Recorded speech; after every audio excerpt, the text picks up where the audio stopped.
This House is in session. Minutes of the meeting held on Tuesday, November 8th, 2022 to be confirmed. Honourable Leader, Government Business. Thank you, Mr. Speaker. I beg to move that the aforesaid minutes be confirmed. Better second that. The question is that the aforementioned minutes be confirmed. All those honourable members in favor, please say aye. Those against, please say no. We think the ayes have it. The aforementioned minutes are hereby confirmed.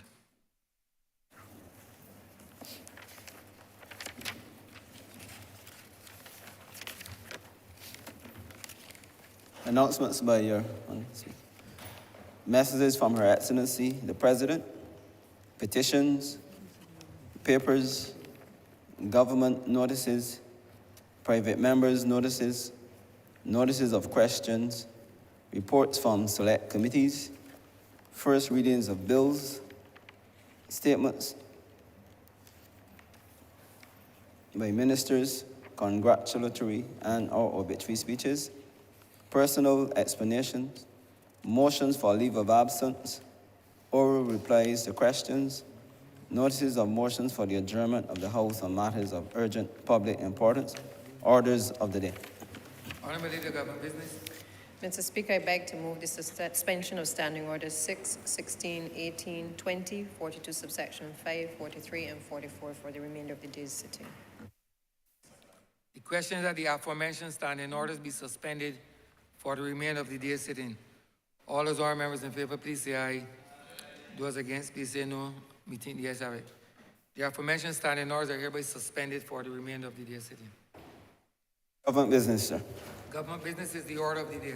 Order number 6, in the name of the Honourable Minister of the Environment and National Beautification, to move the passing of a resolution that the Parliament of Barbados, 1, accepts the Barbados National Biodiversity Strategy and Action Plan 2020 as the guiding national policy document for the management and conservation of biodiversity in Barbados and the associated reports, namely A, Barbados National Biodiversity Strategy and Action Plan 2020 at Appendix 1, B, the user-friendly version of the Barbados National Biodiversity Strategy and Action Plan 2020 at Appendix 2, C, Policy for National Biodiversity Management 2020 at Appendix 3, D, Barbados National Biodiversity Strategy and Action Plan Communication Strategy 2020 at Appendix 4, and E, Barbados National Biodiversity Strategy and Action Plan Resource Mobilization Strategy 2020 at Appendix 5. 2, agrees that the National Biodiversity Strategy and Action Plan 2020 be made available to the public of Barbados through the National Library Service and the online platform of the Government Information Service. 3, laws the efforts of the various stakeholders engaged in the production of the National Biodiversity Strategy and Action Plan 2020. 4, reminds Barbadians of the importance of the conservation, management, and responsible and sustainable utilization of Barbados's biological, genetic, and land resources. And 5, reaffirms its commitment to ensure that Barbados remains on a path of sustainable development through integrated natural resource management practices. Honourable Member for Christchurch West Central. Thank you, Mr. Speaker. Today is a good day. It's a great day. It's a day that the Lord has made.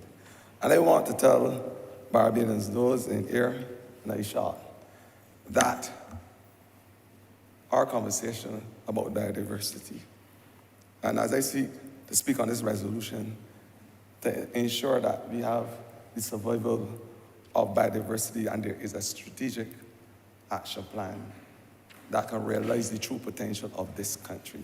I want to start by saying, first of all, that biodiversity may start in the distant past, but the reality of it, that biodiversity must be there in all future plans for the development and conservation of the world. It starts in the distant past and points basically towards the future, biodiversity. Because unless we have the preservation and conservation of biodiversity. Unless it is able to survive the test of time, then there will be no future. No future for you, Mr. Speaker. No future for your children, your children's children. There will be no future for Barbados. And I want to start by simply explaining to the good people of this country, because this is what you call the New Deal and the real deal as it relates to ensuring the survival of our ecosystems, the survival of our country, and to ensure that Barbadians will, by doing the right things, be able to mitigate the existential threats that we are faced with. But what is biodiversity, Mr. Speaker? When I look in this room, I can explain it. Very simple.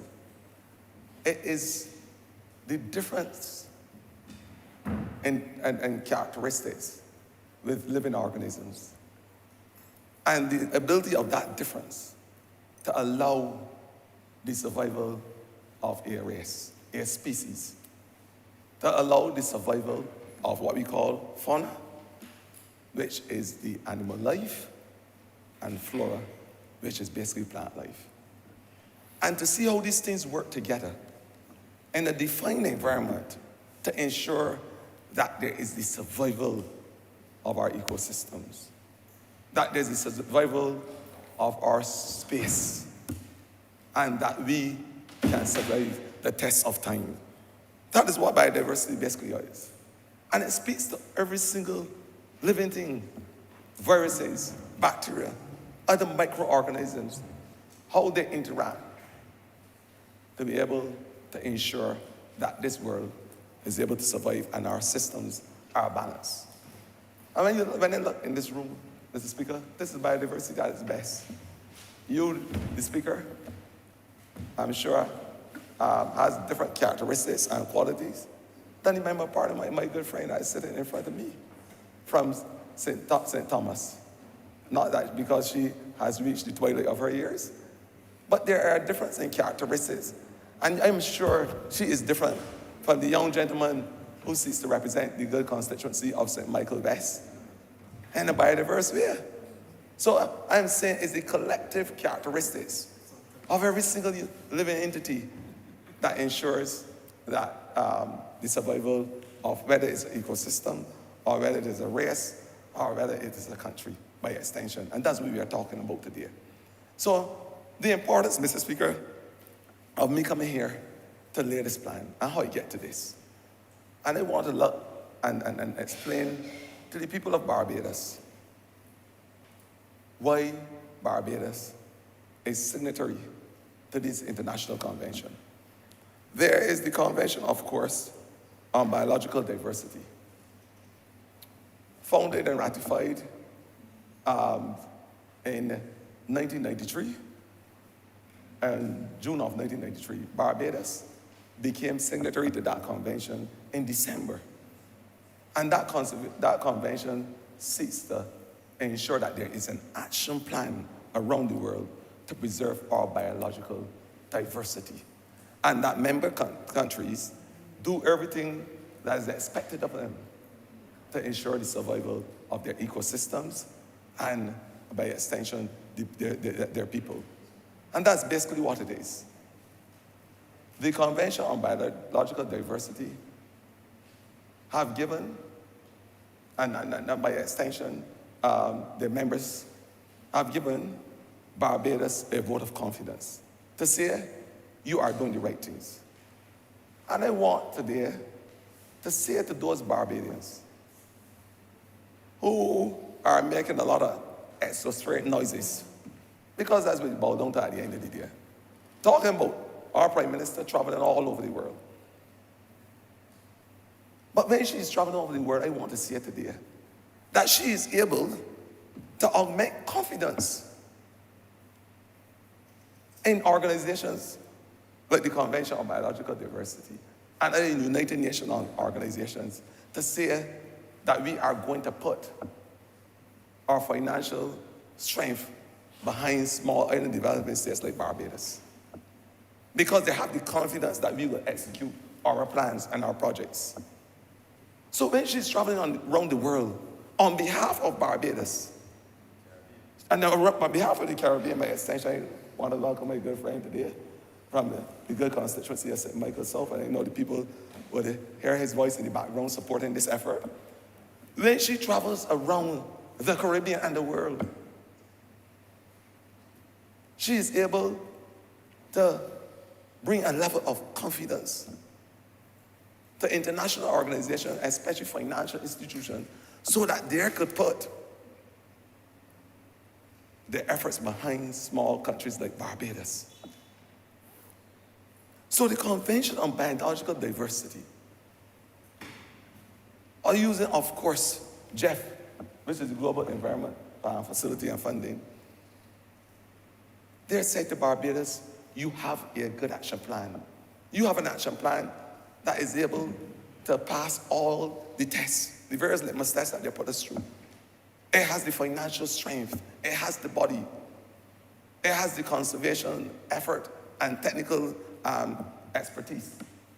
It has the full wherewithal to produce what it intends to. And so they have said, Barbados, we will give you a grant. A grant, not a cent of the taxpayers' money. We will give you $220,000 US to be able to put a plan in place to preserve and conserve that biological diversity so that Barbados can survive the test of time. $220,000 US, $440,000, I tell you, that you need those in the twilight of their lives to help guide me. And I love them badly. The member Parliament of St. Thomas knows that.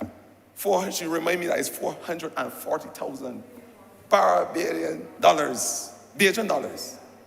So when the Prime Minister leaves this country and goes on the international scene, and the international community listens to her, and they understand that she is serious about preserving the environment, that she is serious about climate change, she is serious about doing all those things that will help us mitigate and adapt to the vagaries of it. When they hear her, they are willing. They open their arms and they allow us to be given that financial assistance, that technical assistance, and that scientific assistance so that we can build out programs and projects like the Barbados National Biodiversity Strategy and Action Plan 2020. So that's the reason why she travels, to represent this country and allow persons to invest in it and invest in projects that we would normally have to pay for as a country. The Treasury and the people of Barbados, the taxpayers, don't have to look for $440,000 to build out a plan, to be able to preserve our ecological systems and enhance our country and our nation and our people. Jeff has decided to do it for us. And that is why the Prime Minister is the figure that she is, leading the world and leading the Caribbean. And I want to applaud her for it, because this is just one of the many projects that we have been given financial assistance for, because Barbados is now seen as the Mecca of the Caribbean. No doubt, and I make no apologies for saying so. The Mecca of the Caribbean, being ably led by our Prime Minister, the Honourable Mia Mamati, being ably led. There's a saying that when you want something, say you call upon a man. If you want something done, you call upon a woman. I see the member Parliament for St. Thomas smiling when I say so. I want to say, Mr. Speaker, that how did we get here, though? That's the question I must ask. Because after we signed on to the Convention on Biological Diversity in 1993, 9 years after, in 2002, we laid our first biological diverse strategic action plan in this same very chamber here. We laid it, where we say to the country, this is what we are going to do over a 20-year period of time. 20 years fast forward, and we are now back to have this discussion. And what we are saying, why is the discussion important? Why is the discussion important? The discussion is important because over the years, this is what we have seen. Our research and our studies have shown that over the years, there's habitat loss and fragmentation. Habitat loss. We are seeing a loss in essential habitat for the survival of our ecosystems. And then go into these things in depth later on. We are seeing habitat loss.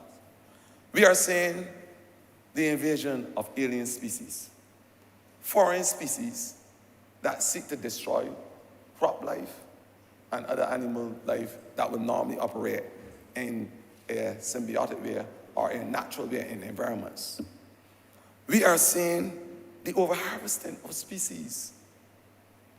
And as the minister responsible also for the blue economy, I will speak about that in detail as well. And the reason why that you must have species protection and marine managed areas. Pollution, a big problem. That's how we get here. Pollution, chemical pollution, waste pollution, pollution from metals, leaching. Pollution on the whole is a big problem. That's why we need to have an action plan and a strategy to be able to augment our biodiversity. Pollution, resource extraction, a big problem. Resource extraction for mining purposes and for all types of things. Sand, etc. Big problem. And of course, the one thing are natural disasters. We have lost a lot of our biodiversity because of our natural disasters. Last year alone, there were the trilogy of events. Hurricane, you had the ashfall from the volcanic activities, and you had the freak storm events. All in one, Mr. Speaker, sir. All of these things impacting our biodiversity. And that is why there was a call to action by my ministry to have a strategy and an action plan to combat these anomalies. That's why there was a call. And I want to say to you, Mr. Speaker, we have come up with 12 strategies or 12 targets to be able to not only augment our policy and our plan, but to be able to say, this is how we are going to ensure the survival of our country. This is how we are going to ensure, Mr. Speaker, the survival of your children and your children's children. Remember I said, biological diversity starts in the distant past, but it points towards the future. Unless we are able to do right now in record time, that which should have been done 20, 30 years ago, there will be no future to point to. The loss of biodiversity is an existential threat, without a doubt. And that is why this action plan, with 12 strategies, 12 strategies, 12 will seek to do that. You may call them 12 tenets, your choice. But I will go through them one by one so that Barbadians will understand what we are doing and the reason why we are doing this. Because it's important for us to understand, not to hear a big word called biological diversity and get frightened, but understand that with every single sinew, collectively from every single Barbadian, young and old, because as I go through this plan and this strategy and action plan, I will explain to Barbadians how the young, those in the dawn of their life, can become an important feature in this action plan, and to be able to help to sustain our biodiversity, to help in the fight as it relates to mitigation and adaptation. I will also speak to the fact that those in the twilight of their years too, as a Barbadian, can understand not only the importance, but put their hands to the plow to ensure that our biodiversity is preserved. And those were challenges too, because we must never, ever forget that the differently able community is able to be part of any plan in Barbados. And biodiversity, with a good biodiversity action plan, we can have the stimulation of the cottage industry. The caning of the chairs by the blind. The material they get to cane those chairs come from the gullies in St. Thomas and St. Andrew and all those places. And if we do not ensure that those flora, those trees, survive the test of time with a good biological diverse action plan, then that industry will have to die a sudden death, unfortunately. But it will show the linkages of diverse industries and the importance of biodiversity to those industries as I go on in my speech. But just to say, Mr. Speaker, sir, this conversation today with Barbadians on the cusp of independence is me telling them happy biological diverse independence to them too. Because it is about being who we are as a people. It's about understanding our roots and our culture, understanding our surroundings, and allowing those surroundings to be part of lifting this country and building it out. That's all I'm saying. All those things you take for granted around your homes, everything in your space, your immediate space, that can help lift this country, I want us to be able to say, let us do everything in our power to preserve. A simple conversation. So I would start, Mr. Speaker, sir, with the first strategy, our first target. We are saying, by 2030, the latest, Barbadians will become aware of the biodiversity and the steps they can take to conserve and use it in a sustainable way. It's called sustainable development. And we have said to the United Nations, we have acquiesced to the General Assembly's call to have all 17 of the Sustainable Development Goals being realized by the year 2030. It is called the 3030 vision. What we have said as well is that by the year 2030, we're going to have 30% of our biodiversity in the ocean being augmented, and on the land, between 10 and 15% of our biodiversity by the year 2030. That is what we have said. And so the first target is to have a communication plan that will seek to ensure that Barbadians understand what we are doing here and then become part of the journey. That they are imbued in a special way to go and be part of this exercise. That they understand the importance of preserving their environment. That they understand when they plant trees, it saves lives. It is not only a maxim created by me because it sounds good, but the reality of it, based on the multiplicity in terms of the functions of the trees, they do save lives. They do. I don't have to talk about the carbon sequestration. And we know it is well documented. But when we start to have the conversation and the strategy, I want to say to Barbadians, you can go on the website. Our unit has a website, and there is a portal that carries to every single department in our ministry. Go, please, and follow every single thing that we are doing in our biodiversity unit to ensure that it is protected. So there will be a communications plan. We are going to go into communities, schools, because that's where it starts. The book of Isaiah tell you, a little child shall lead him. The book of Isaiah. I'm not an impious individual, but I can tell you about the book of Isaiah. Mr. Speaker, sir, a little child shall lead him. And that's why he said that the conversation must be taken to the schools. So before we came to this, the conclusion of this strategic action plan, we had discussions with the teachers and the school children. because we understand the importance of having that change, that paradigm in terms of how we treat our biodiversity. So the conversation was there. There was also a conversation with the scientists at the university, because we are saying that our country has an oasis of resource. Then we must be able to know the extent of that resource, the true potential of that resource. We must be able to quantify it.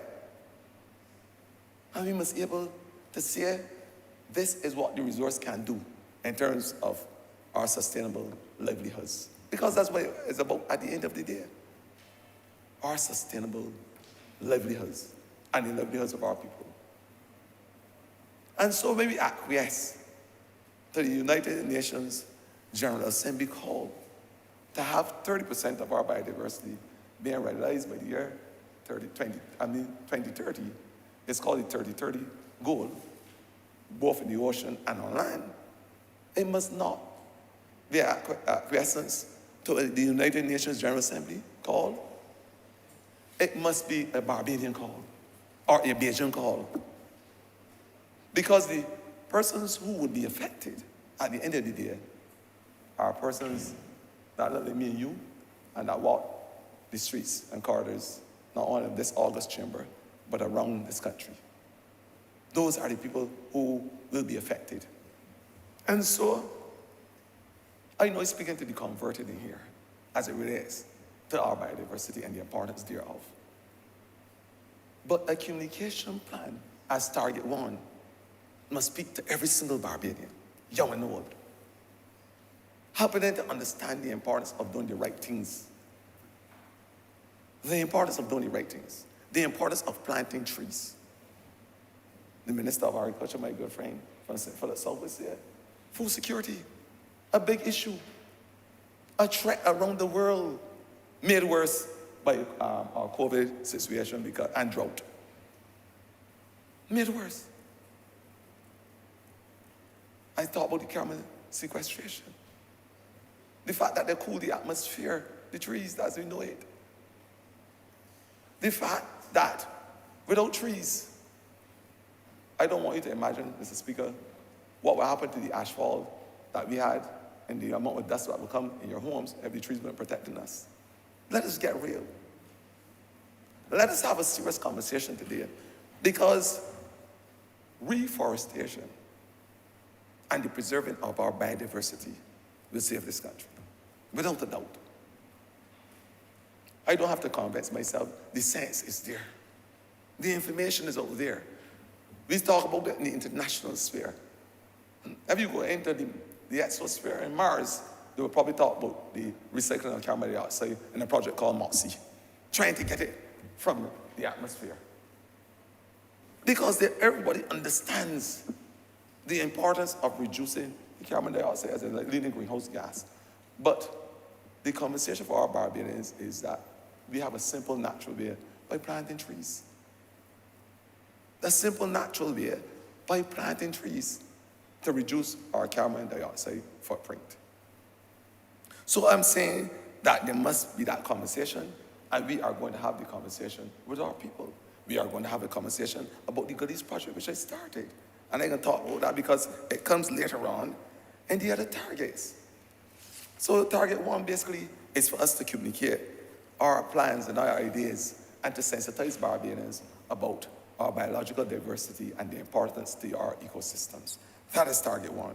Target two, by 2030, at the latest, the Barbados government, businesses and stakeholders, of course, at all levels, would have taken the steps by then to ensure that we implement the plans for the sustainable production, consumption, and to keep the impacts of our natural resources at a safe ecological limit.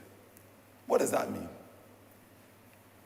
We are going to ensure that we implement the plans where the production and the consumption of those things in its natural way, that we are able to preserve by monitoring and by controlling the usage thereof to ensure that there is no resource depletion and that the flora and fauna that we speak of daily, that those trees and those plants and those animals, that their resource and their environment is maintained so we can sustain the livelihoods of our people. And that we would take those steps, governments, business people, because the conversation went as far as the NGOs before this action plan became a reality. As far as the NGOs across Barbados, these conversations happened. Other government agencies, the Ministry of Agriculture, very important to this discussion. So we are saying that we must ensure by the implementation of this plan that there's a safe environmental, ecological environment for the existence of the biological life. That's what we are saying. Target 3. By 2035, the rate of loss of all of Barbados' natural habitats, including forests, will be decreased. What does this mean? That logging as we know it, and it's happening in Barbados. I went in St. John by Pooba's the other day, and I was embarrassed. And I'm telling the Barbadians, cut it out. Mahogany trees that are 300 years old were destroyed, not by a natural disaster, by mankind, by our behavior. Indiscriminately logging. Trees were felled. And the destruction of a mahogany tree, the destruction of 300 years of hard ecological work. I can tell you why. Trees aren't only there because they look aesthetically pleasing, you know. They ain't only there because you go out and you climb a tree and you pick a fruit.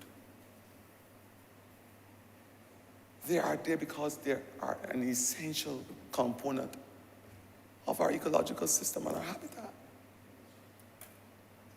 They form a haven, a housing for most of the animals in the forest. The weevils, the beetles, spiders, you name it, all live in the trees.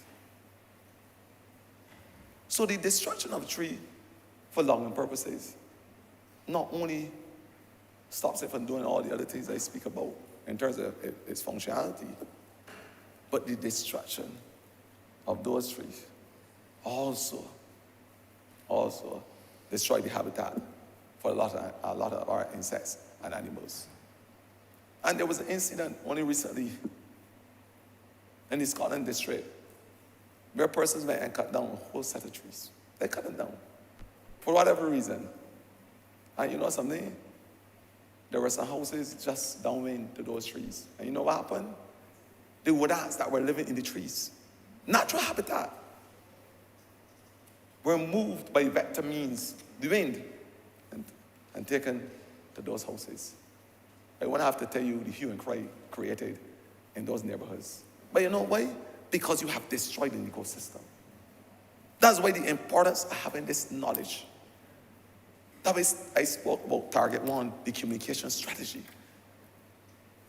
The indiscriminate destruction of our ecosystem is not accepted. Certainly not by me.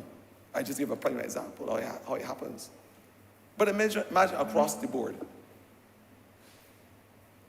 When you see rats and mongoose and all those things running around, being removed from their natural habitats. The reason is because of our behavior, anthropogenic or otherwise. And the fact, and this is something we speak of now, that we have destroyed our gullies and our ecosystem and our surroundings by illegal dumping. Plain and simple. Illegal dumping. Indiscriminate dumping. We can't be talking about planting 1 million trees. We can't be talking of becoming fossil fuel free and as carbon neutral as possible, although some may say that it is a misnomer, as carbon neutral as possible by the year 2035. And on the one hand, you are reducing your fossil fuel trying to get there. But on the other hand, you are allowing all these things to happen in terms of the trees and our gullies and our ecosystems, those things that would naturally help us to reduce, to achieve this neutrality. It really, truly don't make any type of sense at all. So the two hands must clap collectively if we are to achieve our goals. If we are going to be able to resist and mitigate the vagaries of climate change and our natural disasters. Simply put, target 4, by 2030, the areas under agriculture, aquaculture, and forestry are managed in a sustainable way to ensure the conservation of our ecosystem and our biodiversity. We are saying by 2030, areas under agriculture, the Minister of Agriculture is here. Aquaculture, this is the aquatic culture, the culture of aquatic life, of life in the water line. Forestry are managed. So we are talking about efficient management of our forestry. And if the dendrologist Nigel was here with me today, he would be able to elucidate on all those trees that are important to our ecosystem. Because as the only dendrologist in the Western Hemisphere, he has an important role in being part of this communication strategy and this knowledge resource that we need in this country to be able to say to Barbadians, this is how we're going to build out our biological diversity. Target 5, by 2030, pollution, including from excess nutrients, that we will bring down those levels so that there will not be detrimental in terms of our fight for our ecosystem and our biodiversity. I spoke about pollution earlier. And I bring it down to the simple levels. No big fancy words today. When we are talking pollution, we are talking the fact that in the same ecosystems and the biological conserved areas that we are trying to protect, Barbadians, and they're saying so across the board. Doesn't have nothing to do with class, creed, religion, color, nothing of the sort. Barbadians are dumping indiscriminately. We have started to do a solid waste assessment of gullies across this country. Mr. Speaker, sir, and it's embarrassing to tell you what we found in the gullies across this country. We started in the Women's St. Peter to do, and again, getting funding from Jeff to be able to hire a consultant at no cost of the government. Jeff is the Global Environmental Funding Facility. We got, I said it earlier, but in case that Barbadians was, sometimes they go on and on. But we were able to get funding because they believed that we had a project that made sense. Again, because of the presence of our Prime Minister in the international scene. So when she is traveling, let those in the exosphere continue to talk. Because she's traveling so that we will be able to have the confidence in this country to be able to do that which we are doing without having to spend taxpayers' money by getting international funding. So talk your talk, man. The long talk. Don't talk to me if you ain't giving me nothing. That's what Barbadians should say. But the serious thought here today is the fact that in the Women's St. Peter, and that's how you have to be real, my brothers and my sisters, and all Barbadians, in St. Peter and the Wim, we have loads of solid waste and solid material that Barbadians dump in the Wim St. Peter. Remember, Parliament for St. Peter is not here. I know he will cry shame on the findings. In the Wim in St. Peter, loads of fridges. We had deep freezers. We had stoves. We had beds. We could go on and on. Plastics, old chairs. They didn't drop out the sky like manna. This is not a biblical exercise. They came because Barbadians put them there. Instead of going to SBRC, which this government made remove the tipping fee for the time you came into government. I must remind you, you don't have to pay to carry your garbage at SBRC. But instead of carrying it there, and the sanitation provide a service at minimum cost too.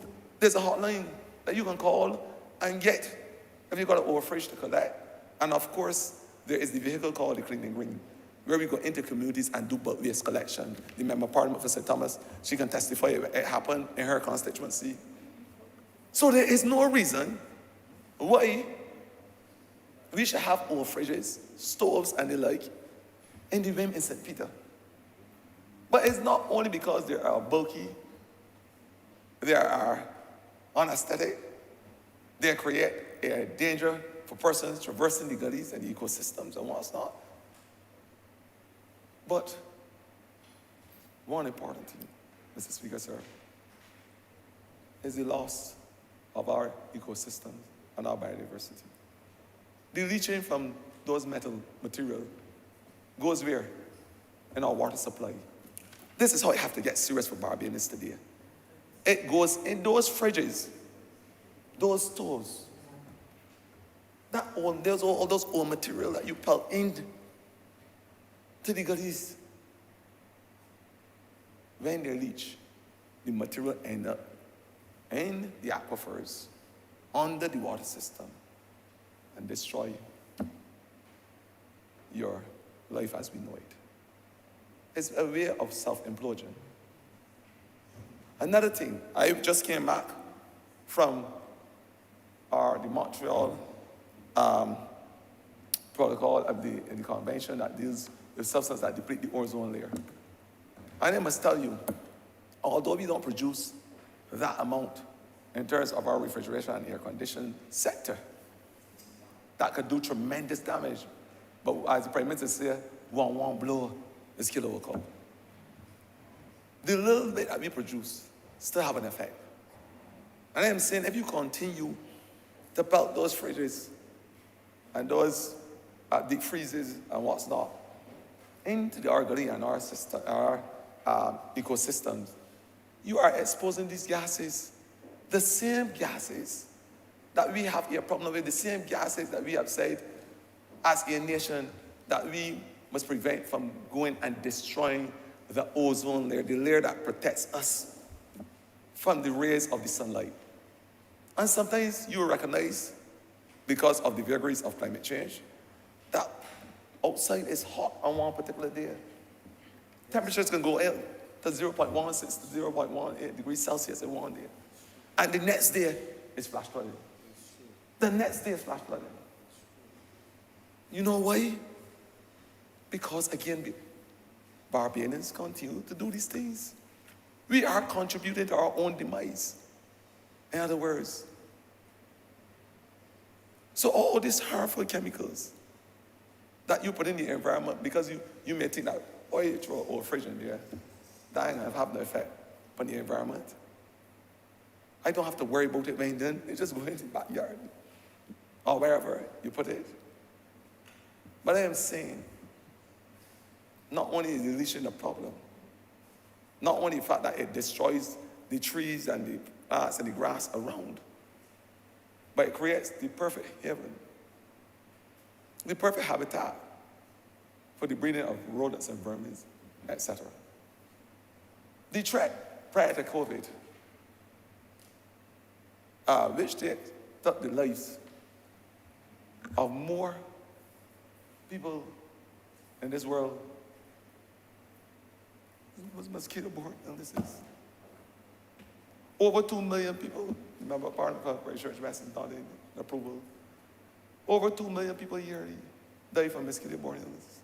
Chikungunya, Zika, elephantitis, malaria, you name it. Dengue. Remember Parliamentary Research East probably had a boat of it last year. I don't know. But the reality of it is that you are basically providing a habitat by your behavior for these things to come back in a circular way and affect you.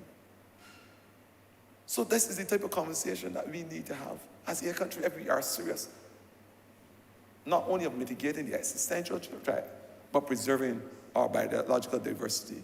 We are basically destroying the one thing that will cause the survival of our children and their children.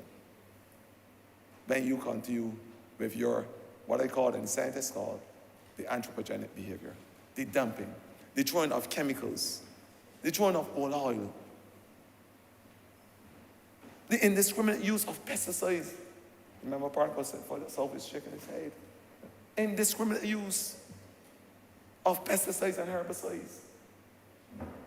Without the knowledge, the technical and scientific knowledge of disposal, is a big problem. And as I am the minister responsible for the turquoise ministry, the green and the blue, I can tell you today that there is an unbridled gamut, a marriage and existence between the land and the sea. The runoff of water, when it moves from the wind, and all the goodies that I will talk about later, when it moves in its path, diverted or otherwise, because of our behavior, it ends up in the sea. And what does it do?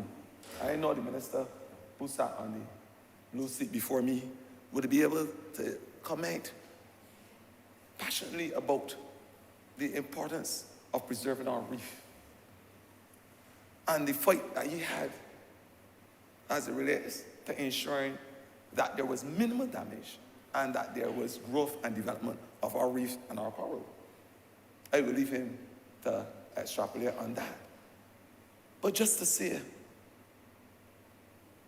a study was done in the Mediterranean. A study by a Mexican company.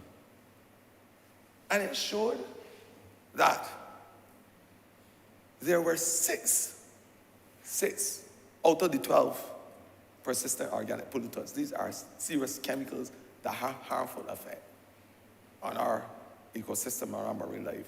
And there were 6 of them over the international accepted limit. 6 out of the 12. In Barbados, as I speak, our nitrate levels hover around 0.0098 milligrams a liter, and our phosphate level is about 2.8 or so micrograms a liter. We are still within the reasonable level. But if we continue on this trajectory of dumping in the ocean, if we continue to indiscriminately use our pesticides and our herbicides, then we would not be able to say that the reef will do what it's supposed to do in terms of protecting our environment. And I want to talk about the hydrosphere or the sea, the blue or maritime environment. I want to talk about that today because I maintain that the world over, 70% of the world is the ocean, 30% is the land. China, Japan, New Zealand, all the other countries around the world, they have started a project, a tree planting project. China's plant over 1 million trees a day on their tree planting there. Countries around the world planting trees on land. But I maintain, due to space and basic common sense, Bayesian common sense now, that if you were to have this interest, this zeal and this zest in rehabilitating our reef, then the threat of the leading greenhouse gas in terms of being able to sequester carbon dioxide will be neutered. I maintain that. The world over, on land, is able to, the trees sequester about 20% of our carbon dioxide. In the sea, it's about the same thing. Imagine with the sea surface space and the fact that the plants, the flora at the bottom of the ocean has greater capacity to take up that carbon dioxide than the plants on land. Sometimes as much as 10 times the capacity or the ability. I am saying there is common sense in us being able to propagate our reef and ensure that the marine flora survive the test of time so that we can increase that blue carbon sink and bring approximately about 50% or so we can have that reduction of carbon dioxide in the atmosphere.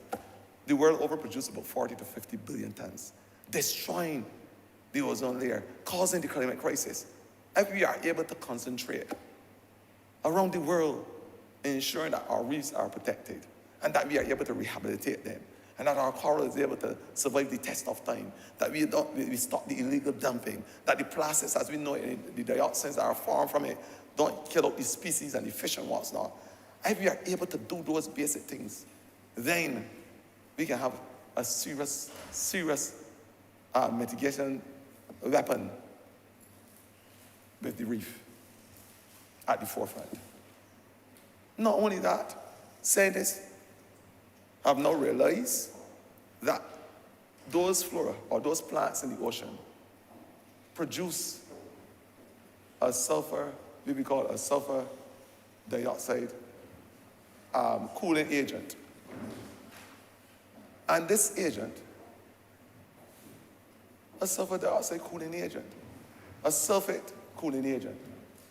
And this agent goes on the top of the seabed, and it's able to reflect light along with ensuring the more sulfur dioxide is known, this is documented, is scientific. The more being produced in the atmosphere, the more clouds form. So you get the cooling of the seabed because you're able to reflect light, and then you get more cloud formation. It makes sense because it is known all over that hurricanes are formed because of the warmth and the development of the Atlantic Ocean and the seabed.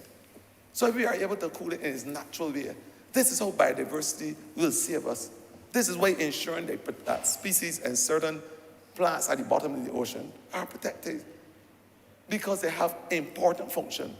So while we are doing studies on Mars, trying to be able to reduce our carbon dioxide, look at all type of recycling plans that can cost a lot of money, these natural biodiverse things should be looked at and seriously invested in.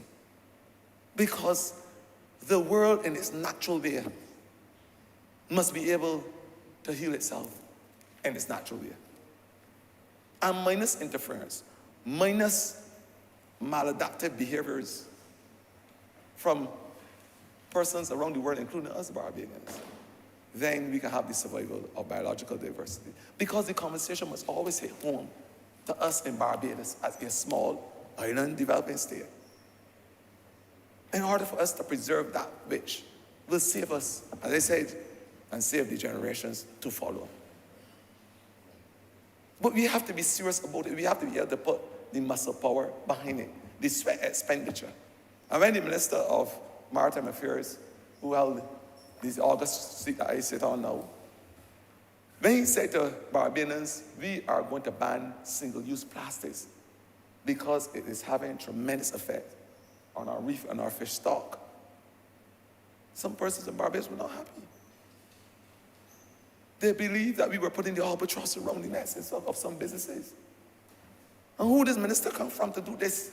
We were doing it for all the years. But look, now, at our last meeting at the United Nations Environmental Assembly, Barbados was praised glowingly for leading the fight as a small island developing state for banning single-use plastics and using alternatives. Biodiversity at its best, using alternatives. So that I won't have to worry about this plastic bag that you found in St. Thomas, which was 50 years old, that wasn't decayed. That can go end up in your food table. Because from the time it goes and it disintegrates, right? Don't decompose, it disintegrates, and it ends up in the water supply. It's going to end in the sea. When it ends up in the sea, what happens? It goes into our palate because we are a fish-loving people. And I make no apology for that. We should be.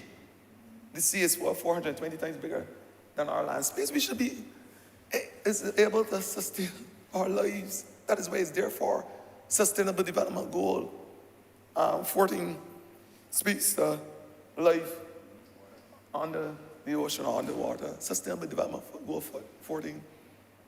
But all these goals and these international treaties that we are signatory to won't mean a single thing to Barbadians unless we understand how it affects us. And the importance of stop and taking notice. Unless we understand that as a people, then all these conventions, and in fact, we are so lonely to all these treaties and these conventions and these different organizations. It does good on paper. But if we don't start the action on the ground with our little children in schools, understanding that the same bottles and containers that you throw away, that the Minister of Agriculture, my good friend from St. Philip South, was saying, let us use these containers for recycling. Let us have vertical farming. I represent a constituency. I call it the one that is in the envelope of Barbados, man. Where the land space is limited. It's not their fault that they have to occupy small land spaces. There's the reality that they're faced with. But I'm saying to them, and all persons that operate in the same sphere, that vertical farming must now be already there. Mr. Speaker, I can come using recyclable containers, bottles, all from all over, and come and put vertical farming all over this August chamber. The member partner for St. Thomas will be able to go and pick some parsley or thyme from sitting back at the wall right sharp behind us with good vertical farming. This chamber, with a good vertical farm program, can produce enough food to feed all of us in here for months, man, Mr. Speaker. I am telling you. So that's why the conversation must start with the children. So instead of throwing away those bottles and the gullies, let us use those containers. The terrorists too, I see it happening all over Barbados. And they want to applaud persons for using the creative imagination. They say almost everything great in this world has been created by young children, those in the dawn of their lives when they have that imagination to create. Let us go and use the young persons. And my ministry has started a program with the Project Management Coordinating Unit that seeks to go into the schools and teach about the recycling. Because it is only one of the principles of the 5 R's in Barbados: reduce, reuse, recycle, recover, and repair. The member partner for St. Michael East used to repair bicycle tires. They never do again in the dump. You remember those days? Repairing bicycle tires was the order they did. You, Mr. Speaker, back then, if your rope get in a hole, you repair it. I don't know what happened now. I know what happened now. Yeah, almost everything was repaired because it was an important part of the cottage industry. And people take the indigenous skills to develop that which is around them. And that's the type of conversation. If we are talking biological diversity, shoes, everything. Huh? But we have to know how we can use those material, those indigenous material and the knowledge, transfer that knowledge to those with the creative imagination so they can start building out those things. Because biological diversity, and I will speak to this later, must be able to sustain industries as well. And the cottage industry, that industry where my mother was an active participant in, and still is, plotting baskets. Plotting baskets, Mr. Speaker. From Penguin, man. I can't really. Plotting baskets. Biological diversity at its best. At its best. And building out the cottage industry, being able to send me as a barefoot boy to do my bidding so I could get a little education. The cottage industry. And that is biological diversity at its best. That is the diversification of a product that is using the ecosystems around you to build out an industry. And we can't be serious about talking about that biological diversity unless it makes sense to the average person. If I come in here and tell you, don't throw the fridge in your backyard or over the gully, and you don't understand the effects, that the same fridge will provide a habitat for mosquitoes to lay the egg, and the same mosquito is going to bite your child, your 2-year-old child, and get dengue fever and cause its death. If you don't understand it, at that level, then they wouldn't make any sense I talking here for the last hour or so. It makes no sense. And the rat infestation, a big problem now. A big problem. Not only a problem because of the health threat for us, leptospirosis, rabies, and what's not only that, but it is a health threat for other species. That's what we call it an invasive one. A Grinch. Right now in St. John, the Biodiversity Unit, and I want to thank my good officers. They're so quiet here, sitting down, listening to me expose that which they have put in my head. Probably not in the same way that they would do it. But I want to thank my officers in the ministry for working assiduously to help me, to help me to bring this project to realization. The last strategic action plan we had was in 2002. But look at these young faces, I don't know if they were born yet. But they were able to put this on paper to say to Barbadians, this is what we are going to do to ensure that we survive that test of times, the ecological and environmental test of times. That is what those officers at that young age said. And everything I'm saying here, everything, I don't mind that. That's diversity too. It was a top and no, it don't bottom. All part of the systems. I am saying, if you're really serious about a conversation on biological diversity, Barbadians must be part of that conversation. They must be able to be walked in the journey, hand in hand, not in front. Because if this ministry walk in front, I ain't sure they're gonna follow. If they walk behind, they may not lead because they may not have the institutional knowledge to do it. But if I walk with them by their side in this journey, we can achieve greatness as it relates to biological conservation and ecological preservation. That's what we can do as a nation. If we walk hand in hand with the people of Barbados in this journey and they understand the importance of what we are doing here, then they will say, you know something? It is my children that I'm protecting. It is my family that I'm protecting. This is my life. This is my country. This, in the words of Terry, is who we are, man. I won't say like a bee, but it may be like a, but the bees are a very important part of our ecosystems too. And I can get into that. I had a man who said like a bee. It was a very popular song. Yeah, like a bee. But the bees now are being threatened. Not the proverbial ones. The bees, as we know them, the bees are being threatened. They are being threatened because the population is very threatened, and they're colorblind too. Literally speaking, the bees, the ones that produce the honey, although suddenly, since 2018, there are all honey being passed around in this country too, because Barbadians appreciate the fact that there is a difference, man. There's a serious difference.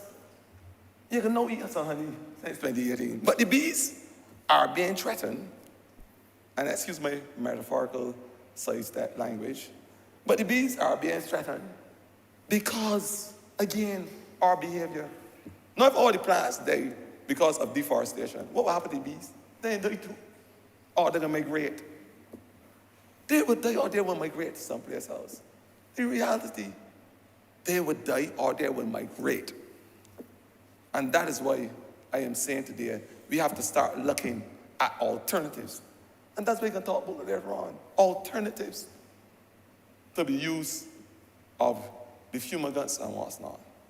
When we spray, in reality, I didn't have a serious conversation. When we spray all these pesticides and things, because bees, you may say that they're colorblind and they get ignorant. Barbadians were going to see red and what's not. The reality is that this says specification for the color spectrum allows them to pollinate certain types of flowers. And I spoke about bats and the importance of these things. When you all hear me talk about these things, don't get vexed. I beg you. But the importance of bats in the ecosystem must never be underestimated, because they're pollinate at night, they're nocturnal, and they have certain flowers that only open at night. In reality, the baobab tree, we got about 4 adult baobab trees. Lord of mercy. The reason why you can't get more being produced is because what? Most of the bat population die. And then nothing's pollinating the baobab trees anymore. Certain banana trees and they all are pollinated by the bat species and they eat small insects too. When you got the problem years ago when you had problems with this economy, butterflies, and this will come up when rainfall and it rain flies or whatever, we used to see come up the same time, bats to feed on them. I'm saying you had to take a spray can on, you had to use fumigants to get rid of them. That is biological diversity, where organisms exist in a particular sphere or space, working together, eating, drinking, sleeping, ecosystem space. I try to break it down in smaller language, in the same space. Remember, part of Christchurch East, my colleague remind me that there's a word called ecosystem that he was not using. But forgive me if I want to talk the simple language here. In the same space. When they operate in the same space, man, working without mankind interference, that's how you get the balance. That is how you get the balance. In the same way that as our body that operates as a system to balance itself, the same thing happens in the world, in the open space too. Mr. Speaker, I'm sure that when outside cold, you find yourself in the bathroom more often than not. Because you're trying to release that water. When outside hot, the complete opposite happen. Balance again. Some people, remember Parliament for the Christchurch East, may call it homeostasis, because he like the big words. But they talk in some simple language with Barbadians today. Because they must understand the importance of what they're doing in order to preserve our ecosystem and our biological diversity. But some may argue that you need the fumigants to kill the mosquitoes and what's not. I am going to say it today. That is why you need biological diversity. Because those cell larvae that lay eggs, the same mosquitoes that lay eggs, those eggs with a perfect ecosystem can be utilized by, I know the last time you see a good old Bajan frog. I know personally want to hear me see these things. But we kill up most of these things with spraying and insecticides and what's not. You put down all type of bait. You have killed up all these things that will keep an ecosystem balanced. You know what frogs do? They eat the eggs from underneath the leaves of the tree when the mosquito lay down. Frogs. Then if you go to Graham Hall Swamp, a natural ecosystem, an oasis, mangrove and everything, water supply, biodiversity, that's best. A Ramsar designated site. What Ramsar means there is a site that is protective, a wetland that is protective, not only internationally. I just call it these international terms, so Barbadians been going and doing the research, because I know that they do a lot of research. But we are also signatory to the Ramsar Convention, which deals with special protective areas and conservation of our wetlands. Graham Hall is the only identified site right now that we have proposed as a Ramsar site, and it has an ecosystem that is magnificent, to say the least. But Mr. Speaker, sir, we're trying to get Long Pond being designated as one too, because we just found an indigenous crab down there. That's why research is important. Because it's all right to say they got a strategic action plan, but in order for the strategic action plan to make sense, you have to find out what you have there as a resource. It's like any good chemical equation, you know what you have to understand what you're going to get. Some people in here who wear a special ring may tell you so too. You have to know what you have in order to understand what you can get.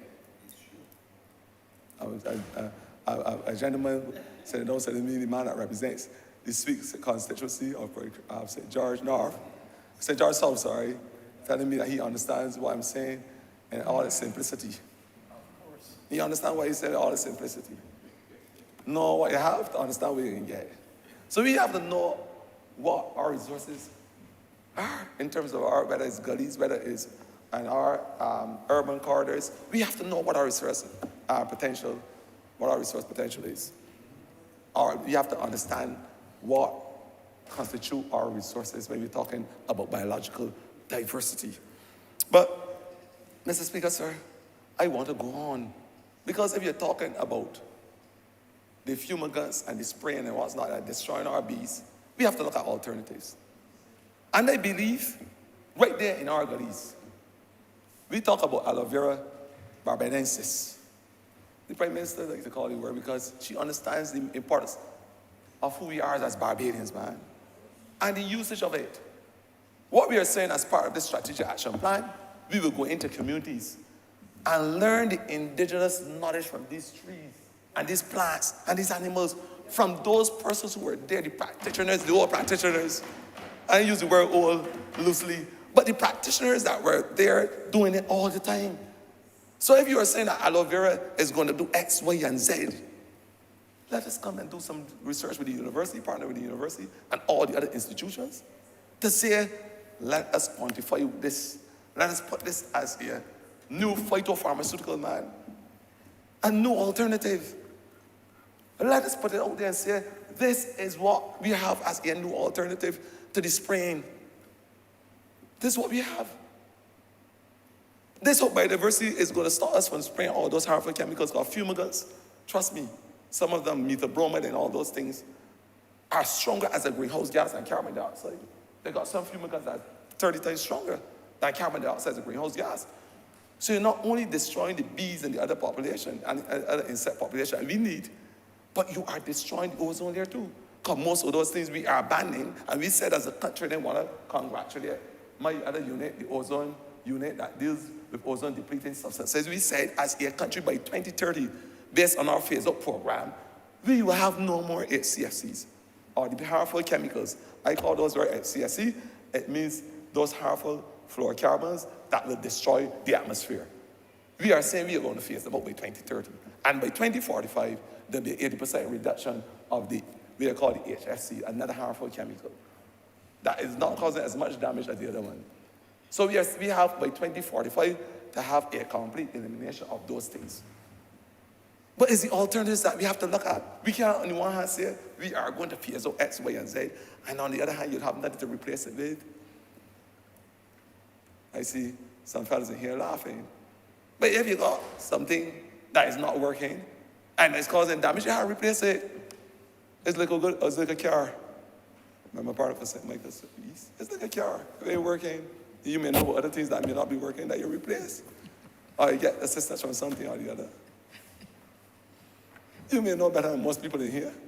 I trust your wisdom at your age. But when we are talking about alternatives, we have to invest in the knowledge of those who tell us about the aloe vera, the lemongrass, the Cersei bush. My mother used to give me Cersei bush when I was young, man. Go in the St. Andrew in the gullies, God bless her soul. And I'm sure when I had COVID, as she was able, she would have made some and bring it up for me. But these things, but we have to not only use it from an experimental and traditional perspective, it's high time now that we are the science state, that we are able, using the university and the other labs to establish the protocol. The pharmaceutical, the biosynthetics from it, man. And the plants. The Minister of Agriculture, he brought a tetrahydrocannabinoid in the Parliament. And the importance of having that as part of the treatment regime for doctors. And you are on the cusp of running Ross Barbados. To tell Barbados is the new excited alternative. So when you're treating pain, you don't need the big ibuprofen on those synthetic things. You are diversified with something natural. I didn't want to applaud the member of Parliament for saying for itself on that, man. This is where the world is going. And I'm saying we have to find the alternatives to spraying all the fumigants and destroying the atmosphere, the alternative to the pesticides, the alternatives to the herbicides. And these are the alternatives. Biological diversity. You know how it can work? When you introduce all those species that are going to eat the eggs and kill the larvae in the water and the ponds and the other areas, then you start to reduce the mosquito population. Because what the fumigants do is that they only kill the adult mosquitoes, but they do nothing to the eggs. That is why mosquito-borne illnesses remain a perennial threat to life as we know it. That is why a mosquito egg can live underneath a tree, a branch, a leaf, for the better part of 10 years. And when conditions are favorable, it can hatch and cause the effect of the mosquito around the island. That is why in my ministry, and as I speak, had not for the supply chain, you would have seen in this country already citronella grass as the new lawn. I am saying that I give the NCC a mandate to bring to this country the germplasm, man, the seeds, so we can propagate citronella grass, so that instead of the vetiver and the Bermuda and the Savannah lawn and all sort of things that you have in out here, we can bring citronella grass as the new lawn. But you know what it will do? It can serve as a mosquito repellent. Biological diversity at its best. And instead of you having to spray in your homes with the insecticides that release a lot of organic pollutants, I am seeing within next week, once the container lands here in Barbados will be able to go to NCC and say, I want a chrysanthemum tree. A plant that when the flowers flowers develop and they evolve, that they produce a chemical called pyrethrin. The same chemical that we used to spray with years ago to kill mosquitoes. And you put that in your home, you imagine when the mosquitoes come, what's going to happen? A simple way. Biological diversity to be able to mitigate the threats of mosquitoes. Biological diversity. I would say in an unapologetic way that at my home, I practice it. I have 2 Canthropus lizards in my lawn that there's all these from snails back to small insects and things. I have them. I am making no apology. I am a proponent of biological diversity in living form. I have a garden. And I know my members in here were able to benefit in a tangible way from the eggplants that I have. And I brought basil, I brought thyme, parsley, everything to share. Because if you're really a Barbadian, sharing is caring, you know. Sharing is caring. Mayor cares too. Sharing is caring. I just flow off the town. And the Barbadian little party cares too. That's why we're having this conversation today. What I'm saying is that you are able, in a natural way, if you understand biological diversity. I have at my house a garden. I don't have a problem with African stills. Never had to do anything with them. Because I align my garden. I align it with parsley. I align it with garlic. I got all the thymes and everything, rosemary, lavender, because those things are able, in a natural way, to repel a lot of the bugs and the insects, and all around my garden. And inside, I got my plants growing, tomatoes, sweet pepper, you name it. No African stills. I see African stills.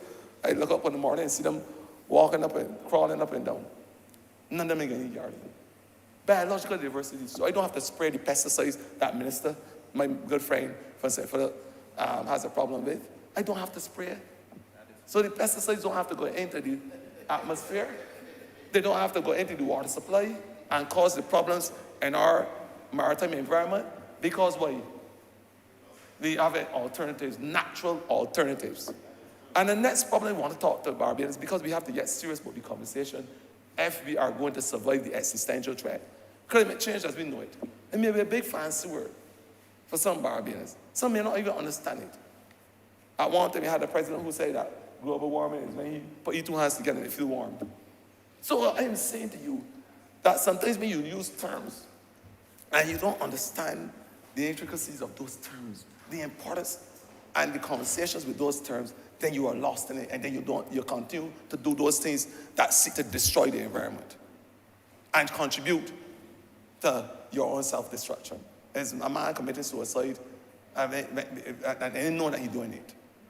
So that is why the education component is a very important part of this rollout of this strategic action plan. And I am saying that Barbadians have to take heed.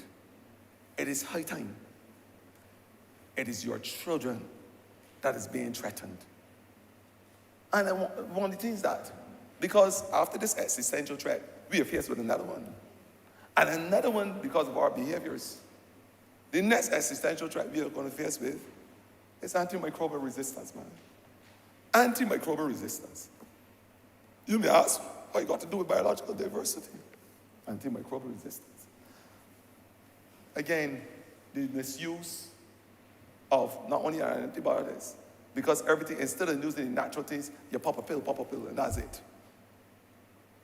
But when you misuse those things, and you build up a tolerance in your body, what has happened is that you're going to get prescribed the next time you go to the doctor with another, a more serious drug, a different drug, so you expose yourself all the time to no drugs until there's no drug that you have available to treat your illness. That's the first thing first. So you have that resistance. It's called build up a tolerance to the drug. You use them so often and indiscriminately. Everything that you got a cold, you're feeling cold, you go by a Friday one antibiotic. Huh? All right, my friend used this for that, I'm using this, I'm gonna use it too. Or you got a little headache, you go and get a tablet from a friend. Indiscriminate use. With the advent of zoonotic illnesses caused by the same climate change, we are going to have a lot of superviruses and superbacteria around that we can't treat. The reality of it. But you know what will help us? The phyto, as Member of Parliament President Michael E. said, those phytopharmaceuticals. Those natural things, when you research them, that are found in the same gully, as we know it, the lemongrass, the cerasee bush, the aloe vera barbadensis, those things that are naturally endemic to our country will save us once we are able to extract the knowledge from those elderly folk and those traditional practitioners. That will save us. Because we may not be studying the circle effect of these things. But when you inadvertently dispose of these antibiotics and these other medications, when you throw them through the bus, in the gullies, or indiscriminately, if you don't have proper, that's why sewage collection and a proper sewage system is important. Because when you discharge of them with the excreta, and they go into the water supply, and it gets into our water supply, what is going to happen? We are going to ingest it, creating the same antimicrobial resistance. When it goes to the sea, because you pelt a whole bottle of amoxicillin or whatever, antibiotic, into the gullies or whatever, they dissolve and go into our sea. The fish is able to ingest it. Then you eat the fish. Antimicrobial resistance. That's how it develops. So you're saying that's why you go back to illegal dumping in the way how you treat to these things in your environment can contribute to your own demise if you're not careful about what you do. So it is a cease and desist. Notice that I put note here as the Minister of Environment, not only because it's unaesthetic and it's dangerous on the environment, but it's dangerous on your livelihood. Most important thing. Mr. Speaker, sir, I want to go on to target 6. The invasive species. We are saying that we are going to identify those species which are invasive, whether in the ocean, and we know we have a problem with lionfish. Lionfish has created havoc in our reefs and our oceans, eating a lot of the potential fish and destroying species. But we have started in our ministry to do research on the lionfish and the population, along with the BTII, Barbados Tourism, and those active players, to be a part of the Barbadian diet. And we had some chefs come over and went through those exercises, those teaching exercises and stuff like that, to be able to say to Barbadians that which was creating havoc and was a problem, we will now be able to incorporate as part of the diet, so we can get so that it can become an active part of the food chain. That's what we said. Because I said already, biological diversity must also be able to build up industries. I'll talk about the cottage industry right now, and now I'm looking at the sustainable industry as it relates to aquaculture. They must be able to build it out. So the invasive species as we know them, we know that we have invasive species of plants, and we are saying that we must be able to treat them in a natural way so they will not cause the effects that they are causing. We have the invasive species as it relates to the African snail. I spoke about it earlier.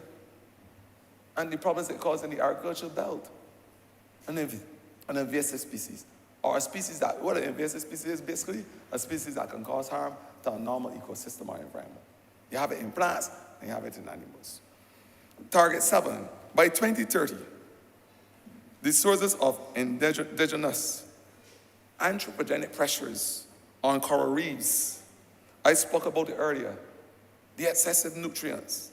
I spoke about the levels that are unprecedented and unaccepted. As I speak, I said that overfishing is a problem.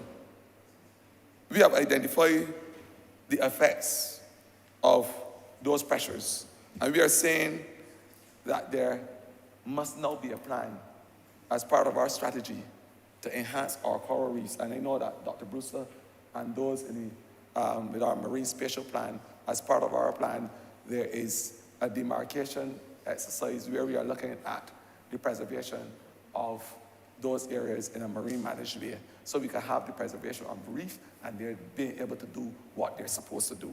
Target 8, by 2030, I said it already, at least 70% of the terrestrial and inland water, and I said to also earlier as well, 30% of our coastal and marine biodiversity.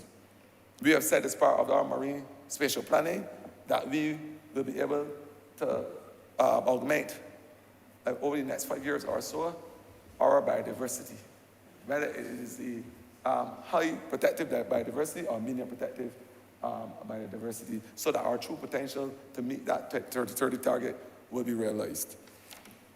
Target 9, by 2030, the pressures on known threatened species, we will identify by 2030 those species and be able to conserve, to provide a network so we will be able to conserve those species. The endemic species that are threatened in Barbados. You all don't like to hear me talk about lizards, but unfortunately that's one species that I have to talk about. We call it the leaf-toed gecko, an endemic lizard to this country. And when I say endemic, what I mean, you can only find it about here. Only about here. I know the Prime Minister like to use that term. Only about here. I hope Barbadians listen to me. Only about here. And I want to describe, I mean the big lizards that look like iguanas that certain people are afraid of. I see the member of Parliament for St. Michael East, Southeast. It's Southeast, yeah. Looking at her notes when they say so, but I am not directing my comments to her. But certain people are afraid of certain types of lizards. The cantrons and the big ones. I am talking about those little cute ones. The ones that have the striation, horizontal striation around their back. The ones that carry the mark from the ears to the thing, a little, about 4 inches, a small lizard. That has, that lizard that has the true potential to not only by their digestive means put back nutrients in the soil, but a lizard that is able to propagate their, by their seed, the ability to disperse the seeds, small seeds and guava seeds and stuff, are able to propagate forestry. That's what we're talking about. That's what we're talking about. By the whole digestive mechanisms. So, and again, to the member part of Christchurch, he's like the word ecosystem. I hope when he gets and speak, he will talk about all the ecosystems that are in Christchurch. It's because there are plenty. And I want him to know that we are also looking at the whole Chancery Lane area to see how we can apply it to being part of the Ramsar and the signatory to the Ramsar Convention. But what I'm saying is that these lizards serve an important part of ensuring, and they eat small cockroaches too, to ensure that there's a balance of our ecosystem. These lizards. But another avenue that we are looking at, because, again, because Barbados has performed so good in the eyes of those in the international sphere, they have given us $430,000 or so to be able to put out a geofence mechanism to protect those lizards. Using the CNJ funding, again, You ask me why my Prime Minister traveled, and you're calling about her traveling all over the place. This is the reason why. We are not using taxpayers' money. We are going to get the area geofenced. Because in 2002, we had about 300 or so of the little gecko. Now we have about 6,000. I'm happy to report. I hear my colleagues chomping the desk with that, but I am happy to report we have about 6,000 of those little gecko being rehabilitated in the area of the airport.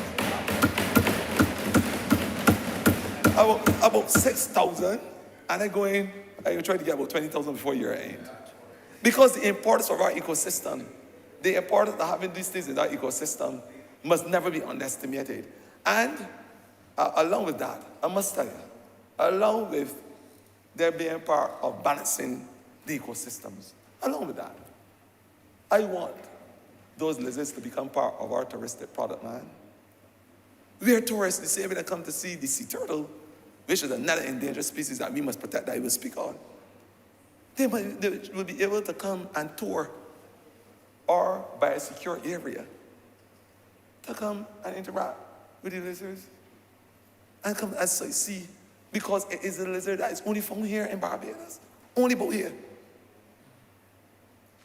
And these things we must be able to invest in and build out as part of our ecosystem restoration, and allow sustainable development from it as part of our sustainable development goal 14 and 15, where my ministry has mandate over. This is an important part of the conversation. This sea turtle that is endangered, I didn't want to say it. That is why we are doing the project now in St. John, with the control of the rat population and the mangroves. Because we have a problem in St. John, where the mangroves and the rats are now affecting the turtle and the nesting sites. The turtle and the nesting sites. The rats are eating the eggs, unfortunately. And the turtles are now identified, according to our Convention on International Trade of Endangered Species, our CITES, as endangered and critically endangered species. Our numbers of turtles, I didn't want to talk to Barbadians, those who have activities on the beach, man. Our numbers of turtles, and endangered species, you know. You're talking the green turtle, you're talking the hawksbill, you're talking the leatherback, and endangered species. Our levels have been depleted over the years. It's about a third or so. On a yearly basis for the nesting, we would see about between 600 to 800 turtles on our shoreline. We are only seeing about 300 to 400 now. That's so much. 500 if you get a good year. And we understand with the unfortunate reality of the seaweed, you're getting less. That is what we are faced with. But when they come here, when they finally come to nest in our country, the problem is that we are not treated to them with open arms. We are not welcoming the turtles like how we welcome other guests to this country. And they have a fundamental problem. They have a fundamental function as it relates to ensuring the reefs survive the test of time. Turtles provide a habitat for other small fish. By their defecation, they are able to provide essential nutrients to the reef. Their activities, they're able to eat invasive flora at the bottom of the ocean. They have a fundamental function. Not only the touristic exercise that where tourists and everything are able to swim with the turtles and what's not. That's not the only priority. But when you have these big incandescent lights up, and unfortunately, these indiscriminate lights, I must say it, indiscriminate lights with our turtles, what you are basically doing is you are causing the hatchlings to be disoriented, and even the adult turtles to find their way in harm's way. And a lot of them end up in holes, wells, in the road, they get crushed, It is a horrific ordeal for the turtles. It's a simple thing. They put in turtle friendly lights. And they're around, they're available, man. Remember part of my his good old age. He's Google for other things. He knows to Google for turtle friendly light and he can get them here in Barbados too. And they're just as bright, but what happened is that they do not project the light that would offset and disorient the turtles. That's all. These are simple basic things that we can do as Barbadians to be able to preserve those things that are important to us. I already said the turtles are endangered species, without a doubt. Endangered. So we are saying by 2030, we are going to lead a sensitization drive to ensure that these species are protected. By 2030,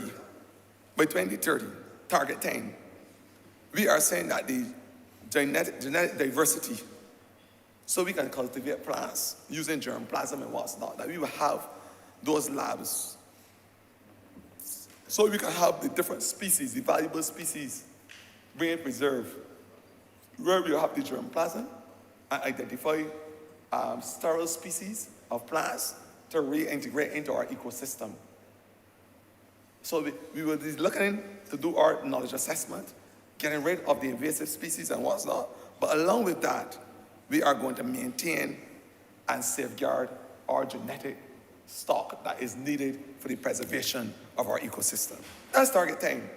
Target 11, by 2030, we are going to have a document and a register for all of our scientific knowledge, our indigenous knowledge for plants and animals, where you'll be able to go to our website. Where you'll be able to go to our website and click on a button to find out what is in our gullies, what is in the urban corridor, what is in the ocean, how we are going to preserve it, what are our best practices, and how we are going to ensure the test of times and that we survive the test of times. All that knowledge will be there by 2030. It will mean that we will have to bring in the experts, and we have started with the consultant that is doing the gully study, and that consultant is doing a very good job so far. We have done about 5 gullies so far in terms of having the solid waste assessment. We have the WEM, St. Peter, we have Blackman's in St. Joseph. Those solid waste assessment studies have been done. Wetchman Hall in St. Thomas, Jack in the Box in St. Thomas, Bridgefield in St. Thomas. They have a love affair with St. Thomas. Have a love affair with the member parliament at St. Darcy too. And those are the gullies that we have started to look. I heard, I'm not supposed to listen to, they call Parliamentary atmospheric side talk. Right. But Pay no attention to the slides. I ain't supposed to listen to biodiversity size, but I was asked a question just now from the member parliament for St. Michael South. I tell him that it's same way that voice may come from the east, voice may come from the south too, and I go voice up myself to ensure that a gully in his constituency will have that type of ecological studies in St. George South. So that he will have that sort of ecological study, and he will have the technical assistance to ensure that we build up the gullies, because a part of our gullies program and project will not only go and remove all of this garbage and waste that has been inadvertently put there, but we are going to build out with the Ministry of Tourism, of course, a touristic project where tourists and locals too, because we never forget the importance of incorporating our locals in every single thing we do. And as much, there must be, we're talking biological diversity, we're talking ecosystem equality, we're talking management. The member parliament for Christchurch, he talked about homeostasis earlier, and balance and what's not. There must be equal balance too, because Barbadians must be able to enjoy the gullies and in an equal way as tourists and all those persons we welcome to this country. They must be able to have a tangible state.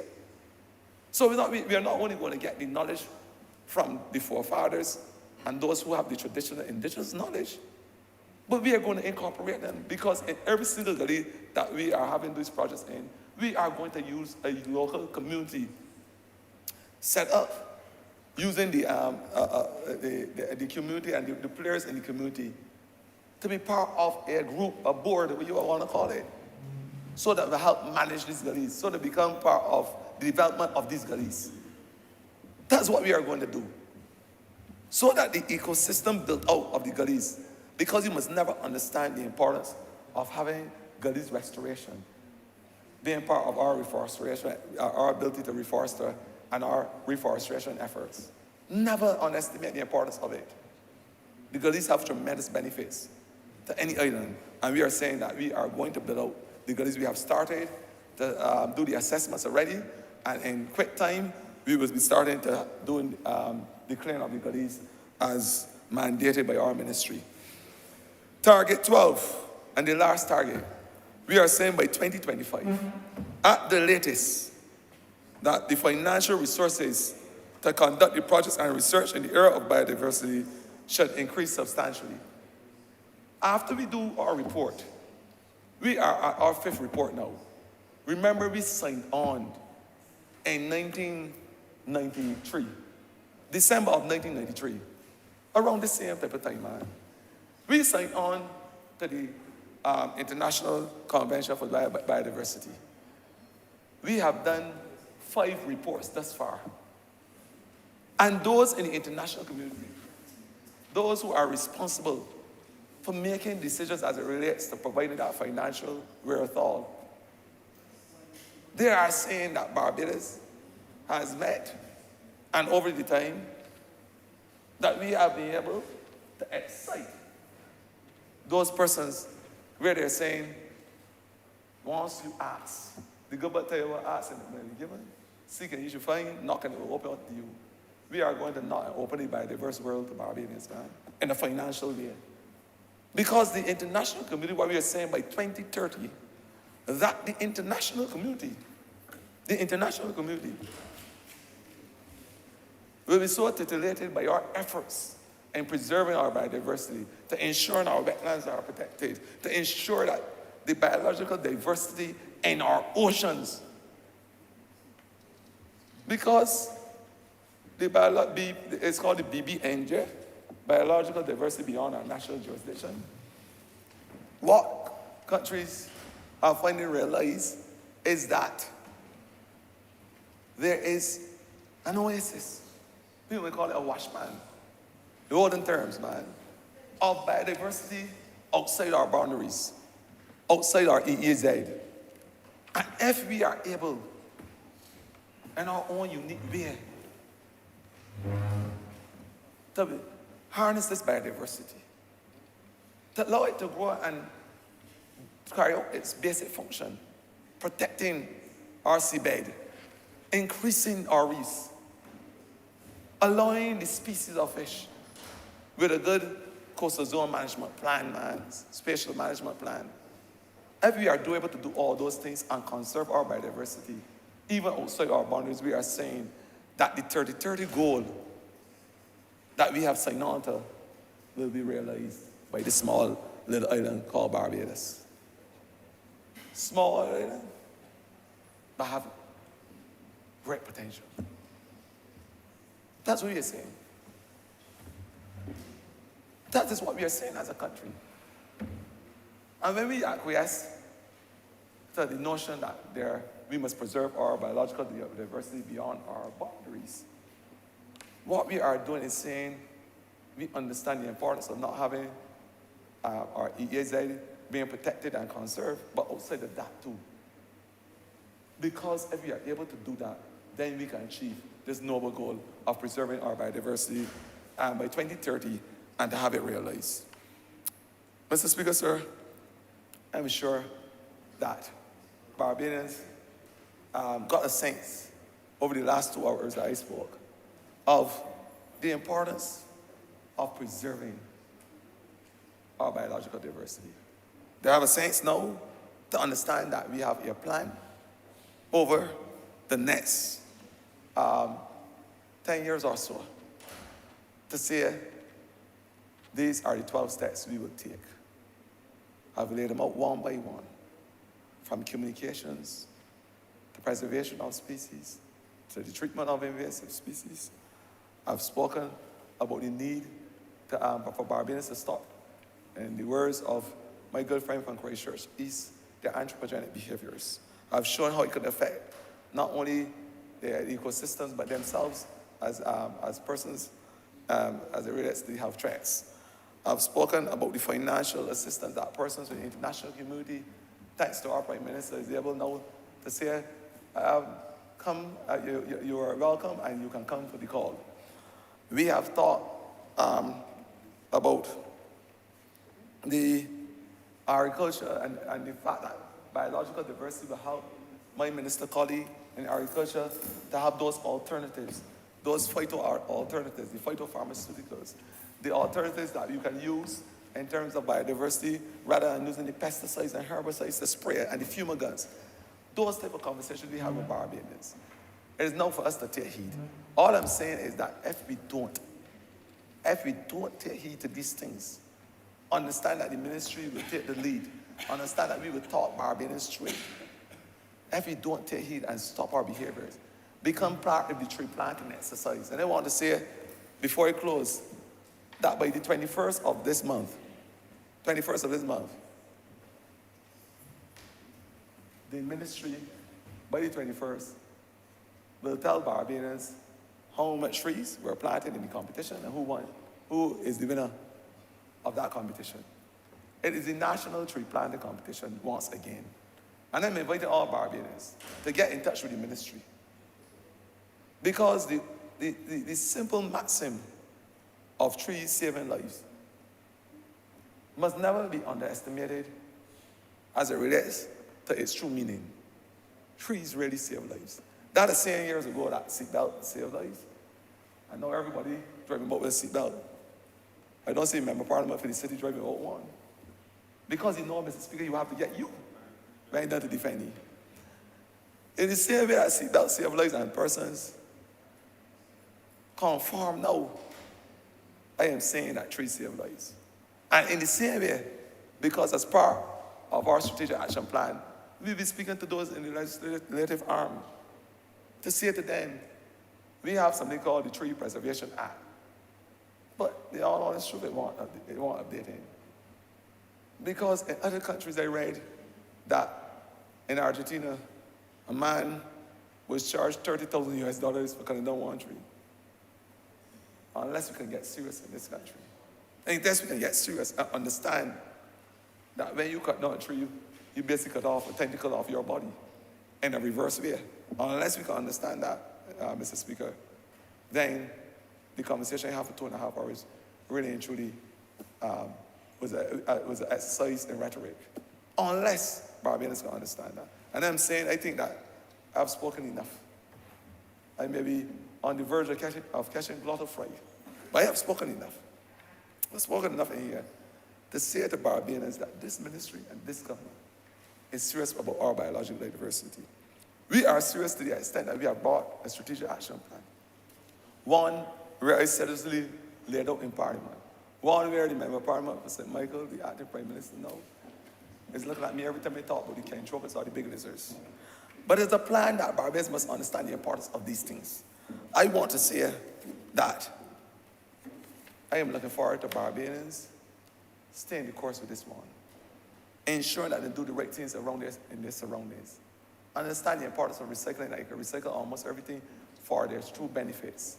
Understand that the chocolate cottage industry must now allow us to survive the test of times using those indigenous products.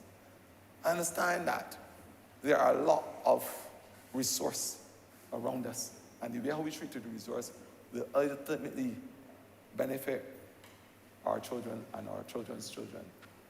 This conversation is about the survival of the sperm and the egg, in simple terms. And if you don't get it right, none of the two will survive. The existential threats that we are faced with as a country is one that requires every single person to put their hands to the plow in the fight. So when we're having the beach cleanup, it requires every single person, from St. Michael South included. I know the minister will feel proud to have his own constituency can help with the beach cleanups. It requires every single person, even if my good friend in Christchurch West, to say, let me go and do a gully cleanup, although I don't have any gullies in my constituency. And it requires persons from the constituency of St. Michael West, and St. Michael West Central, to say, let me come and help with a gully cleanup in the country.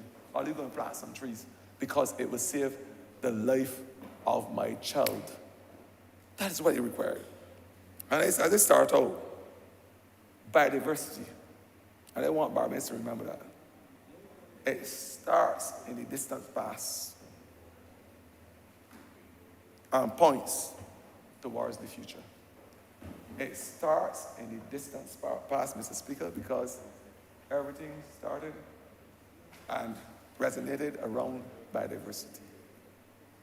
But it must be part of our future, our distant future, if we are going to survive the times and are able to mitigate the existential threats that we are faced with.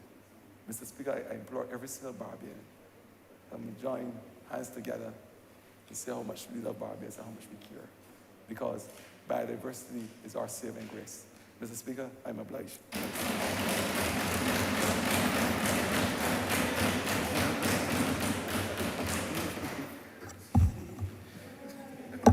Honourable member, Michael. Mr. Speaker, thank you very much, sir. I rise naturally to support the resolution brought before the House, and my good friend, the Honourable Minister responsible for the environment. I want to begin by commending him, sir, for the wonderful job that he has been doing as Minister of Environment. I think very few people can legitimately say that he has not made a significant difference since assuming that portfolio. I must also say thanks to the Honourable Member for the work he's doing in the blue economy, sir, to make sure that those of us who make our living and trade by the sea, and those of us who depend on the ocean, which really and truly is all of us, are able to survive in this country, sir. And on his most recent elevation, sir, on the international stage as well, as Vice President, sir. So I wish to commend the Honourable Minister for all that he's doing. Mr. Speaker, sir, this conversation on biodiversity, sir, is one, obviously, that has my full attention, having had the privilege to be the minister responsible for blue economy and maritime affairs over the last few years, until January this year, sir. And for all that we have done, sir, in the government and in the ministry, sir, I believe that this is perhaps one of the most important things that we will bring before this House. And that the Honourable Minister, sir, has outlined in other places a very strategic plan overall for the environment, of which this particular biodiversity strategy is a part, but that it falls within a larger framework for understanding what we intend to do in the environmental space, as much as the marine plans had fallen within the context of what we had intended to do within the marine space and our environmental plan, sir, and philosophy. Sir, as a government, we made it very clear that we had every intention to respect the environment, sir, not because of the international obligations that we have, but because of our commitment to serve the people of this country, sir.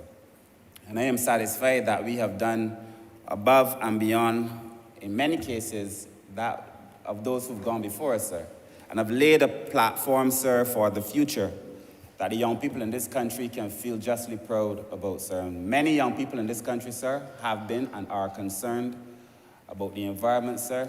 They're more concerned than many of the older people. When I served as Maritime Minister, I would have conversations with the young people very often, and they understood things almost innately that I had to convince other people about. And so I am clearly reminded that we are borrowing the world from the youth.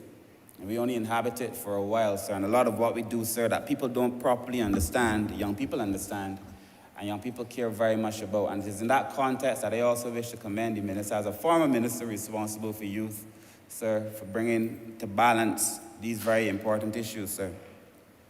But, sir, while we were in the Ministry of Maritime, sir, there were a number of things that we did, sir, within the context of protecting our biodiversity, sir. You may recall that, and the minister spoke about it, sir, we brought a ban on single-use plastics that many people did not understand. In fact, sir, when we started speaking about the circular economy and the need for us to reduce waste into the system in the first place and to be able to reuse these items so as to prevent these things from affecting the sea and our biodiversity, sir, many people did not understand it. And they considered that the ban on single-use plastics was nothing more than a nuisance at the time. And many people, sir, you would also recall, who complained that it was impossible to do We cannot do this. How are we supposed to do this and that, sir? Are now doing the things they said they could not do. I went to the supermarket the other day, sir, and I saw all of the eggs in crates that the egg producers were telling me they could not be in, sir. We just have to be able to make changes in this generation to be able to protect future generations. And that is essentially what being able to take care of the biodiversity is about, sir. Also, sir, we had introduced, and I know the minister will finish it, sir, we had introduced a conversation on marine managed areas. We wanted, sir, to extend on the west coast, sir. We wanted to go from Western to Fitz Village, because unless we are able to protect that ocean space, a lot of the biodiversity within the ocean space, sir, that we want to protect will not be protected. We continue to do the things, sir, on that ocean that we know we should not do, sir. We will not be able to achieve this biodiversity that we are discussing, sir. And I wish at a later point in my presentation, very brief today, to talk mostly about the coral. But a lot of what we are doing, sir, on the west coast, to be able to move and extend that marine managed area so that the biodiversity within it has an opportunity to survive, so that the coral within it has an opportunity to survive. And that a lot of what we have to do, sir, is to change human behavior, change the way that we interact with the ocean, change the way that we interact with the land, to be able to make sure that we do not overexploit what is really a finite resource. And if COVID has taught us anything, and surely if it has taught me anything, it is that the natural habitat, sir, has the capacity to replenish itself if left alone, if left without human intervention, sir, and human interruption in a way that is harmful in the long term, sir. And that movement to stretch the West Coast Marine Managed Area is critical to protecting the biodiversity within the ocean, sir. And we also have to do the same thing on the South Coast, to be able to protect the biodiversity within it. Of course, sir, when you protect a marine space, there are human beings who are affected, fishermen and so on. And we have had several conversations with the fisher folk in that area to tell them that if we do not change our behaviors, then there will not be anything left for future generations, sir. And that is one of the important things that we would have done. And over the course of the last few years, Barbados now chairs, sir, the Honourable Minister would now chair the Commonwealth Blue Charter on marine managed areas as co-chair with Seychelles, because of the work that has been done in that particular space, sir. So that if we are not just talking the talk, sir, we are walking the walk. And it is reflected both in our local affairs as well as in our international affairs, sir, that this government has been serious about the environment from the time we came into office. And I look forward, sir, to the finalizing of the administrative arrangements as to where, because we need to create a marine managed area office of sorts that focuses only on that space, sir. It is critical to being able to deliver on the promises of the ocean.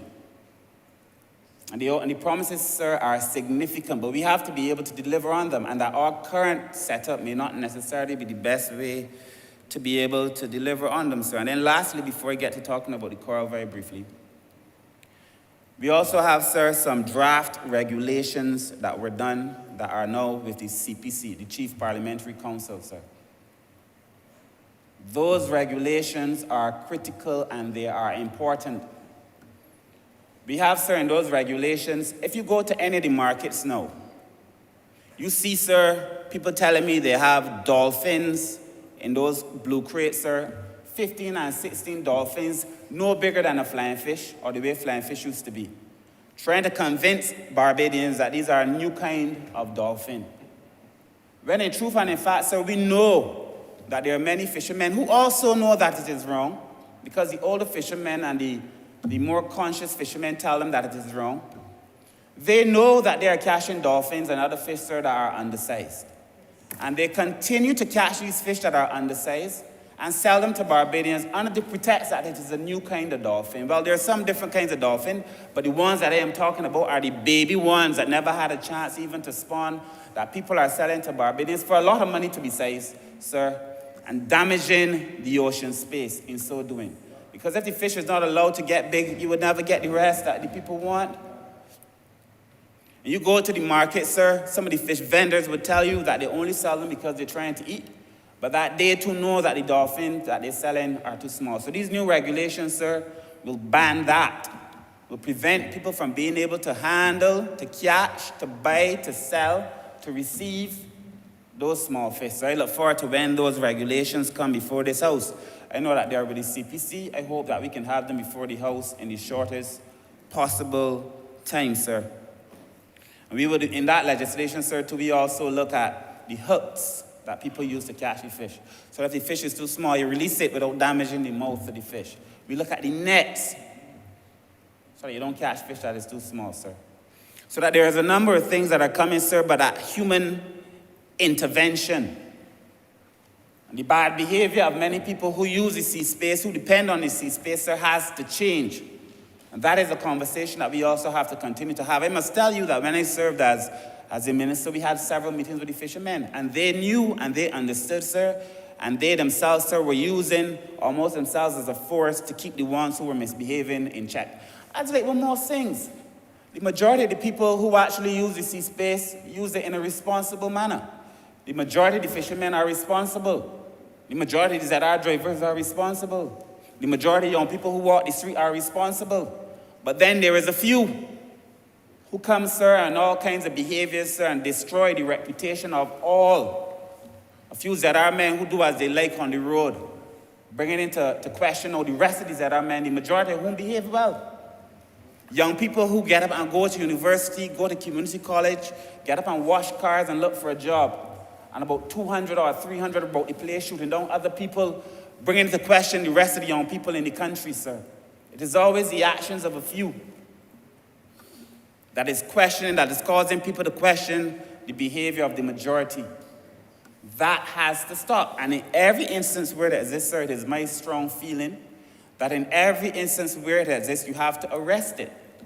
No pun intended, but you really have to arrest it everywhere that it exists, sir. We had a whole set of things listed to bring order, because as much as we've brought order to the land, we really hadn't brought order to the marine space. And out there, it's pretty much like the wild, wild west. There's a need to bring order to it. And that is why the marine spatial plan that I know the Honourable Minister will bring is equally important, so that we can allocate where and when and how people use that marine space. Who and when can do this and where? You know, to what extent? What is the cost of our behavior here, sir? Carlisle Bay Falls in my constituency, I must tell you, I have every intention of protecting it. That is why we made sure Carlisle Bay fell within the marine managed area. It is important to the people who live on the south. It is important to this country. So I have every intention of seeing that become a marine managed area, as we have said in the original intention, sir. And before I speak to the call, sir, the boats, the old boats that litter both Oistins and Bridgetown, and that we have tried desperately to have those boats moved. We have tried so desperately to have those boats removed from Oistins and in Bridgetown, sir. The legislation is a little bit weak, so that a fisherman may come and tap 2 nails in the side of his boat or sand down the side and say he's working on the boat. Some boats there for 10 years, 15 years, taking up space, preventing people who are actually fishing from being able to use this space, sir. And these things are important, because it is at the end of the day, sir, all of us are in this thing together. But sir, I really just wanted to talk about 10 minutes or less on the coral, sir. And I can make a document of the House, sir, the 2020 status of the coral reefs.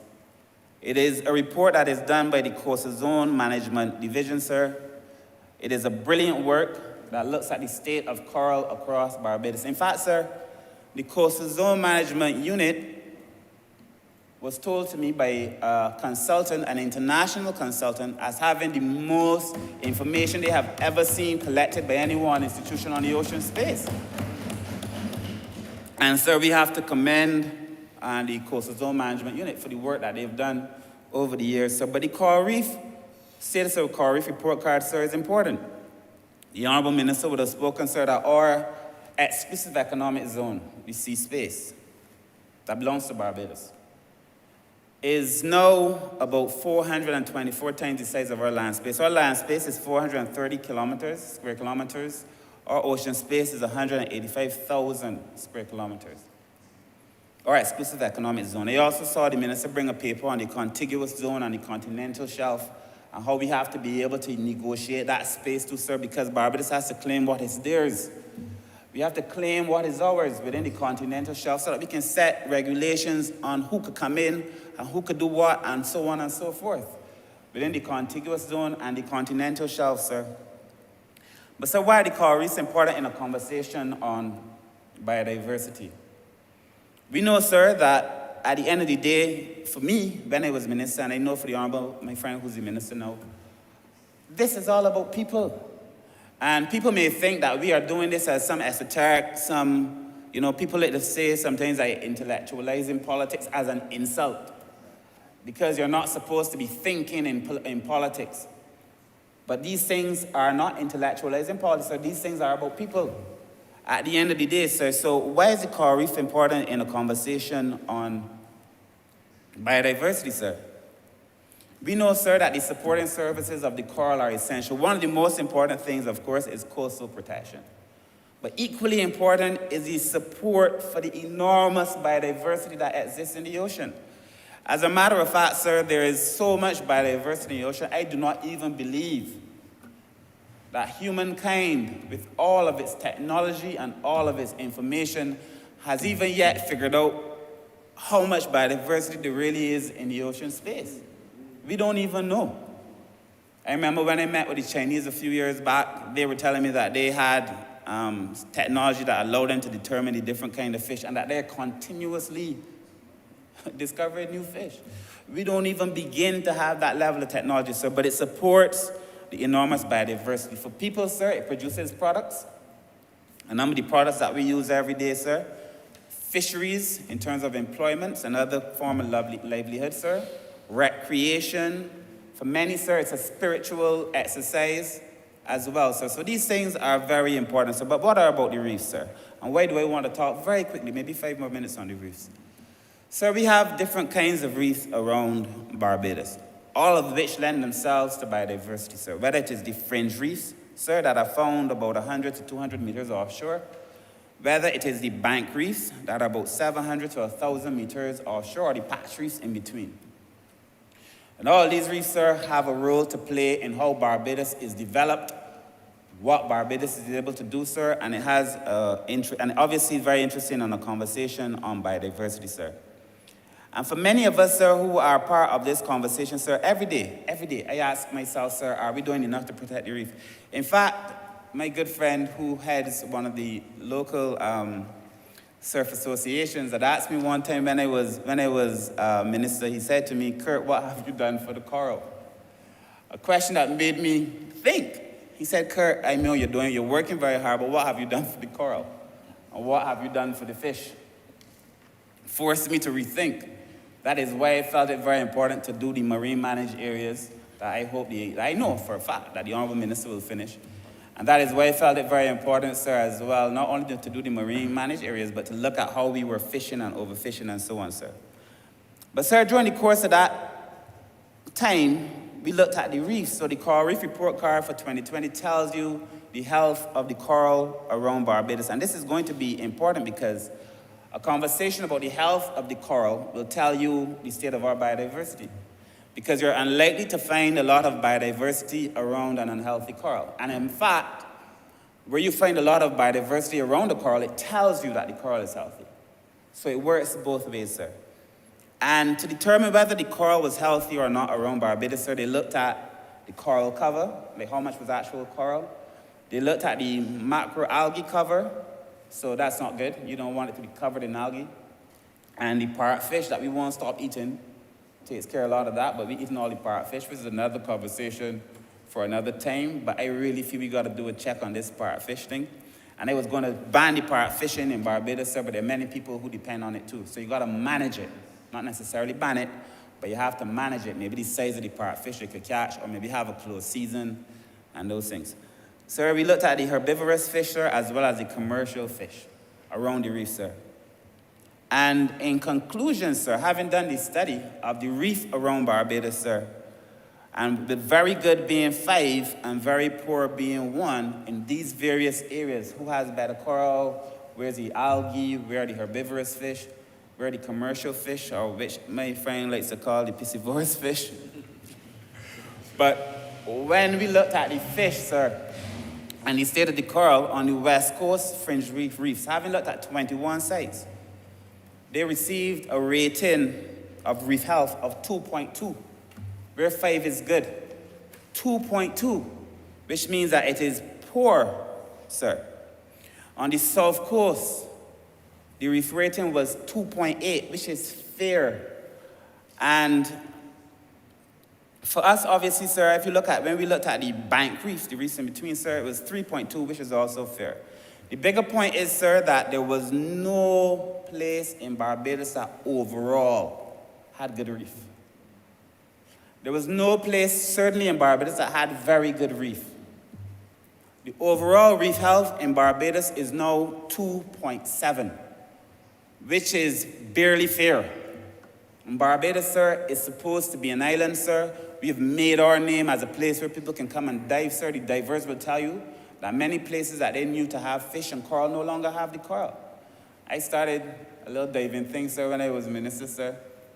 You know, I'm not nearly what the others are, but, you know, you can see that there is not the kind of coral health that one would anticipate in an island like Barbados, sir. And this is a very serious concern. If we're talking about biodiversity, sir, in the ocean, in Barbados, we are talking about the coral. Because it is the coral that essentially allows us to have the biodiversity, sir. And sir, I mean, there's a lot of information. This site we went through site by site, the West Coast Fringe Reef. You might find some very good, and some beaches for the, in terms of the herbivorous fish, and then you might find a lot of algae cover, but no area where overall there was very good reef, sir. And so we went through a number of things, sir. There was a timeline in the report, sir, that looked at the reef health over time.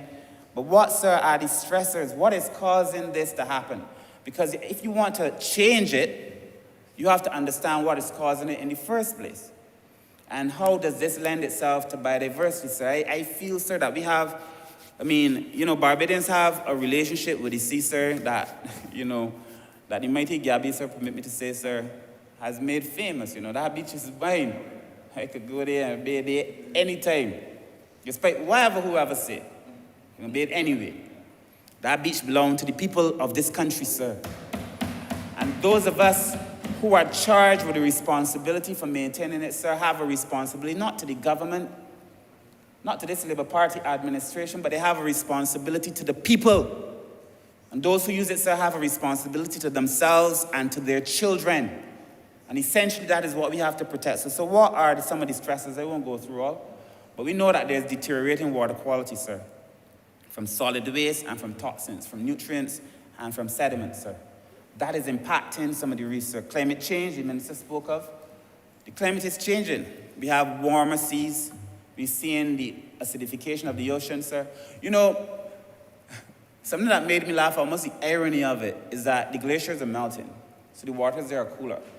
All waters are getting warm. There was a study that showed, sir, that as the waters got cooler in the north, from the people that are causing climate change in the first place, and the waters in the Caribbean are getting warmer and a little bit more acidic, that our fish in the region, fish in a lot of small and developing states where the waters are warming, are migrating to the cooler waters in the north by the very same people who causing them to lose their habitat in the first place. When we say that climate change wasn't caused by us, but that we are being the victims of it, sir, it is manifesting itself time and time again in so many different ways. These hurricanes, these storms, now the fish leaving and going to the same culprits that caused the climate change in the first place. Anyway, so there's the other issue, sir, we're having is overharvesting. We have to stop it. And I know the minister would have attended a meeting in Ghana that looked at a lot of these issues pertaining to illegal, unregulated, and underreporting of fishing. Sir, a lot of people who come in with technologies way better than ours and throw their nets, sir, and steal our fish. Taking the limited biodiversity that we have, the physical damage, sir, from construction. Of course, sir, when they talk about physical damage, they will remind me of the cruise ship. But I knew it happened, sir. We put in place mechanisms to make sure that it could never, ever happen again. That they have to report, that we have to understand when they move, when they leave. We've widened the circumference, and under no circumstances, unless it is approved by the ministry responsible for the ocean, cannot cruise ship beyond that side of the world, sir. And the minister spoke about lionfish. But, sir, these are some of the things that are causing us some concern. And so I asked myself, what can Barbadians do? Because this is not a conversation for the academics or the politicians or only the people who dive. It is a conversation for Barbadians. What can Barbadians do to make sure that we protect this biodiversity that the ministry cares so much about, that we all ought to care about, sir? So we said that you should never dispose of your waste in the sea or in gullies. And the minister spoke at length on that. He won't need to repeat it. But that it has to stop. You know, I visited down by Walker's Reserve the other day, and what they're doing down there for the mangroves and so on is phenomenal.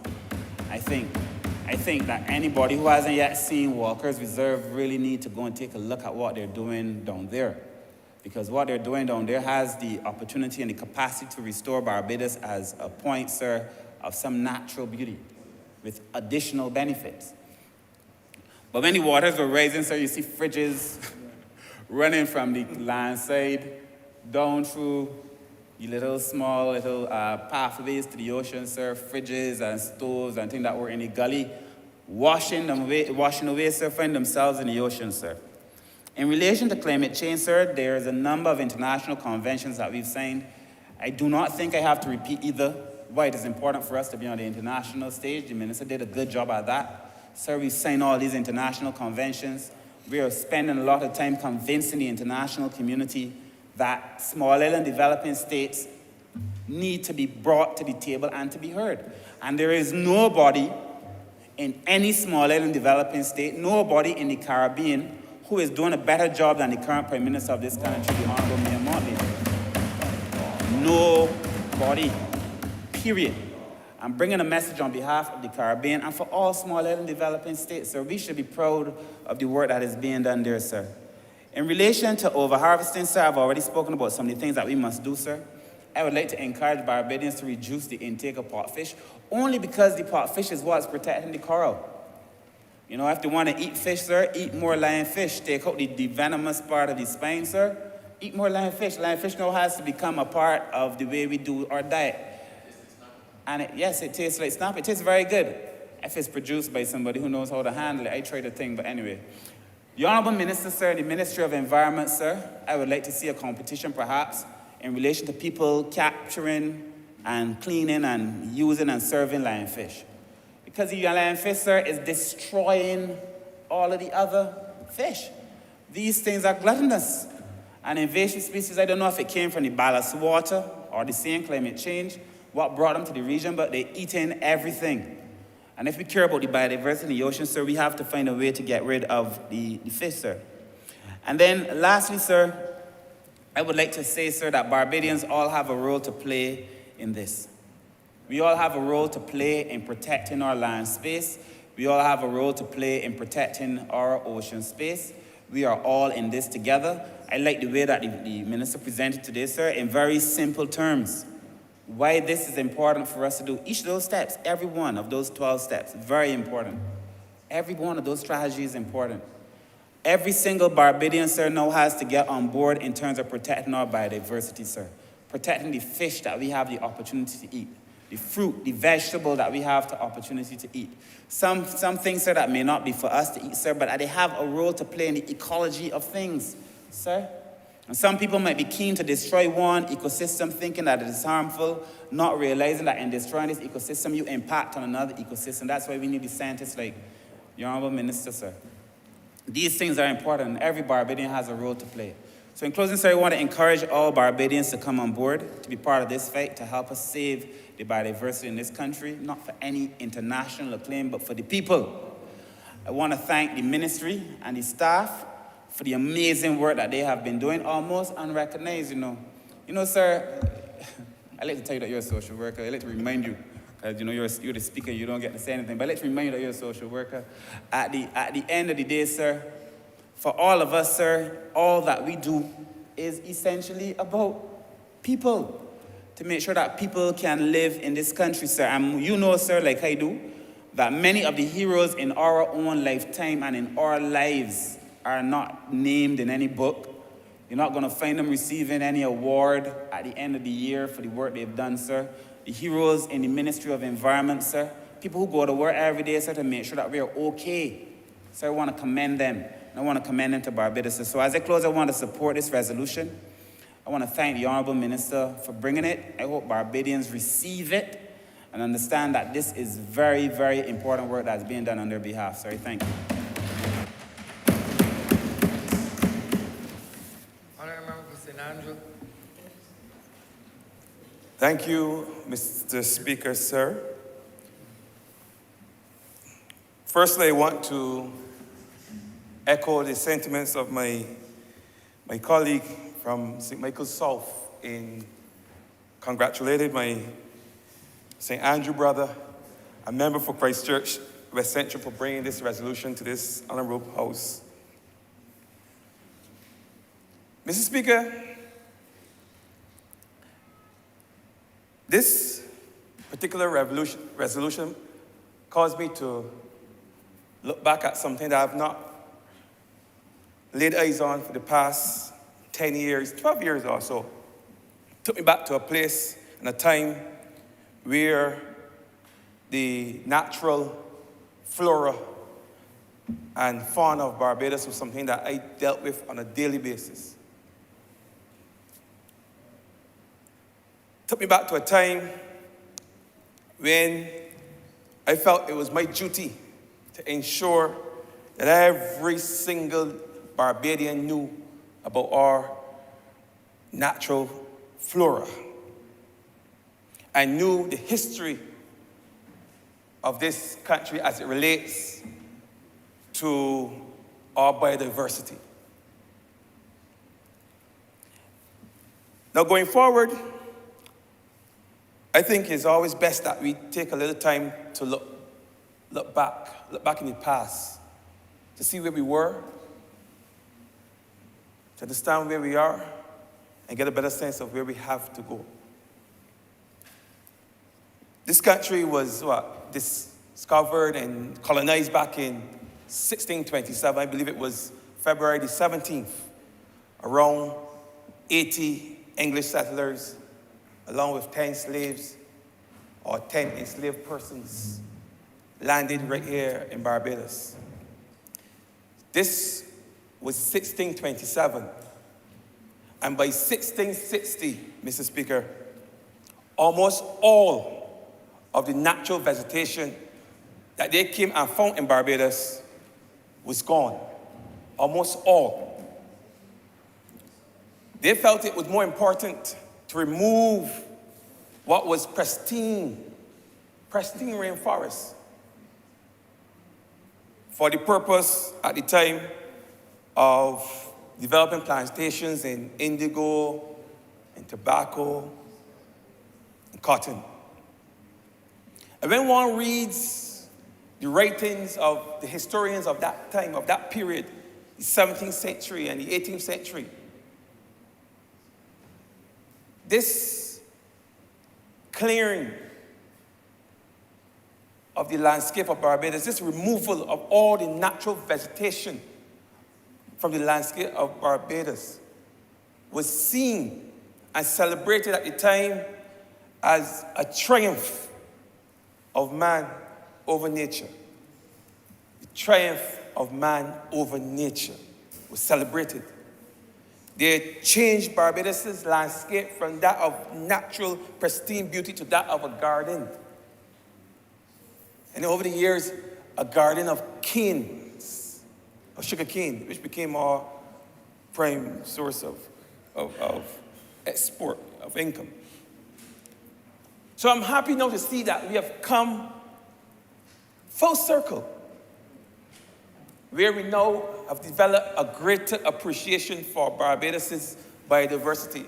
And let me just say that, as compared to others, even though I'm told that comparison is the thief of joy, we are not nearly as diverse ecologically as our neighboring territories. But be that as it may, what little we have here, I'm glad to see that we are doing all that we can to conserve that. And in bringing this Biodiversity Strategy and Action Plan.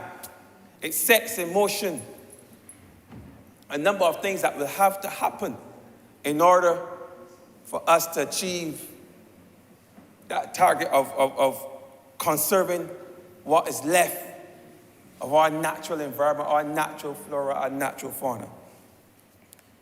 And the member, in bringing this resolution, he spoke of 12 targets. I would have identified about 4 or 5 that I wanted to speak on, but in the interest of time, I will reduce that number to maybe 3, and I will merge 2 of them. And the first one that he mentioned was looking at the educating, the awareness, the sensitizing of persons. That one is paramount.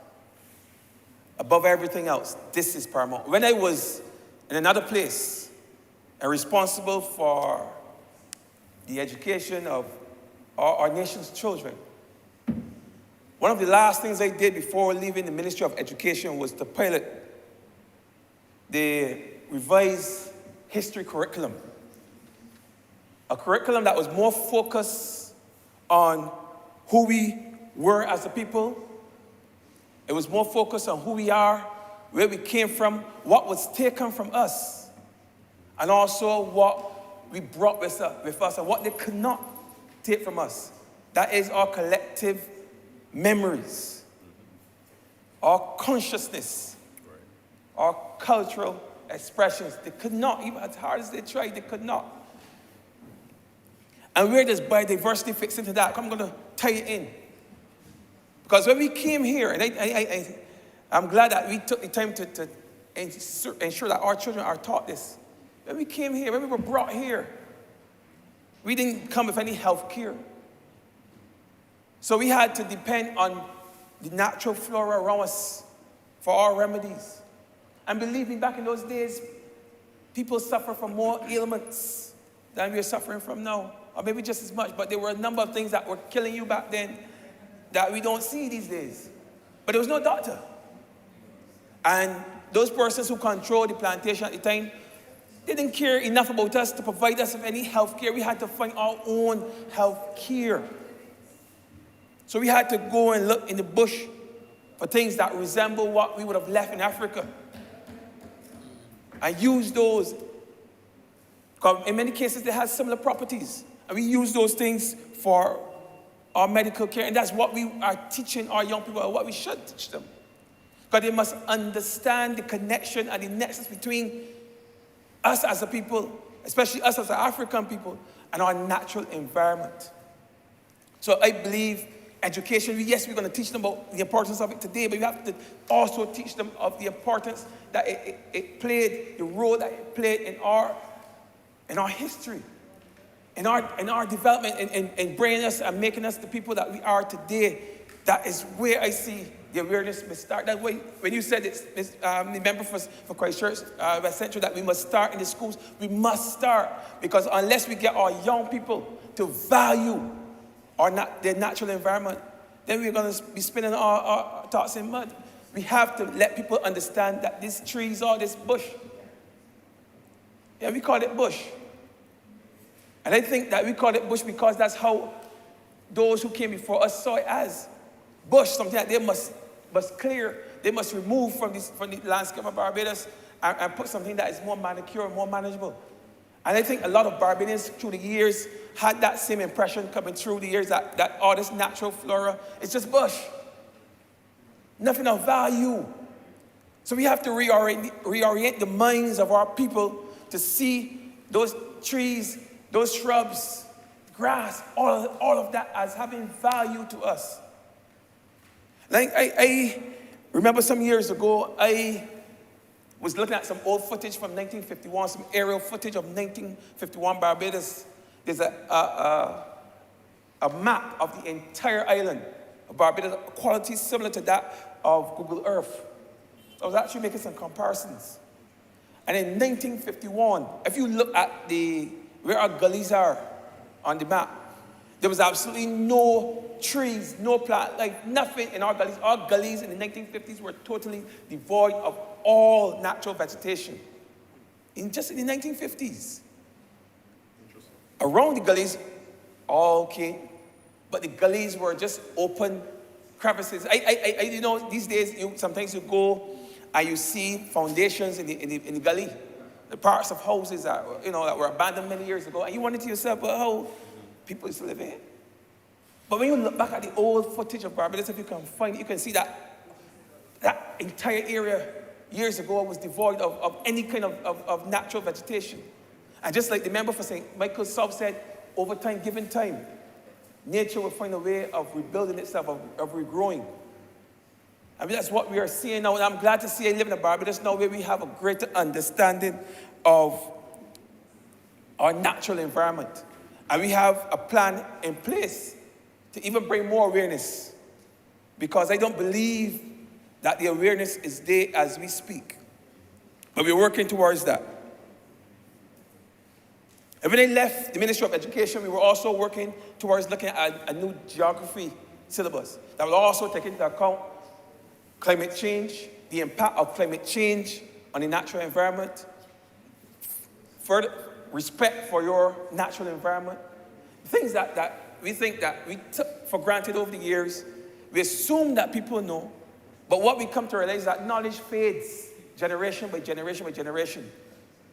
So what was of value to persons in the 60s was of less value in the 70s, and even less value in the 80s, and in the 90s was of no value.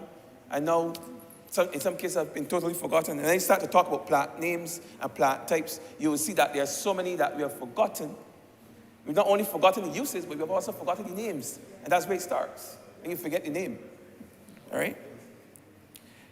Now, as I said, we started with geography, so we take a comprehensive approach to helping our people have a greater sense of self, who we are, what our roles are here in this Barbados, in this society, in this human civilization. So it was well-rounded. So that is what I left in the Ministry of Education. I will only hope that they continue, because it's absolutely necessary that our children understand that they have a role to play in conserving our biodiversity, conserving our Barbadian civilization and everything that comes with it.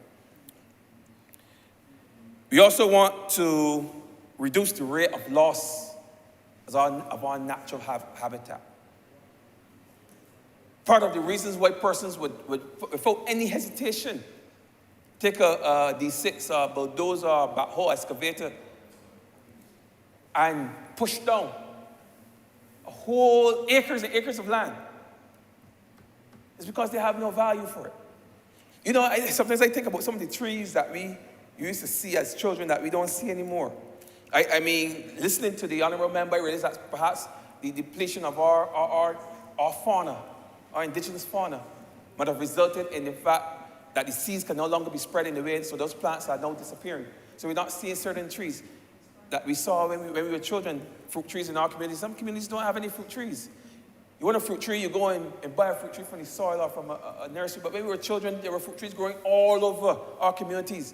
We could go anywhere and pick any amount of guava, fatpur, or plums, or, you know, any fruit, gooseberries, tamarins, anything that you want, you can find in your community. Now you don't see those trees. People cut those trees down. If there are too many leaves that they have to rake up for in front of their house, they cut down the whole tree. I've seen it. If you have a situation, the bare fruit tree causing too many leaves for you to rake up, or the mango tree, people go and cut down the entire tree. A situation where persons come and pick your fruit, your response is that you cut down the entire tree. No, that has to stop. That has to stop. In fact, we have to re-energize that effort to plant those million trees. Also, we were started just before COVID. Plant more trees.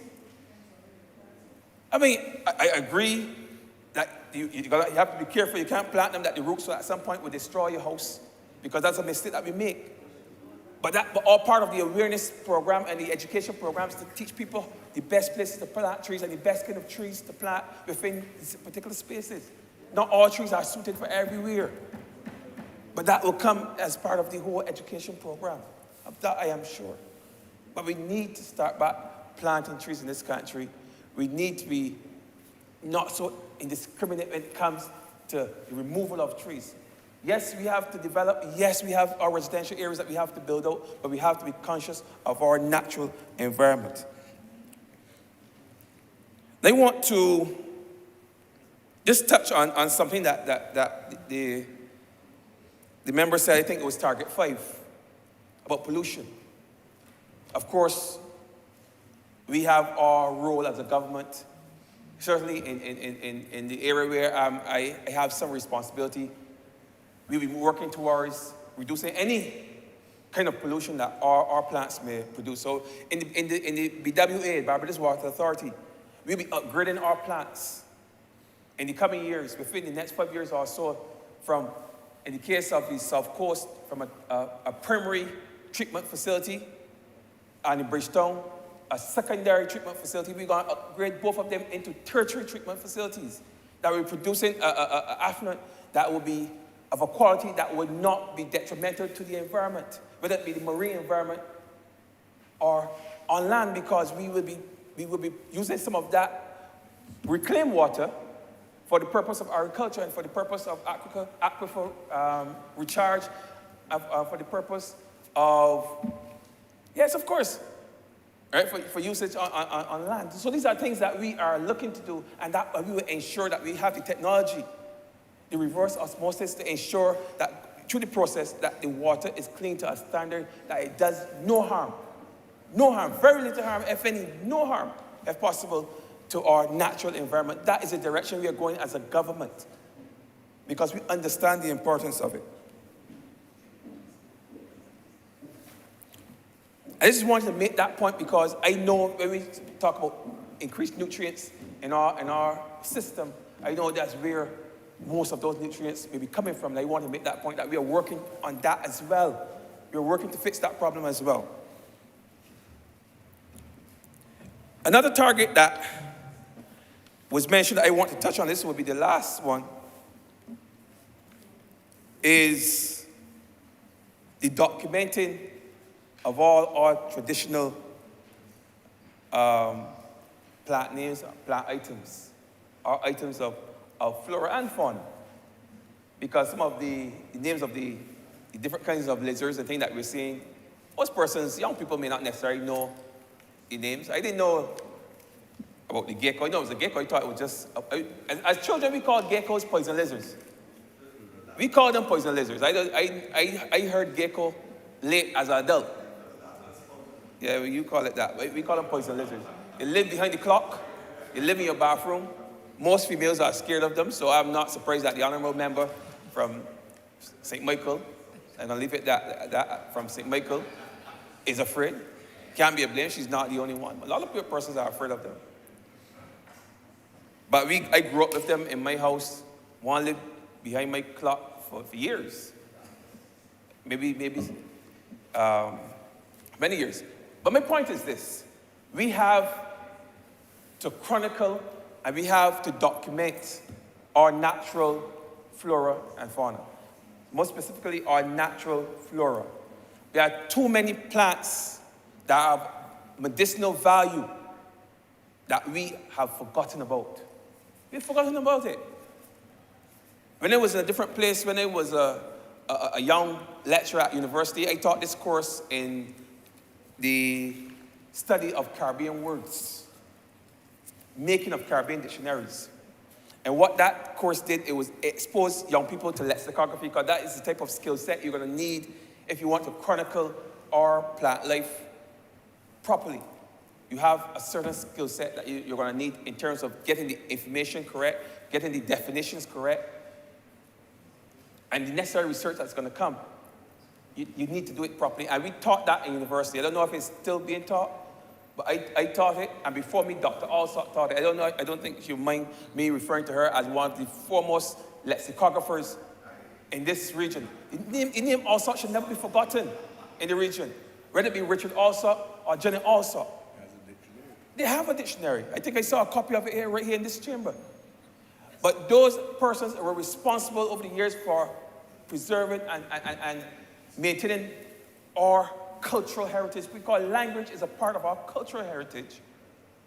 The preservation of our words, our linguistic development or linguistic creativity was all chronicled by these persons before. I did my little part back in 2015, 2016 to chronicle as many of the plant types and plant names that I found here in Barbados. I did a decent job of capturing what I consider to be a very comprehensive study of medicinal plants in this country.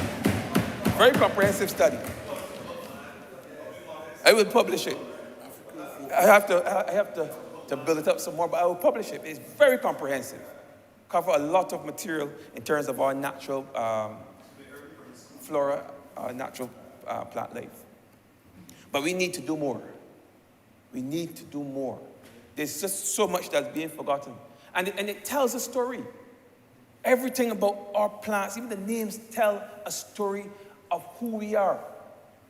You know, when I used to share with my students some of the names of the plants, for example, a plant that the prefix was monkey. We have monkey tarbra, we have monkey this, monkey that. We always knew that meant that plant was not good for you. The Africans understood because within African culture, monkeys were believed to be animals that dwell in the place of the evil ones, in the place of spirits. So anything that had monkey in front of it was considered poisonous or of no use to you. Then you had duppy. Well, we all know what a duppy is, what a duppy was, or what a duppy is. So any plant that had duppy as part of the name, duppy fat pork, which is that one that grows on a ficus, I think it is, but looks like a fat pork. But if you eat it, obviously it's poisonous. You may become a duppy as a result. So they understood that. And the name was also a teaching moment because when persons heard this plant was duppy this or jumbie that, because that's what a duppy is in the other parts of the Caribbean, or monkey this or monkey that, they knew that it was either not the real thing, a caricature of the actual plant, or poisonous or bad for your health. All that was taught in the names of plants. That's what the Africans brought here, and that's what they understood. And even in their world, they made everything to suit their worldview. A small thing was a baby cucumber, baby banana. It wasn't complex. But we understood it did not change. What happened is that that knowledge over time disappeared. Because in the 1960s and the 1970s, with the advent of free health care, there was less need for persons to go into the bush or into the gullies and pick Wonderworld when they had a cold, to pick Christmas bush when they had a cough, to pick bellyache bush when they had the bellyache. There was less need for that because persons could easily go and get a Fenzik or a Panadol or anything like that. So persons wanted quick fixes, which had long-term effects on their health, adverse effects. Yes. But it was quick. And they had no time to go into the gully and look and hunt for different things that their parents would have used over the years. I remember I catch the very tail end in the 1980s of Wonderworld. I know people still use it. There has been a resurgence. There has been a resurgence, maybe because of the resistance to Western medicine that the Honourable Member spoke about earlier, but there has been a resurgence of natural remedies. A lot of these plants, Damien Cohol of the university would tell you that a lot of the plants that we use as young people, as our grandparents use as young people, have been proven to be effective, have the same properties. You understand? In the medical arena that we use them for. And there was a reason we use them. I mean, persons through trial and error over many years, decades, even centuries, were able to determine that this plant is good for cold. This plant is good for headache. We know castor oil, leaves, whatever is in those leaves. We use those things for headache and joint pains and all these things. I used to work at NTW on the road. I would see the workers come in and they'll have the leaves come all over under the hats. Yes. When there was a headache, they'll have that on the joints. They would wrap it around their knees and everything. And that worked for them. Yeah, I know these things. I've seen these things. I've lived these things. But I was young, so I caught the tail end of it. And in years, when I came to myself, it had already started to disappear. But we have to use this opportunity now as part of your strategic plan, of our strategic plan, to bring awareness to these things. That there are many more, many more that we can talk about now. Start that conversation, expose young people to these things again, speak of the value of it, the efficacy of it, and it will edify our young people. It will build on the knowledge that they have. Because they have knowledge, and they understand that they have an alternative. If you have adverse effects to any Western medicine, you have an alternative. That you can just go in your yard and pick a blueberry vervain. You know, these are things that we grew up with. Years that we can use, but people do not know about it. Young people don't know about it. People in my age group, which I still consider to be young in their 40s, don't know about it. Because a lot of that knowledge went out in the 60s and the 70s when we were too young to understand. But here we are at this critical juncture where our biodiversity is under threat. But we are in a position now, today, to make a difference, to ensure that even though we didn't have a choice in the past, we have a choice now to do what we can as a people to ensure the continued development, continued life, and the continued growth of our natural flora, our natural fauna, everything that surrounds us. The biodiversity of Barbados is secured and conserved. That is now our duty as a people. Mr. Speaker, I would want to continue because I have a few more, but I'm gonna leave it at that for now, only to say that I truly support this resolution. I like the direction that we're going. I like the fact that we've taken this thing seriously. We understand the importance, and we are putting a plan in place to see that our future and the future of our children is secure living in this country. Mr. Speaker, I thank you.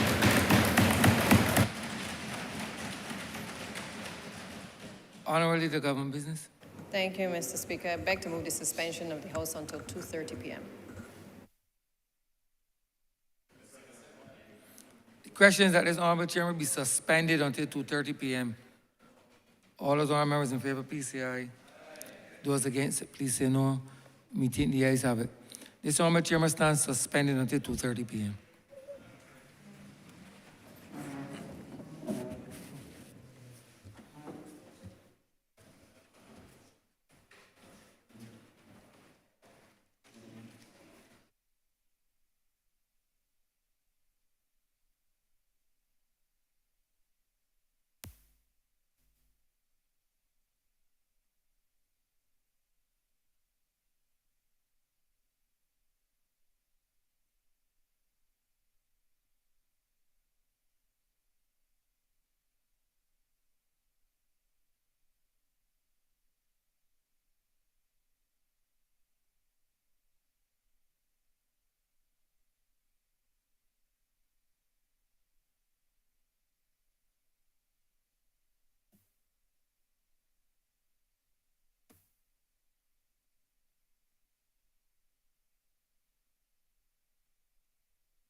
soils from overexposure to POPs, POPs, persistent organic pollutants.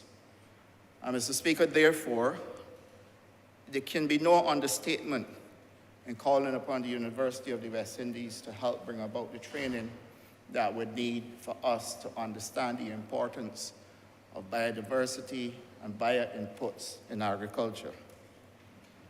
This, sir, if done properly, would also lead for further innovation in agriculture. And agriculture is always evolving. It is evolving because we have gone from the days where technology itself was considered the same hoe and fork and a tractor, etc., but other things have been introduced since then. And whilst it is true, sir, that we have followed the lazy method of introducing sprays to kill pests and weed, sir, there are several opportunities available now which I will touch on. And that gives us a chance to revisit what we were doing. And so the importance of this resolution, sir, in this month of independence cannot be underscored enough, given the fact that this country must now face the hardcore reality that confronts us with climate change. And if we do not strike a balance, sir, between what climate change is about to do with us as a people, with our plants and with our animals, sir, we can speak till the cows come home. The one blows will certainly kill the old cow. And therefore, we must recognize the importance of innovation in order for us to use technology and in order for us to do proper lab testing, but also for us to preserve our plants and our animal species in order for us to have a balanced biodiversity. And I'm also going to speak about balanced biodiversity as well.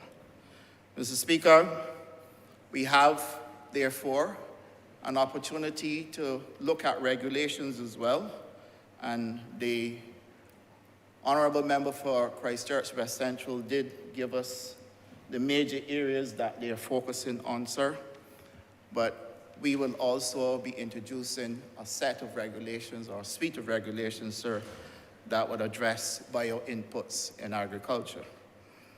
And then, if we are going to go this route, you cannot ignore training of technicians. So here is another opportunity where if you train technicians, then you're creating a new type of job, sir, which would also add to the economic benefits. And then, Mr. Speaker, I tend not to have very, what should I call it? I do not have very on the surface, very linear conversations. I tend to be a little bit non-linear in some of the things I look at. And there's no way we are going to recover from the damage that was done, a lot of the plants and animals that we've lost, unless we create the opportunities to provide that type of training to help people get involved and find some niche in creating jobs so that we can rebuild our biodiversity.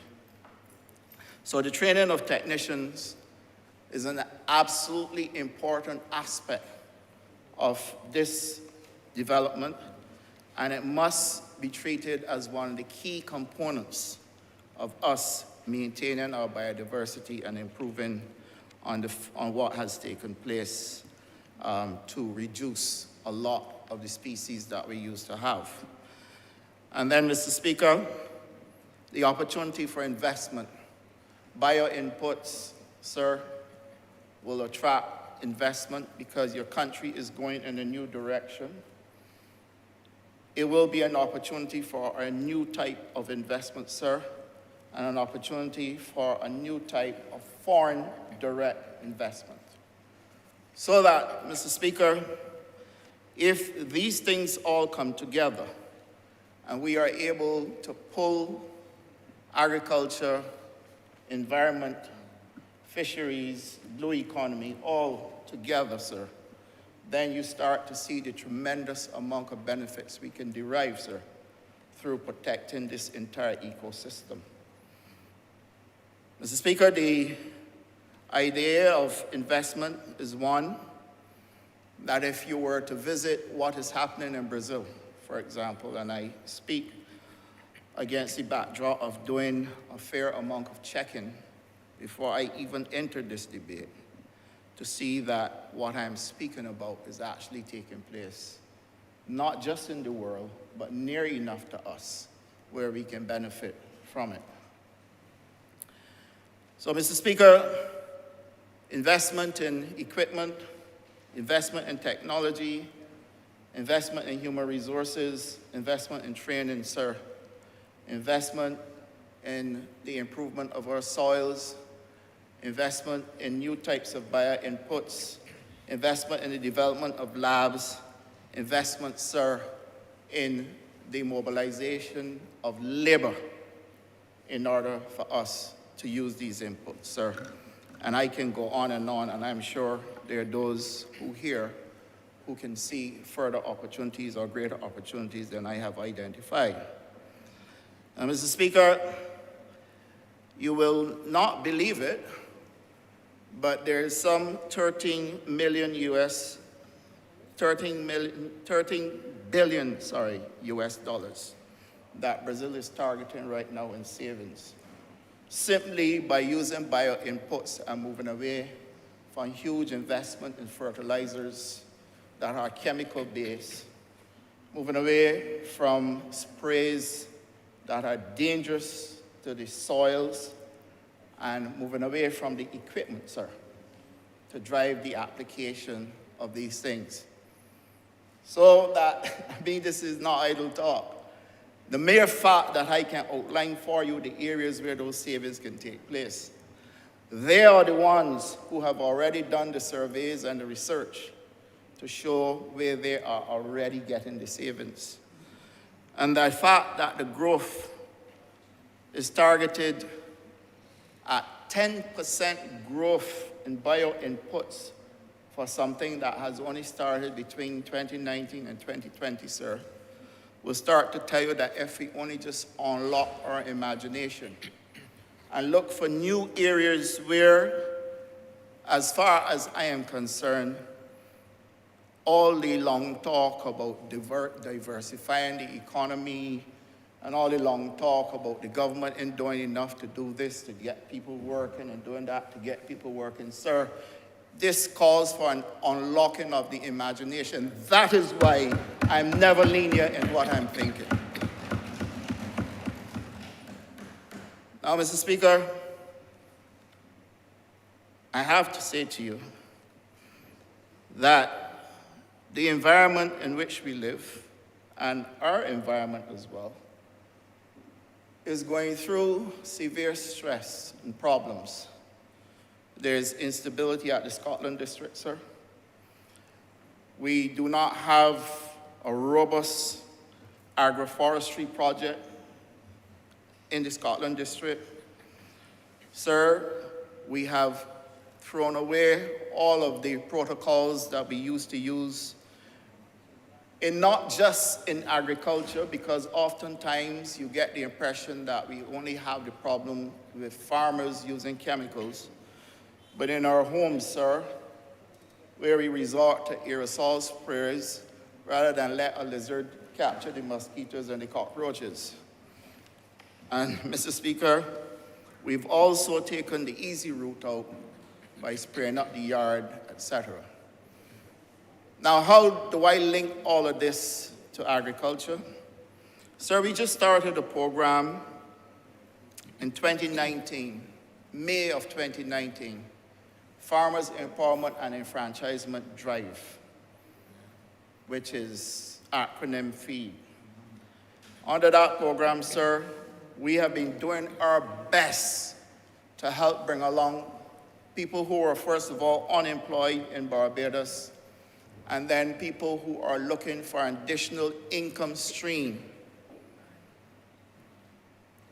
But as we seek to do so, we are being challenged with the provision of water because of what climate change is doing to this country. We are also challenged with the overgrowth of bush. Sir, the moment the rain falls, if you drive around Barbados now, the amount of bush you see, you wonder if agriculture is going on.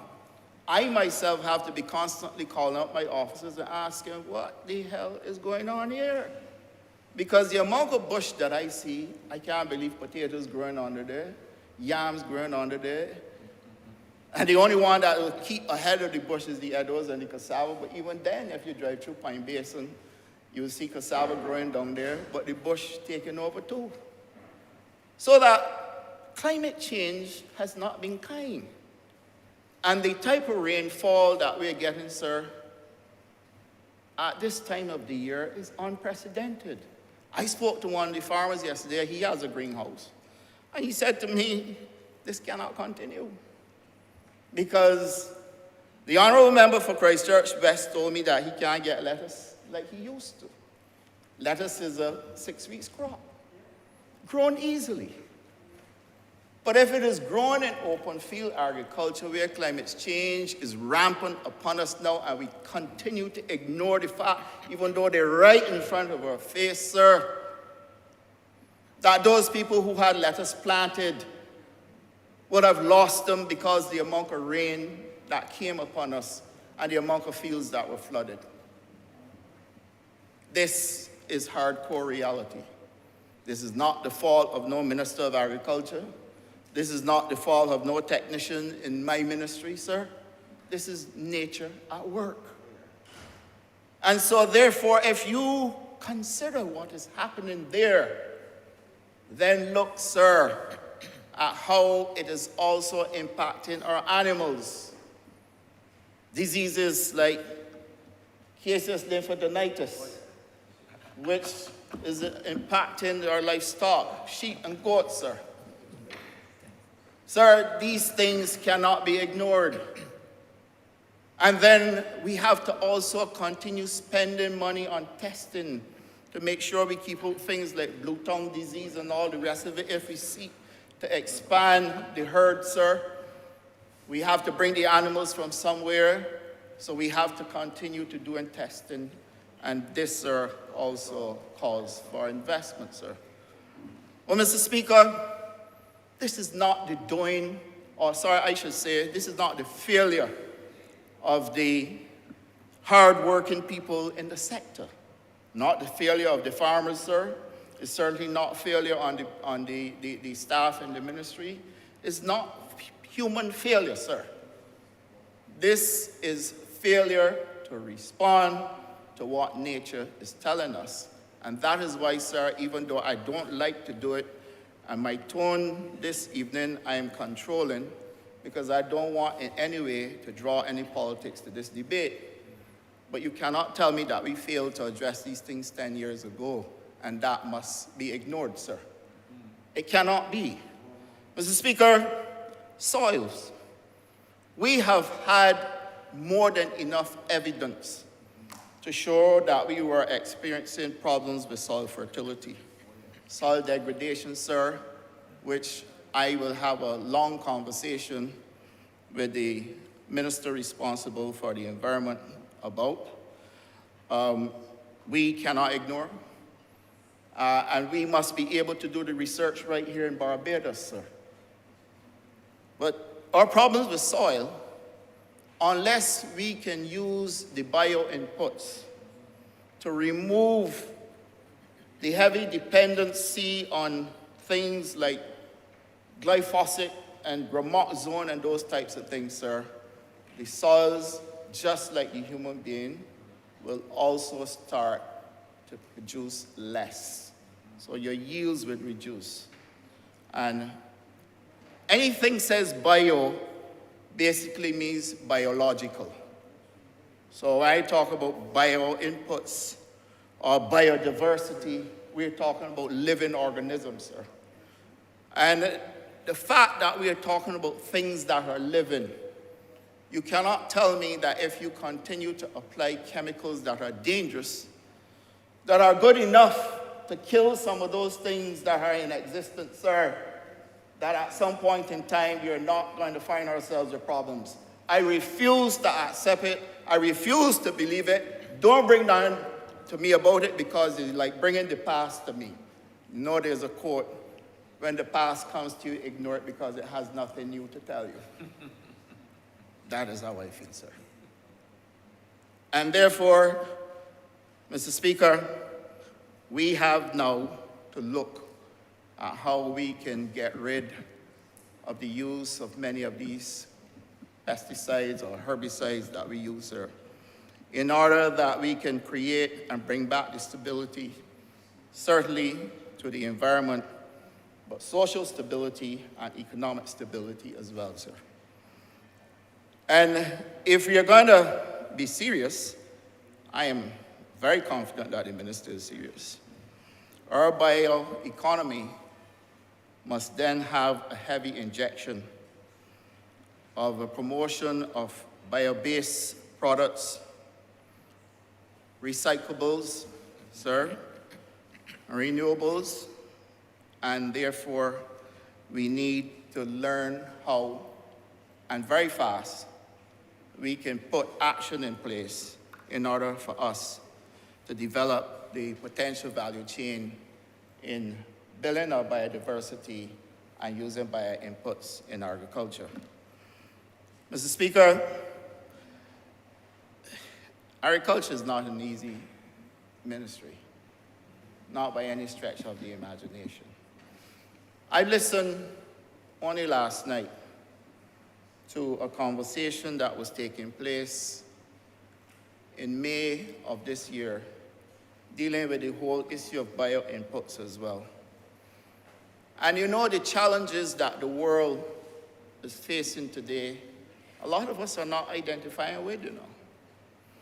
That in that conference, it has been recognized, sir, that for every input that a farmer has to add to his farm in order for that person to increase production, they're losing more than they're making. Brazil presents the best example of how we can get around this problem. And Mr. Speaker, my personal view, I may be challenged on it. I know people have said that I talk foolishness sometimes. I read something on Facebook that somebody, well, not just somebody, a whole set of people were prepared to target my stomach and the weight that I gained because I said that it is not good to give children macaroni and corned beef and fish cakes on a frequent basis. So the whole conversation became about I wanting to eat all for myself. The whole conversation became about look at his size, look, he already eating too much of it. And I want everybody that looking right now to look at my size because I dropped 20 pounds. Stop eating it. But the hardcore reality in all this is the message, which people often miss, and therefore that is the reason why we have a lot of the problems that we have right now, because people tend to miss or deliberately refuse to accept the message so that they can get a chance to poo-poo you because you're in public life. I get it. But what I don't get is the generations behind me that gotta come, how you expect to bring them along when you blurred or stopped the message, sir. And as far as I am concerned, Mr. Speaker, if our food is gonna be served to us after heavy doses of treatment with chemicals, sprays, and all of that, people will die younger. Children will become sick, sir. Our animals have shown that they too are becoming sick because we don't know what they are getting, either when they're grazing or when they're fed what we call manufactured feed or concentrate, sir. So therefore, Mr. Speaker, in addition to the introduction of technology, we have to look at product processing as well. Product processing in terms of what is going into the products, how they're being packaged, the Honourable Member for St. Michael South took us to a stage where we addressed single-use plastics. And that was a very serious time because as far as I am aware, sir, a lot of those plastics were getting into the ocean, etc., and we're humbugging our ecosystem as well. And Mr. Speaker, we also need to look, sir, at the type of parasites and diseases that are impacting our animals now because of the same climate change. And we are picking up what is called transboundary passing of these diseases in a very simple and easy way due to the fact that we import a lot of things that we eat. And if it is that a lot of these things are not processed at a FO value above 3, meaning that it has been so severely heated to bring it to sterility, then we are at risk. That is the reason, sir, we are addressing bird flu right now in the UK, where we literally had to put a ban on all poultry products coming out of the UK. This is the risk that we face, sir, when we have to import things that are infected by diseases that are spreading rampantly, sir.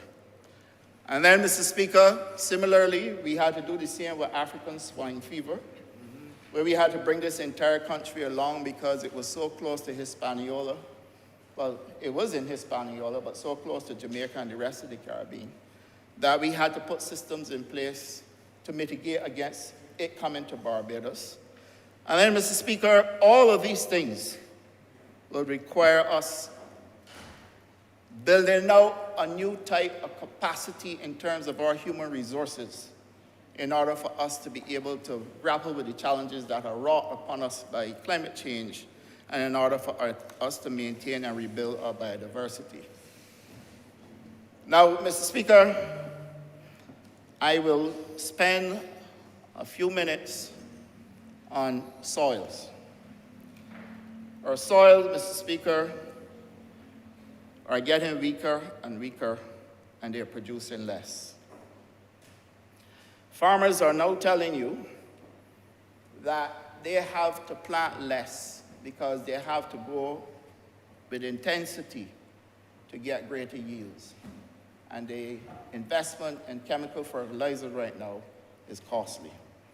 So in order to get greater yields, they have to put in less and invest more on yields. Mr. Speaker, bio-inputs really, or bio-based agriculture as some may know it to be, is any product, process, or technology of plant, animal, or microbial origin intended for use in production, storage, and processing of agricultural products. So if I've been using the term, I didn't want to stop speaking to it without first saying what it is. It is designed, Mr. Speaker, to help strengthen agriculture and help farmers to get greater yields because fertilizers and chemicals over time will not deliver it for us. And Mr. Speaker, the opportunity for us to stimulate the generation and dissemination of good knowledge and information on the application of bio-inputs. And bio-inputs, the Honourable Member for Christchurch West Central spoke to a lot of them this morning. Certain predators that you can use to kill other insects, to protect our pastures as well. Certain types of insects we definitely need, sir. Certain types of animals we need birds, we need an entire ecosystem. And Mr. Speaker, we have to also encourage the implementation of biofactories that are aimed at the production of bio-inputs, and we have to formulate all the policies that are to be built around using bio-inputs, sir, in agriculture to save the minister's ecosystem, help rebuild the biodiversity, and, Mr. Speaker, at the same time, give us clean food, give us greater yields, give us greater economic activity, save people from having to go to the hospital with NCDs because of what they're ingesting, sir, and protect our children by making sure that what we are feeding them isn't laden with chemicals, sir, that are harmful to the body, because we have seen with our own eyes that they're killing the insects, they're killing the plants. Therefore, it follows common sense that they will kill us, sir. And therefore, Mr. Speaker, it is against that backdrop that I fully support this resolution, sir, and I wish to plead with all Barbadians not to get this wrong, because we are not in silly season, but we have a lot of silliness going on, sir. And this is not a time for us to have a conversation about silliness when people's lives are at risk, or animals' lives are at risk, or plant life is at risk, sir. And the best thing we can do at this juncture in our development and our existence in this month of our independence and becoming a republic is to work together to make sure that we save Barbados. Mr. Speaker, I'm obliged to you. Honourable Member for St. Thomas. Thank you very much, Mr. Speaker. I, too, am grateful for the opportunity this evening to be a part of this discussion and the National Biodiversity Strategy of Action and Action Plan for 2020 and the plans that have been outlined leading us into 2030 as a period of some of the achievements, and we will be able to, I pray, we'll see the results as, by then. And I want to take this opportunity to highly commend the Honourable Minister, a Member of Parliament for Christchurch West Central, who presented it so artistically this morning. He made it simple, but it was impactful because there's so many things that would have been discussed that I am a baby to. And therefore, I've learned something new and something empowering from a younger male being a Ford anyhow. We do it well. I also want, Mr. Speaker, to say, express my gratitude to the members of staff of the Ministry of Environment, whom I am sure, and of course the stakeholders, whom I am sure would have been deeply engaged in the production and the preparation of this National Diversity Strategy and Action Plan 2020 and the goals that are outlined with it. Once we follow what the guidelines are, we will be able to make some better achievements by 2030 to ensure that Barbados is on the right trajectory for looking after the health and welfare not only of the people, but of course the preservation of our lands, our soils, our crops and products and so on. I want to also add, sir, that Barbados has come a very long way in its advancement. And of course, we will have dropped off from the plans we have a number of the activities and the projects and programs and so that we would have developed over many decades, and we have dropped the ball on many of them. As far as I am concerned, and you know, sir, that I'm speaking for the old school. And I don't know, but sometimes we throw out the baby with the bathwater with a number of things we do because we get so caught up in what is happening in the international world, and how to develop eggs over some kind of mechanism that might be tried instead of having the eggs laid by the hens and follow the natural procedure, heating and different things. And I haven't got a problem with that. But I have a problem with Barbadians not continuing to follow suit as to what happened in the past and how that can be married with what is happening now and what we will want to happen all in 2030 and 2050, when most likely, sir, you will still be there, but I may be gone because I have worked so hard in my lifetime that I'm not so sure what might happen later on. But to God be the glory for the privilege to be a part of what is happening here. Now, Mr. Speaker, I am so overwhelmed in light of what has been taking place in our country and in the Caribbean, and indeed other parts of the world, and that we seem to want to be able to throw out the baby, and we seem to have thrown out the baby with the bathwater. Because I believe that whatever systems, plans, policies, programs, and so we have worked on in the past, and they have brought us thus far to be able to achieve, after so many generations of families, Barbadians, and even non-nationals, our friends from the Caribbean, who would have come here on many occasions and work on the plantations to help us with the reaping of our canes or the planting of our canes, and integrating with us to make sure that we keep the stability in our agricultural sector. Without agriculture, no country has the safety that is necessary for its people to continue to live. And we've all become so attractive now to the imports. And we know our import bills are so high.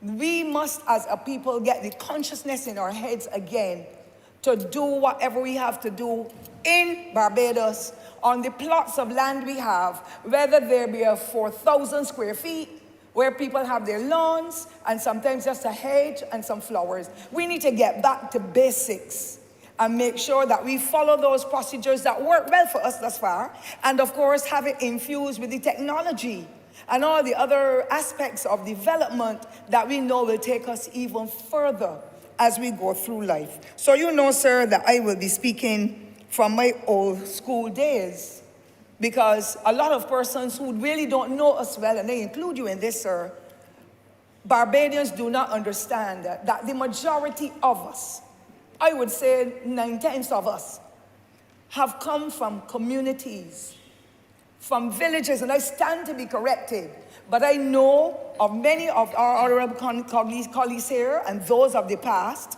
whom we would have called in our own Bajan parlance, come to the hornpipe. But we had good community life. We had excellent parents, guardians, and neighbors who nurtured us. But all of us, especially in rural Barbados, we were all an integral part of the agricultural belt. And therefore, across the length and breadth of rural Barbados and some areas in urban Barbados, every household, when I was growing up as a child, not long ago, sir, had a flower garden in the front of the house, and alongside the house, the sides of the house, the perimeter, the rest of the perimeter, there were garden beds, butter beans, some potatoes, some tomatoes, some green peas, some sorrel, some banana trees, apple trees, golden apple trees, grapefruits, papaws, you name it, we were a part of it, because our parents, having come through the struggles of not being able to go to high school or to go to get education sometimes at all, even at primary, they became second and third standard citizens. But they had to go into the agricultural belt with their parents to have to either plant the sugarcane or to reap it, or all the other crops, the yams and potatoes and so on that would have been in that plantation. Then there was a gang called the Compound Grass Gang, where children were deprived of going to school because it was important that they went with their parents so that that day's work and the funds from that day's work could be passed on. And it was really very important too, Mr. Speaker, because those children would have missed school, but they learned practically how to be an integral part of the system. And many of them, despite the fact that they did not go to school every day or go often, they too became farmers. And they were able to rent a plot of land from the plantation and to grow their own food to feed their children. So you can imagine, Mr. Speaker, sir, a bus coming from the Rockland bus in St. Andrew and coming through St. Thomas and going through sections of St. Michael filled with persons taking their produce to Bridgetown to be able to sell what they had to feed the people of Barbados and to maintain their families. There's nothing better than that. But you know what, Mr. Speaker? That was not the only aspect of preservation, because there were cows and sheep and goats in the yards. And they had what we call the cow pen, where we would say the cow dung would have been there. They used that cow dung to take into the plots of land and to stretch it across the various rows with the plants to be able to help to nurture them. They didn't have any money to buy any potash and all the other things that are bought nowadays to be able to help with the growing of the plants. And many of them did not have the resources to buy anything to spray either. So our little fingers were used to destroy the caterpillar worms and all the different things. And we did our own little chemicals, mixed them up and took them into the ground, but they did not have that kind of impact that the pesticides and other resources that are being used now are being put into the earth and contaminating our water systems. And so I think that this exercise is extremely important. And I fully support this exercise with the National Biodiversity Strategy and Action Plan. And I'm sure that will have a dynamic impact educationally and particularly for young generations to come. I know, and if you will allow me, sir, to use the name, that in the past, a former senator now deceased, may she rest in her grave, and we have to give the women in Barbados the credit that is due to them. As you see, we're getting the credit through our Honourable Prime Minister, who is now an international figure fighting for the cause of Barbados, and this kind of exercise that we are looking at because the world is changing. We know and we see that climate is changing. And attitudes of people are changing because everybody wants to get money, everybody wants to get a job, but few people seem to want to work. But that is another conversation. And so, Mr. Speaker, this distinguished lady, former Senator Carmita Fraser, she had a wonderful slogan. I may not be able to get it as correctly as it would have been then, but at least the point is there. Grow what you eat and eat what you grow. And all of a sudden, we have become so middle class that we want to eat what somebody else grows, but to get it for next skin to nothing. Farmers and other people interested in agriculture go out there in the weather. People steal their crops and sometimes cut them up too. Carry away the cow, the sheep, the goat, the tomatoes, and then you have to hear on the radio, well, the tomatoes that are being sold in a particular location, that were stolen from a particular location, have been sprayed overnight because they wouldn't be ready for eating for next 2 days or 2 weeks or whatever.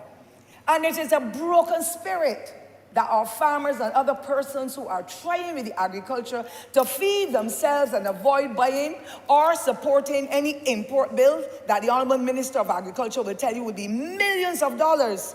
And when some of those vegetables come, then you see them in the supermarket after 2 weeks, you can see that they have some kind of chemical or some kind of preservative, let me say it that way, that is helping those vegetables and the other foods to last up for a little while. But I believe that we can do it again in Barbados once we become more united and we make it our business that the traditional efforts that we have, our foreparents have worked towards, that we continue. The Honourable Member for St. Andrew spoke about using of the leaves and the herbs and so on. And I say herbs, meaning whatever herbs, meaning whatever leaves and fruits and vegetables, whatever, because you can dry certain fruit, leaves. Certain trees can use. We have something we call the propaganda tree, where when that leaf drops, you can use it for high blood pressure, I'm told. We had pear leaves that we could boil the pear leaves and do something with it. We had even had the banana leaves that we can wrap conkeys in. And conkeys now are really popular, especially at this time of independence. So I'm saying we have had some practices that we had before that we have dropped, but we need to get back to them. The Honourable Member for St. Andrew spoke of it, where he said people were so poor they didn't go to the doctor, but as far as I know, there was no Queen Elizabeth Hospital at the time when I was born. So you know how many moons before that was, with 8 children and all 8 being born at home, because midwives serve their purposes. And so it tells us that we have come a long way. We have improved the quality of our lives, and so due to free health care, we now have polyclinics, we now have private doctors and others who are there to offer us the services. But sometimes the medicines that we get don't work for us either, but that too is another conversation. And so I want to say that the slogan that was used then, grow what you eat and eat what you grow, we dropped the ball on it. And I feel that as Barbadians, we need to listen and pay close attention to statements of that nature to see how best we can work collaboratively to be able to make a change in how our money is spent and what services we can employ to make a difference in our homeland and let others sometimes copy us for what we do that is good and helps to stabilize this country. Mr. Speaker, that served us well, and we need to, if we want to continue to live well and live longer, we have to go back to basics where we can do our own little garden beds, we can rent out plots of land, and I see the Honourable Minister has been doing quite some work, the Minister of Agriculture, where there are leases of land now being made available to others. Yes, with the climate change, we are having some serious impacts, but that tells me that not all Barbadians want to go to work for anybody because they have the innate ability and the passion to want to be able to do agriculture, because there is money in agriculture. But it calls for a lot of hard work, commitment, and dedication, because I know what it was like. And I did not like it either, Mr. Speaker. So there's nobody in this room that can tell you about planting the canes, young cuttings. There's nobody that can tell you about heading canes from down the gully in a road that wasn't even as broad as this counter here, sir. There's nobody that can tell you about heading the big bunches of bananas and breadfruits and digging the potatoes and picking the pawpaws and going in the river and fishing and washing off the crayfish in the river and eating them on the spot. Perhaps that's why I've lived so long, sir. The strength and the ability coming through of the experience. You see an apple and you pick it up, it had a little, and you will eat it. Nowadays, nobody can eat a golden apple with that because you don't know if the mouse or the rat or whatever has bitten it. I remember bird pig. Oh, Bird yeah, pig. yes, sir. You're showing me too, sir, that you have some age and experience in this, and I appreciate that kind of assistance. And therefore, we need to get back to basics where possible and to build on the new techniques and the other avenues that will lead us to a higher level of planning in the agricultural sector and, of course, looking after the environment. This space called Barbados is all we have. And if we allow persons to go into the gully and cut down the trees and all that, because I want trees cut, but I want the trees cut that are on the road, that are collapsing. Because I can tell you, Canefield is like that. Because the danger. I stayed at my house this morning, and I saw a tree collapse from on the top of the Wexmore Hall Gully area. Luckily, there's no house there. But when I heard the big loud noise, I jumped back too, although I don't have any tree near my house. But we must plant trees if we are to be successful in this exercise. But we must know where to plant them in order for us to get the natural benefits that will accrue to us being able to live longer and better. And I want to highly commend the Honourable Prime Minister and the Barbados Labour Party government at this time for the serious focus that is being placed on this kind of biodiversity and how we can engage others in the exercise. But I wish, sir, to caution, we have too many senior citizens who were gurus in the area of agriculture that are now shunted aside. And there's nothing more painful than persons to go into communities where there are senior people who are experts in the area of planting and growing agriculture. But even when it comes to like the water authority going into certain communities, the people say, don't put that there, don't dig there, that was a sinkhole or whatever you call it. If they dig up there, down here will collapse. And people say, but I got my degree and my master's and my PhD in this, man. You're an old, silly old man or whatever. That is so demeaning and disrespectful. Those persons have gone and learned, got the privilege to be educated on the shoulders of those same old men or senior men and women who would have made the tremendous sacrifice for them to go to school, to go to university, to do whatever to be able to reach that level. That is the most disrespectful. I don't know how many other people are recognizing that, but I hear the talk and I see it and I behave very well towards those people who are so haughty and disrespectful. But I believe that our seniors who are still yet alive, because we're living longer, some of us are living healthier, some of us are not so well. But I believe that there should be direct communication with those men and women who have toiled for many generations in communities in the area of agriculture. There was an old man from St. Andrew, I cannot remember his name, but he had done some special project where he was taking the urine from the pig pens and so, and doing something with it, and it generated, his daughter was a teacher, I can't remember the name of the family now, but it was a spectacle, and it worked exceptionally well. We must engage our seniors in this respect and let them know, yes, you are still important. Never mind you're 70 or 75 or 80, 85, even 100. Because, Mr. Speaker, when you hear the centenarians like your Lottie, when you hear the knowledge that Madam Lottie has, and we saw her and visited her for her 100th birthday. She's not from St. Thomas, she's from St. Michael, sir, in your constituency. And she praised you a lot, so you Lottie know. Bishop. Pardon? Lottie Bishop. Lottie Bishop. I didn't call the rest of the names, sir. I leave Lottie you to do Bishop. that. It shows you know your constituents. But I think she loves me more than you, sir. But that is beside the point. That is beside the point. That is beside the point. But the point I'm making is the knowledge and skill, and those seniors want to be engaged.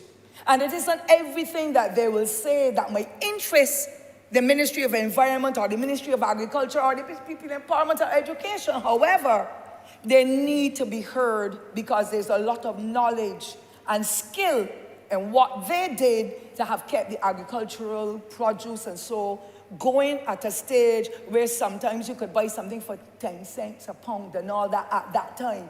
We need to engage them still to keep them alert, because they're human beings and they have paid their debts to this country through the hard work and the dint of imagination and education to be able to bring them on this society thus far. And so I'm saying I support 1,000% us going and looking at engaging those seniors.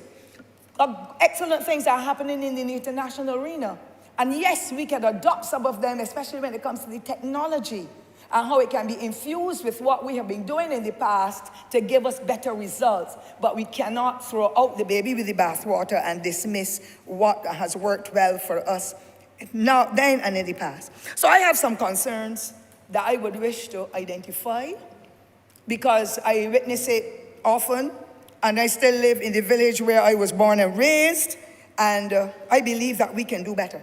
I have a tremendous difficulty in persons building houses in watercourses.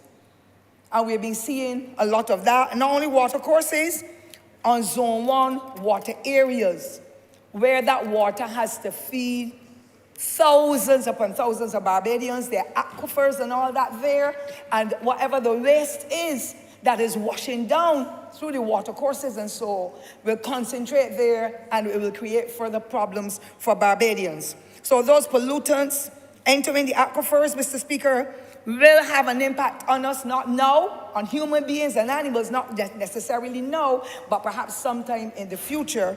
And we need to really make sure it gets it right, and that the agency that's responsible carries out its duty, knowing full well there are repercussions down the line that will impact on the health and welfare, where millions upon millions of dollars will have to be then spent on health care. The use of pesticides. As long as you see a few butterflies, or you see a few with the caterpillars, or you see a few ants, everybody wants to go to a store to buy an item to destroy the insects, and that item is not made here. It's coming from somewhere else, and they do not always even post on the bottles or on the packages what the contents are of whatever is being done. That is something to the Honourable Minister and his team in the Ministry of Agriculture have got to look at, to be able to make sure that there are no deadly chemicals and so entering our bodies and impacting upon us. I also support, Mr. Speaker, sir, hand-holding of the farmers, and the Honourable Minister would have made mention of that. Create more webinars, more town hall meetings. We've had town hall meetings. We have got something coming for the disabled tomorrow. We've had town hall meetings in the communities across Barbados by the Barbados Labour Party. We've had them from BARP and other institutions. And I believe that our old-time farmers, some of them 60, 70, 80 years, if we give them an opportunity, we do it on the Zoom, their grandchildren and others in the household will help them, that they can give ideas because they're old, they're not cold, and therefore their contribution can be put forward, and where possible, it can be used to make a difference. I am happy that a project has been started by this government as well within recent times, Mr. Speaker, Because I can remember being in the other place, and you know that, sir, would have been 20-something years ago. Let me call it 18 or so years ago, probably a little less, where every speech I made about agriculture, I talked about hedgerows and how they were removed, the cuscus grass and the lemongrass and so were removed so that the mechanization of the sugar industry could be more impactful. Because our roads had gutters along the sides where the water will run off. But because of mechanism, the plantation owners, they were able to cover over the area that the tractors and the other pieces of equipment can enter that sugar cane location from any point. That too has added with the topsoil running away, going all the way down into the sea, into the gullies and elsewhere. And it has really destroyed what we have worked towards so hard and what our foreparents have worked so hard to be able to make the difference. The soil erosion is not good. So I'm happy that the cuscus grass and other grasses are there to be able to help to hold that topsoil in place so that whatever products are planted there, that we will get the benefits. I also want, Mr. Speaker, to make mention of two other areas before I go. The illegal dumping on land, particularly refrigerators and air conditioning units and others, where, and even the asbestos, because we still have some roofs with asbestos, and people rip them off and they only can find Vaucluse or Stony Gully, close to the dump, you know, Mr. Speaker, very close to the dump, but when you complain, you don't even hear a word anyhow. So the Honourable Minister has more work cut out for him. People are now unconscionable with their actions, and they're not looking at the deleterious impact it will have down the line, not only the people in St. Thomas, but the rest of Barbados, because you know, Mr. Speaker, one day I was in Hall Town, and a girlfriend was in Hall Town, she called me and said, well, a girl said to you, you got real problems, you know. I said, what happened? She said, the people in St. Thomas can't hold the water. If you had seen the water that was coming down from St. Thomas into Hall Town, it had caused flooding that day. And I believe that is still continuing. And therefore, it means whatever goes round uphill will go down to St. James, down to St. Andrew, down to St. Michael, and so on. And therefore, we need to have to be more conscious as to the impact of our actions uphill or downhill or wherever, and how will it impact. Because whatever pesticides and so might have been used that day or during that period would have gone all the way down through Hall Town into the sea, then the impact on the sea animals and the fish and or whatever were there. So we need to be having a more cohesive look and become more environmental conscious of our actions, because the old people tell you, what's sweeter in the goat mouth? Bunny in the bam bam. And therefore, if we do not do it right at the beginning, the end result will bring out the wrong that has happened. I also want, Mr. Speaker, sir, to indicate we need to get back to the communities and capitalize on whatever remaining knowledge there is of our seniors and others who were skillful in bringing Barbados thus far. The older people are yearning for the engagement, and we need to reach out to them. They don't possess the degrees, as I said before, but they possess common sense and knowledge, as well as wisdom, and therefore we should work towards those generational linkages and give them that opportunity to explain and to guide. And not everything we may be able to use, but I'm sure that some great creative ideas will come from them having practice. And I think my final comment, sir, is to do with what's happening in our schools and communities. And that is all I know. The school, having been in there for many years, and the community where I live and where most of us will be living in regular communities. I think we need to return to our schools and our communities and make sure that the education is shared, the skills, the knowledge are shared, with everyone. I talked about the flower gardens and so before, but it dealt with self-sufficiency and the passing on of knowledge and skills to our children and generations to come. And once the children develop that habit of helping and working, entrepreneurship comes out through that kind of activity as well. And many of them let you know, I don't want to go to any other institution, I want to be a farmer. And not all children learn at the same pace where they can get a degree to do whatever, but they have that innate ability to want to be a tailor, a farmer, a carpenter, a diet, whatever it is that they want to. And therefore, I think we need to get back to it. I also want, sir, to refer to this book, and I brought it with me specifically from home. It's called A Blackie's Tropical Reader. There's no school in the 1950s, 60s, and 70s that did not introduce children to the tropical reader, because there was a subject on the curriculum called nature study. And our children have lost the nature study skills that would have helped them to even get to another level. It refers to just about every fruit in the tropics, how to work with them, what they represent, what benefits they can be derived from them. And I brought it along with me because I think that we need to get it. From 1962, and then there was an edition in 1960, this new edition in 1968. But this is from my bookshelf because I'm not a throwaway person. And when I looked at it last night after our discussion, I said, you know what? More Barbadians need to get these from the seniors. Share the information, read it and share it, because it gives profound knowledge to be able to stabilize them in whatever they do. So we must get back to basics, Mr. Speaker. And I would like for, at this time, having expended so many millions of dollars in our schools, not only to build them and to maintain them, but to be able to get access to the land. Very few of our schools, if you look at it, Mr. Speaker, sir, has a kitchen garden or a flower garden. There are general workers working there every day, and the environs of some of our schools is unacceptable. I know that the Lester Vaughan School, I refer to that because that is the one I know, or I can refer to the Holy Innocent School where he was the principal, or we called it the head teacher, where nobody's child went home any evening without having a chance at doing nature study. And going into the little school gardens, we had to make up the beds with a little fork and a hoe, or a piece of raker. You know what's a raker, right, Mr. Speaker? So if I had to pull the grass and so on, we didn't have anything fantastic. We didn't have any plow. But it was a way of nurturing the children. You have to be able to help to feed yourself. And that was the training ground. If parents nowadays don't want their children to do the gardening because they don't think that dirt should go under their children's fingernails, then buy some gloves and give them.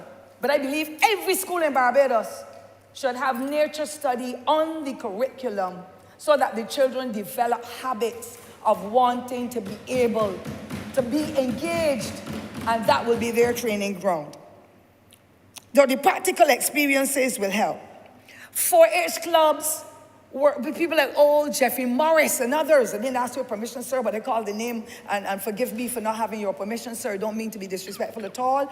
But Jeffrey Morris and the team and Carson Small and those had one of the most wonderful 4-H projects right opposite the Gordon Cummins District Hospital in Rock Hall. For many, many years, it is now in grass.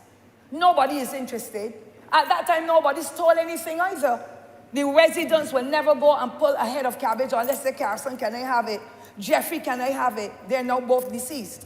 And I'm saying that held the community together. Where are the community groups? The Ministry of Community Development and Empowerment, I believe that's what it's called now, needs to get their staff members out in the communities, and not during the daytime when children are in school alone, but in the evenings, anytime after 4 o'clock, for our children to be able to get that kind of exposure, if it is not happening in the schools. But all schools should have a 4-H club, because that is where a lot of the skills and the knowledge and so on are developed and help to set the platform. So those 4-H clubs are dwindling, and I hope that once we start to rekindle that spirit, by 2030, we will be sailing forward with a society of individuals and families that have a better understanding of eating what they grow and growing what they eat to make the tremendous difference.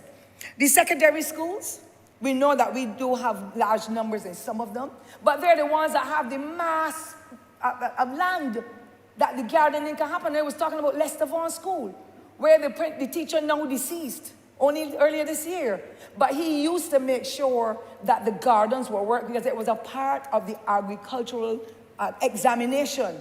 So the children did the planting, the tilling of the soil, the planting, recognizing the growth, making notes of what the growth and the development and so on. And then they were given the produce to take home that they can give their families and let the families say, oh, excellent, you were really a part of this. I could not believe that you would have shown that interest, and the children continued to be able to have that interest in the growing and planting of foods. There's too much land at Lester Vaughan School that is lying fallow, and it needs to be dealt with, as well as in all the other schools. I'm not only going to call Lester Vaughan, don't call Queen's College or even up and on.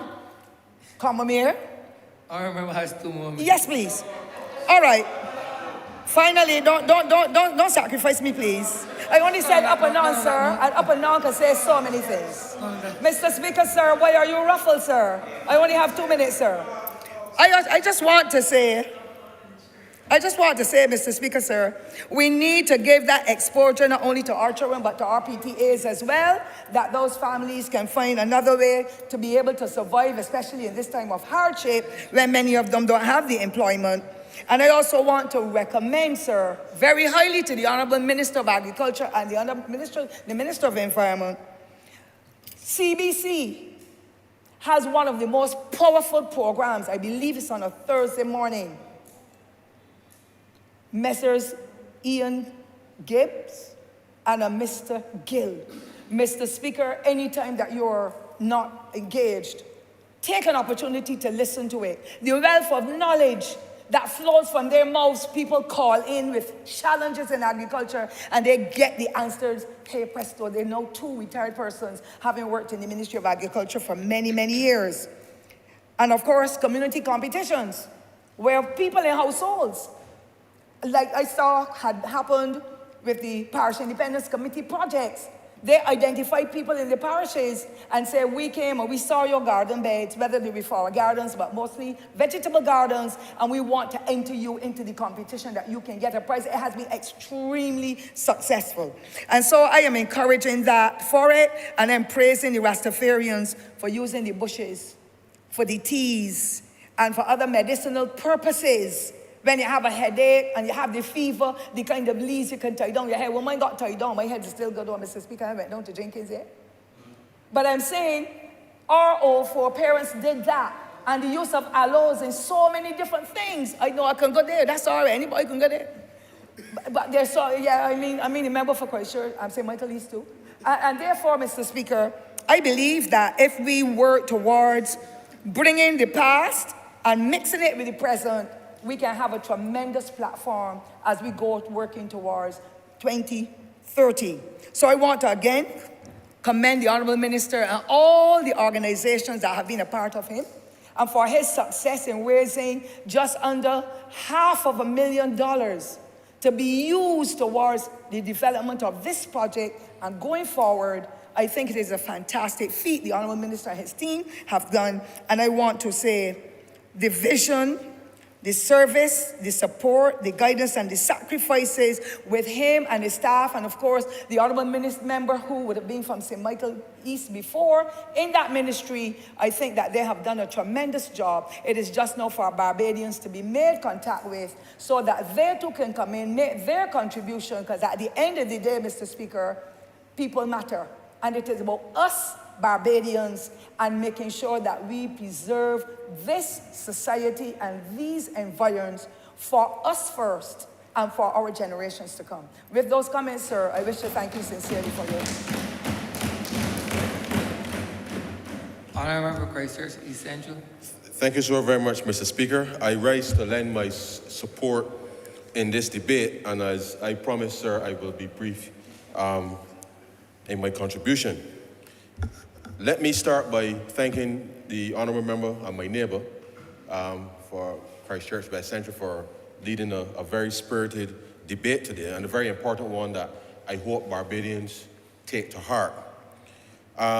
It is important though, sir, that as we build out and respond to not just the climate crisis and trying to re-engineer growth in the economy, that it is important that how we achieve the balance, sir, between sustainability, the way we live, how we do business, how we are going to earn a living in moving forward, that balance is achieved. And this government certainly has set about prioritizing environmental sustainability, of which biodiversity is a significant part of being able to not just deal with the social aspect, the environmental aspect, but there really is, sir, an opportunity within the context of leveraging, as I've heard some members in terms of some research potential in areas that I believe is tremendous. And as we look to build out that life science part of the economy going forward and the BERT plan, we feel that our ability to be able to attract business, to be able to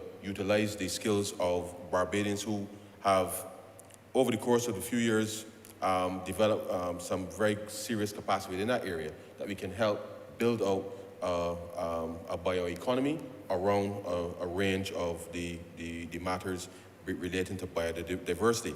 I want to very quickly, though, just at a parochial level, sir, indicate that when I read the resolution, and of course, the honourable member would have stated very clearly the targets that we want to be able to achieve as a country.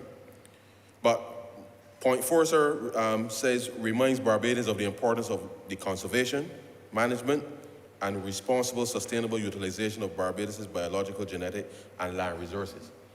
And I focus on that point, sir, because in the context of how we treat to each other as neighbors, sir, across the length and breadth of Barbados is important. So as individuals, how we discard of things will matter with respect to not just the community, but certainly the context of the country. And I want to say to the honourable member of his staff at the EPD in particular, if I go through Kingston now, sir, and you will see what might regard, if you go through Crystal Crescent, sir, Maine, and you might see a very significant set of biodiversity along that stretch. But the reality is, sir, is that it poses a negative impact on the people in the community, because it is not just the bush, sir, with respect to a specific part of that area, but we tend to, and I heard the honourable member for St. Thomas speak to the way we dispose of our fridges and our air conditioners and these types of things. But if you go along that stretch, sir, you will see a large number of cars. And those cars, seemingly, sir, have developed a very fertile ground for the bush to grow, for the rats, certainly, sir, to be able to congregate, the mosquitoes within that space. And I urge you, honourable member, to have EPD work with the health authorities to be able to resolve these matters, sir, within communities. Because insofar as we want people to be able to earn a living, you can't just dispose of vehicles, sir, willy-nilly in the middle of a residential area without being conscious of the impact that it's having on ordinary people, on your neighbors. And therefore, if we are going to be responsible citizens moving forward to help build Barbados, then we have to understand that how we keep our surroundings, how we are able to respect that you must be able to preserve a clean space. And once that is at the extreme end, sir, that the persons who have lots, who routinely, sir, don't clear them, but leave them unattended, sir, which again accords for us as MPs to be getting calls to have lots cleared when the owners, sir, have the responsibility for doing that. Really is something that we need to understand how our citizenship will matter, and the responsibility that we have will matter in terms of being able to fight the fight of environmental sustainability and to be able to do the right thing, sir, with respect to the preservation of the quality of life in Barbados. The Honourable Member St. Thomas spoke very clearly about some of the practices, and other members about what we as Barbadians do on a day-to-day basis. And I think it is important that whilst we have invested quite a bit with respect to remedying the situation with respect to the management of the sanitation services and being able to have a sustainable way of not just collecting but disposing of our garbage, certainly over the course of the last 4.5 years, we now must take that next step and own up, sir, with respect to what we do in our communities, stop the illegal dumping, because the truth is, sir, we don't have enough drones, we don't have enough cameras to be butting about the place trying to figure out who doing this thing, sir. And therefore, we must build a serious sense of peer and community pressure to be able to bring people to account within our communities to be able to ensure that we can achieve the highest standards. As I indicated to you, sir, this is an important debate for a whole host of reasons. I had the opportunity, sir, to visit a farm in St. Lucie.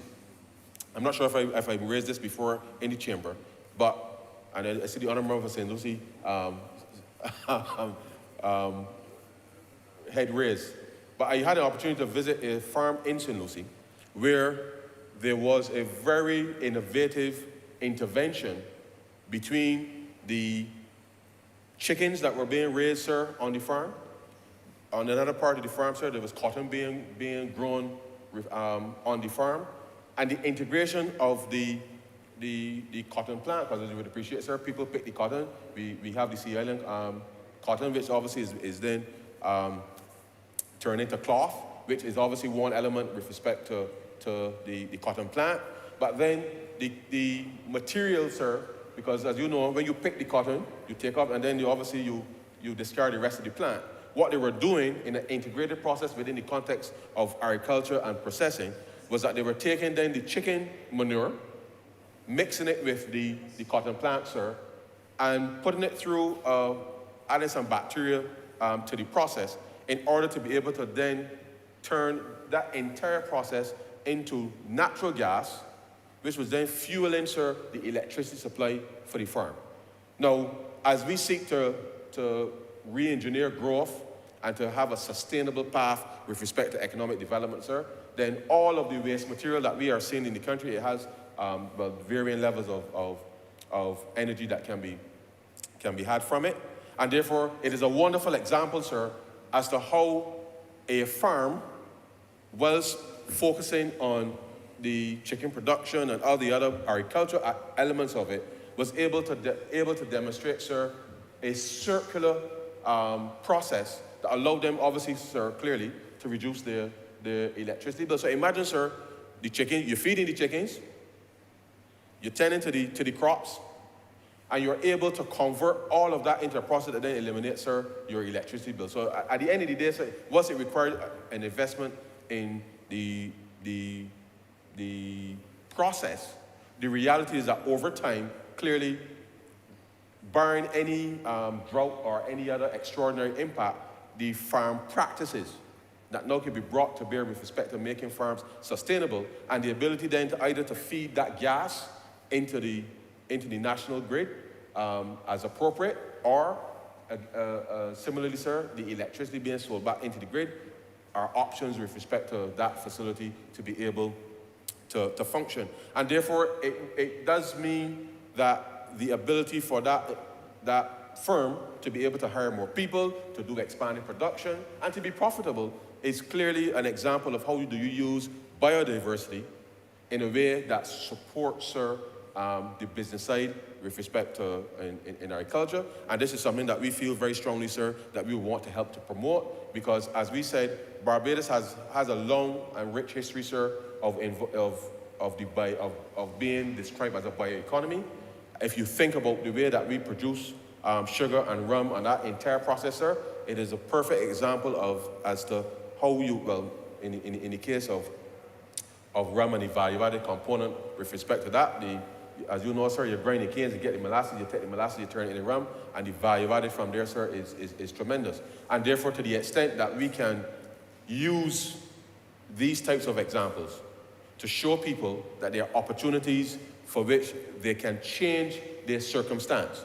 And the government certainly is prepared, sir, to help those within the context of the farming community to look very proactively at how do we insulate the farms with respect to the cost of production, such that we can actually assure the food security in terms of the production that we want to help support, whilst at the same time leveraging the fact that, yes, we do have a country where we are producing, particularly, sir, in the rainy season, where the vegetation naturally, sir, will grow much faster than it would in the dry season, and therefore the extent to which you can use the waste is critically important.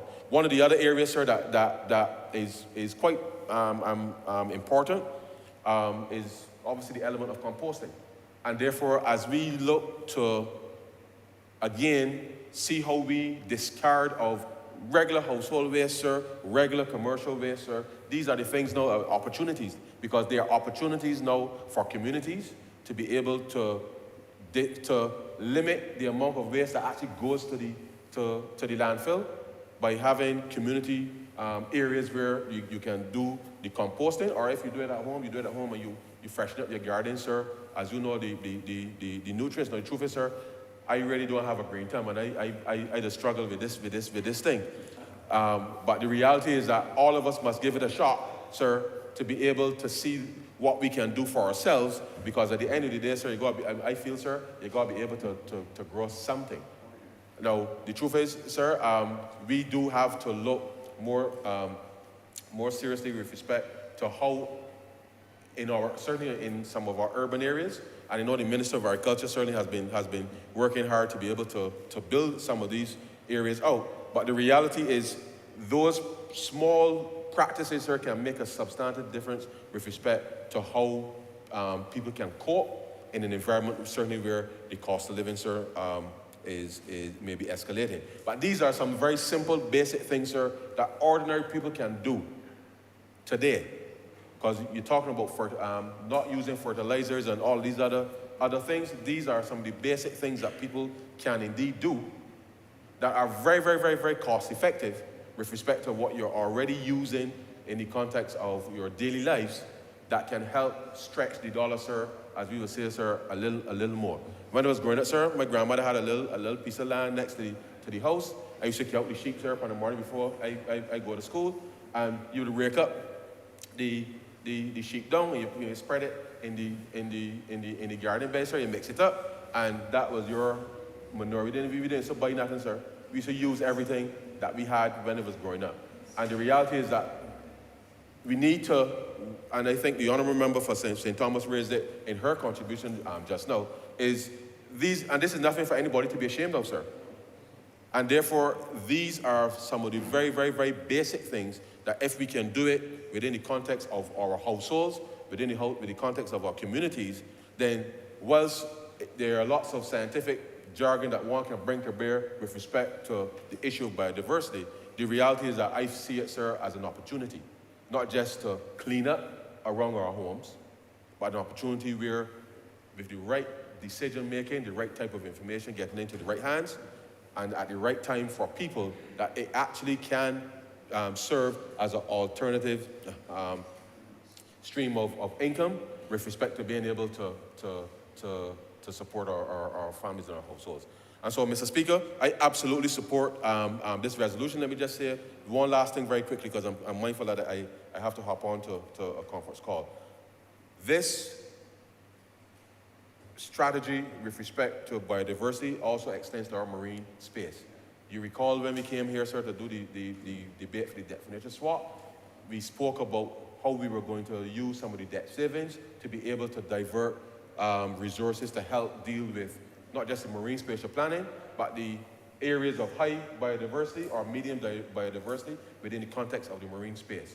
Now, that means many things to different people, and I heard the Honourable Member speak very clearly about the small fish that people trying to sell you in the markets, sir, with respect to what we are doing. The reality is that we have to allow the entire species to be able to grow if we are going to be able to rear them sustainably over time. And therefore, whether it is in the marine environment or on shore, of course, there are many things that we have on shore. We got too much rats in the country, we got too little fish in the sea. So therefore, we got to get the balance right, sir. And therefore, to the extent that we are saying to Barbadians that we need to work together to make sure that the marine space is protected, by the same token, we need to eliminate the population of rats, because then there ain't one good thing that rats do that I know of, sir. And therefore, as you know, sir, that I know of.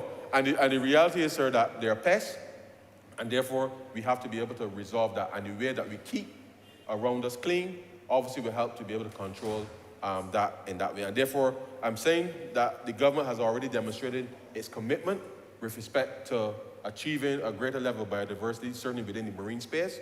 Onshore, there are things that we can do within our individual circumstances to help it, and therefore I want to be able to urge all members, all citizens to get on board with respect to any effort that they can do within their homes, within their communities, to be able to help us, Barbados, to be able to achieve not just the targets as we set out here with respect to what we've, in terms of the commitments, but certainly to improve opportunities, certainly for young people, and certainly to make our lives here a little better. And with those very few words, I would like to.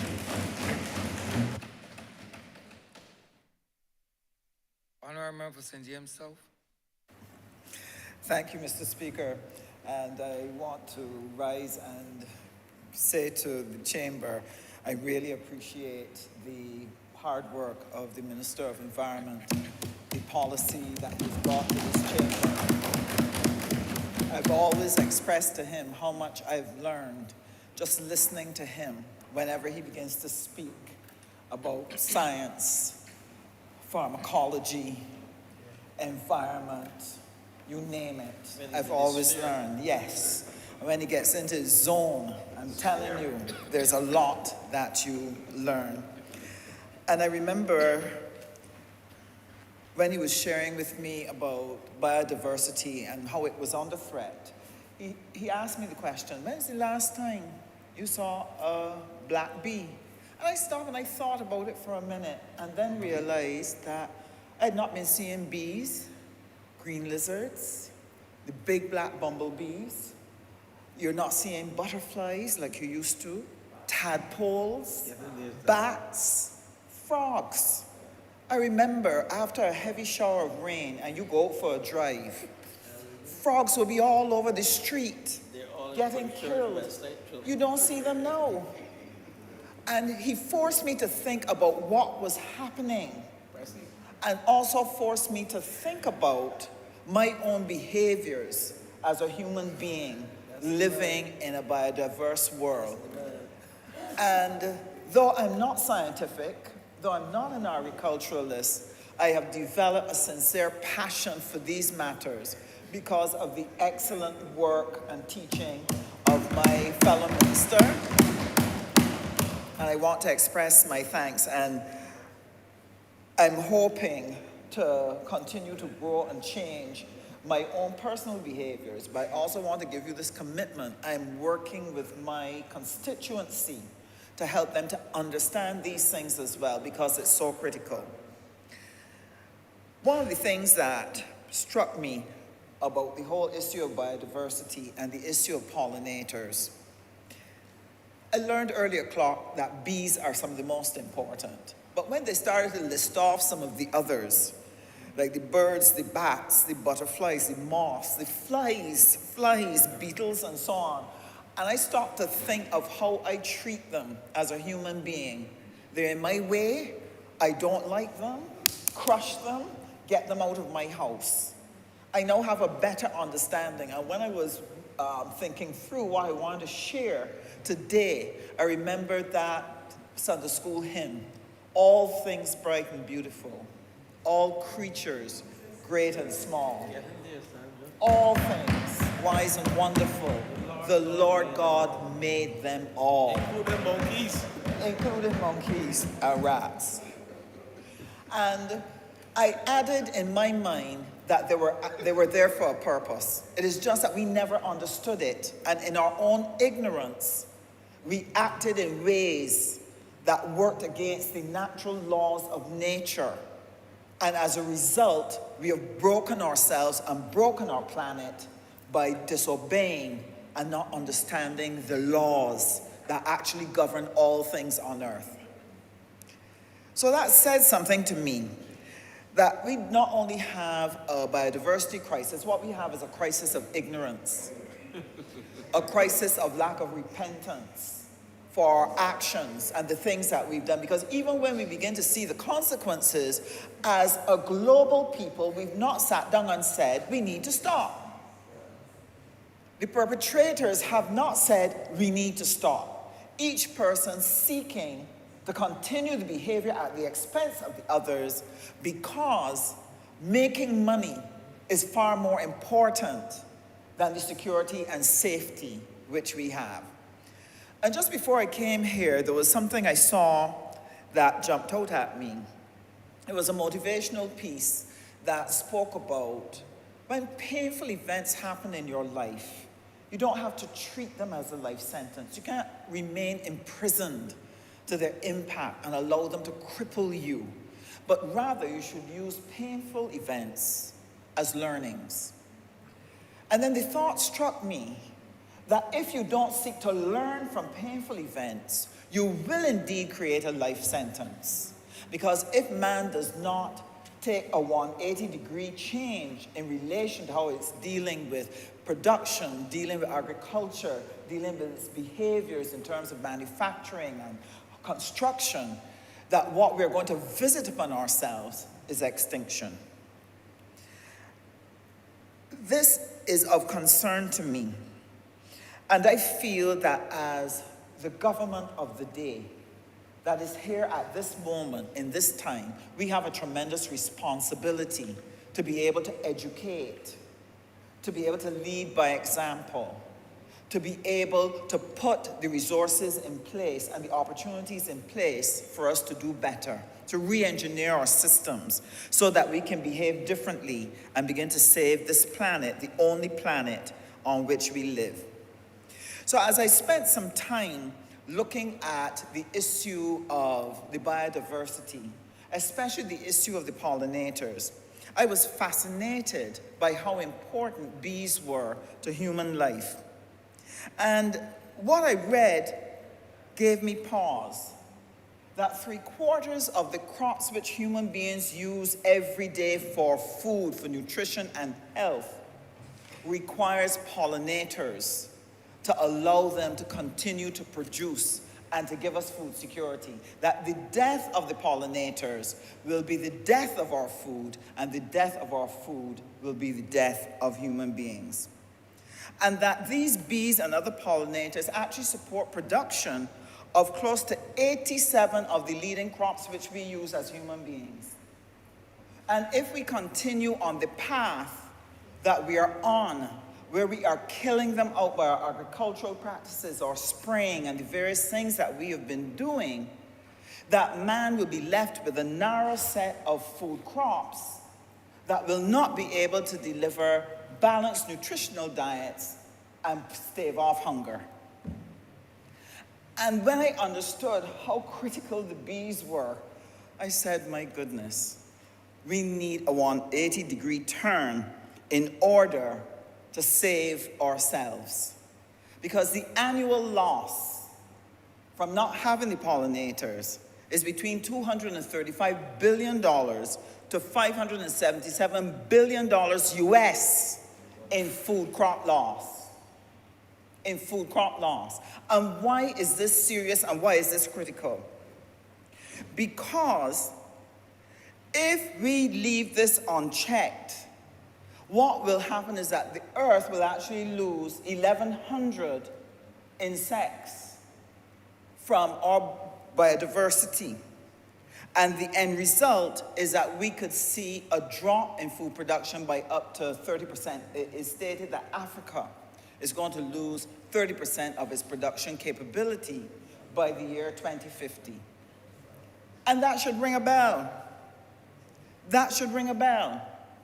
That if you're going to see a serious decline in production, we are going to find ourselves with a major crisis of existence all across the world. Whether we're developing countries, developed countries, lesser developed, we will all suffer. But that crisis in terms of food production, that crisis in terms of agriculture and biodiversity is going to be complicated by the fact that the world population is going to be growing. That right now, while we might be dealing with 8 billion people, that by 2050 we'll be up to 10 billion people. more mouths to feed at a time when food production is going to drop by 30%.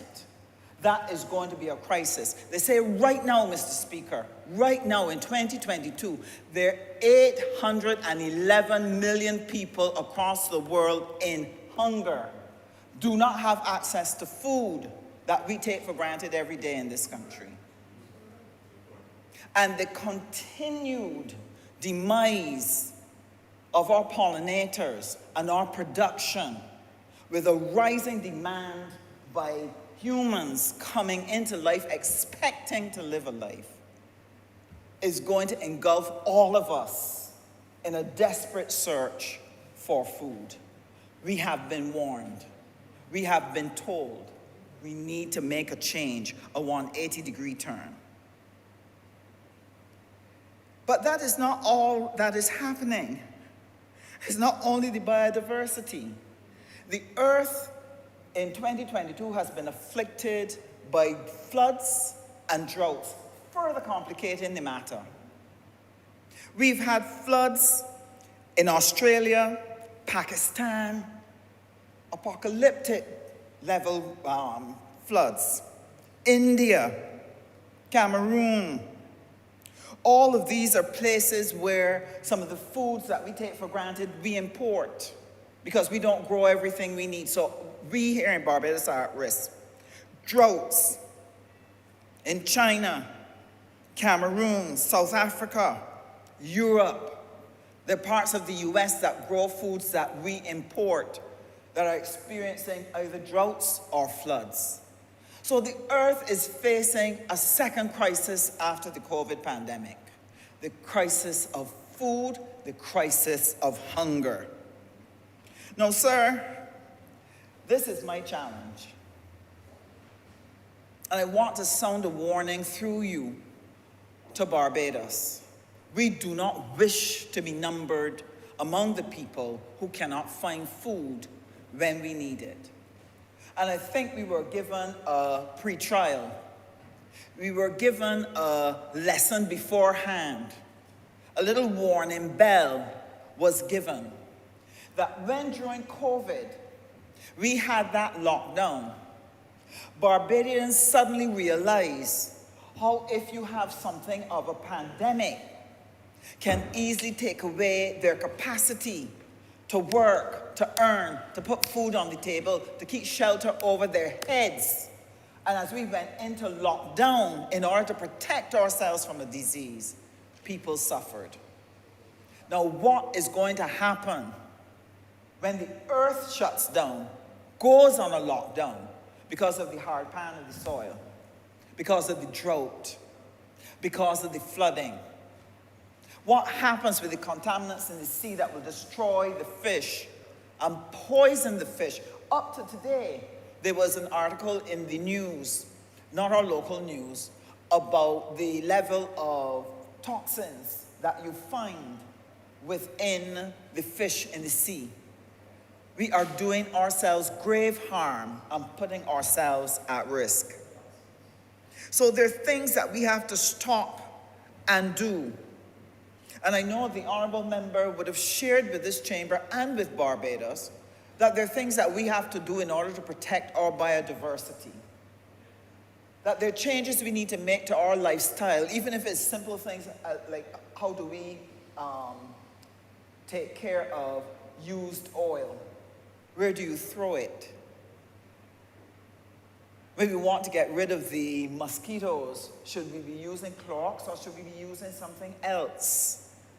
When we're growing our vegetables and our plants and so on, what really should we be using? So it's going to call for a lot of change, but it needs for us to do it together. It needs for us to sit as a nation and begin to address this issue, because starvation is not the legacy and is not the promise that we've made to our children.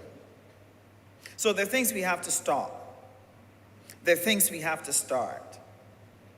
One of the things that I have become very passionate about, though I'm not good at it, I'm praying to improve, is that Barbadians need to start planting. Every single Barbadian.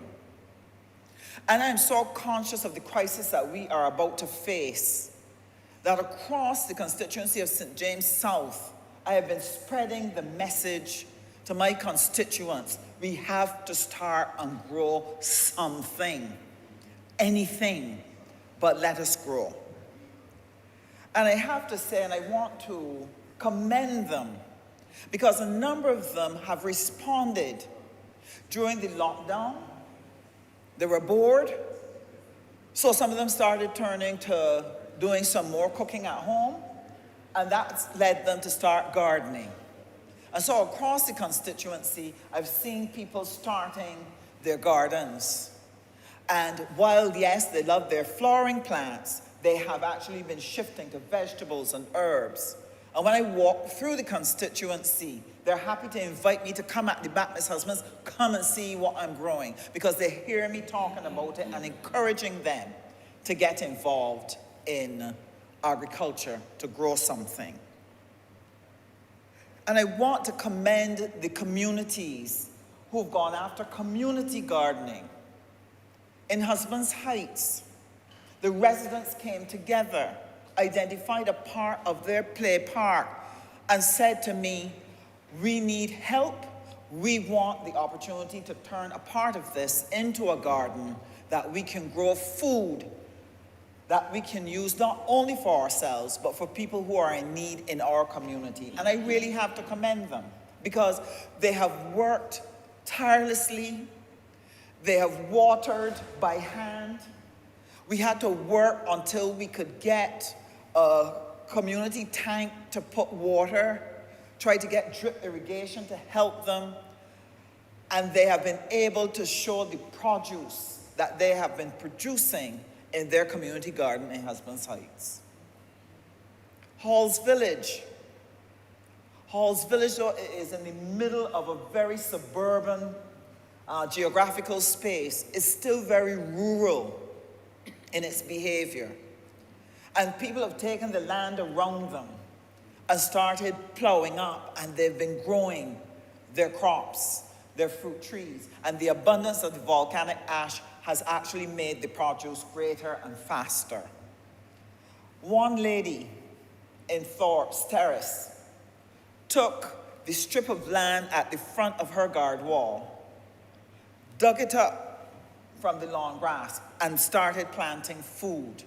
And when I stopped to talk to her, she said, Miss Husbands, we are going to need food, and I intend to grow food because I am not going to starve.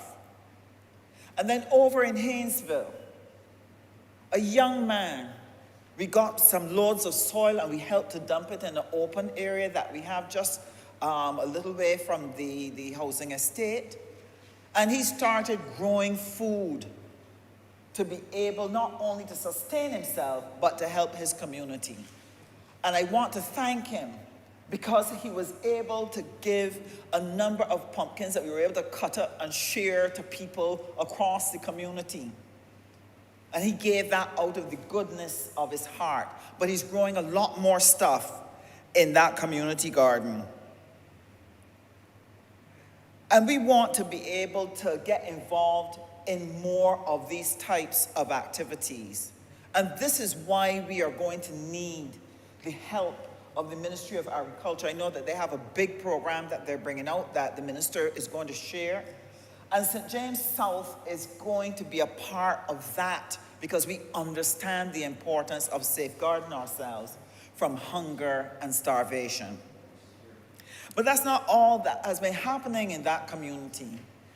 I have to thank the Rotary Club South, who they've been working with a number of schools to start Agro Kids, where they would have developed gardens and greenhouses, because they recognize that there's a link between children learning to love the soil and grow things and getting them to eat the produce coming from the soil, that we can combat NCDs.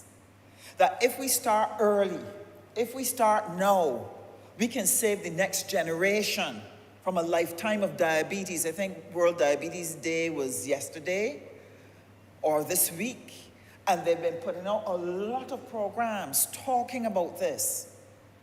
And so the children were so excited by the garden that they now had, because around them, there's hardly any space to garden. They were happy to have the Agro-Kids project come to them at their school where they could learn to garden. And it was reported to me, Mr. Speaker, that when they were reaping the okras and reaping the carrots, one child was so excited she ate the okra raw. Now, these are children who don't normally eat these things. But she ate it raw because she was excited. She had grown it. And therefore, she wanted to try it. She wanted to taste it. And what did that tell me? That Barbadians are going to respond if we put before them the information, the opportunities, the resources, and we can help them change their habits so that we can have a better world, that we can have a more healthy population, and that we can save ourselves from becoming a part of the 811 million people around the world right now who are hungry. Now, Mr. Speaker, the Honourable Member for Christchurch East Central talked about the maritime environment and the pollution that is happening there. But we also have something else that's happening. The greed does not only extend to what is going on in terms of agriculture and in terms of the cost of oil and so on. It's also extending to what is going on in fishing.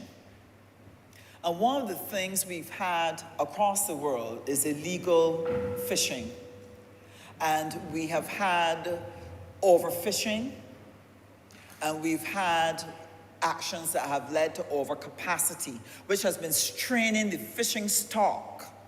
So along with the pollutants that are making them unhealthy to consume, we also have a diminishing of the catches that are available because greed is causing people to overfish. And so we have stock that are depleted. And so Barbados had to participate in the World Trade Organization discussion on a global fisheries agreement. And sir, it was a battle. Because in that fisheries agreement, those who were earning billions of dollars in fishing, because they have these huge fishing boats that can go long distance into the sea. And they have boats that can come and take the catch and let the fishing boats stay out for weeks and weeks and weeks and deplete the seas of fish that are now in danger.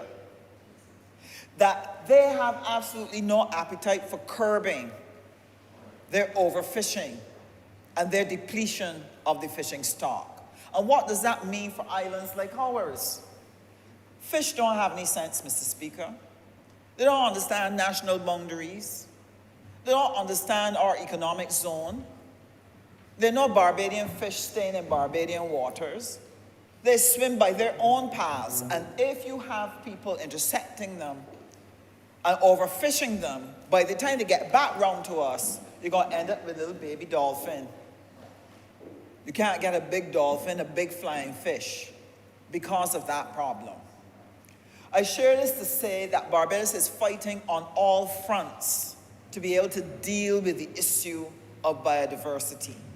And in the W Fisheries Agreement, we were able to secure a space for us to be able to develop our fishing industry, but to do it sustainably.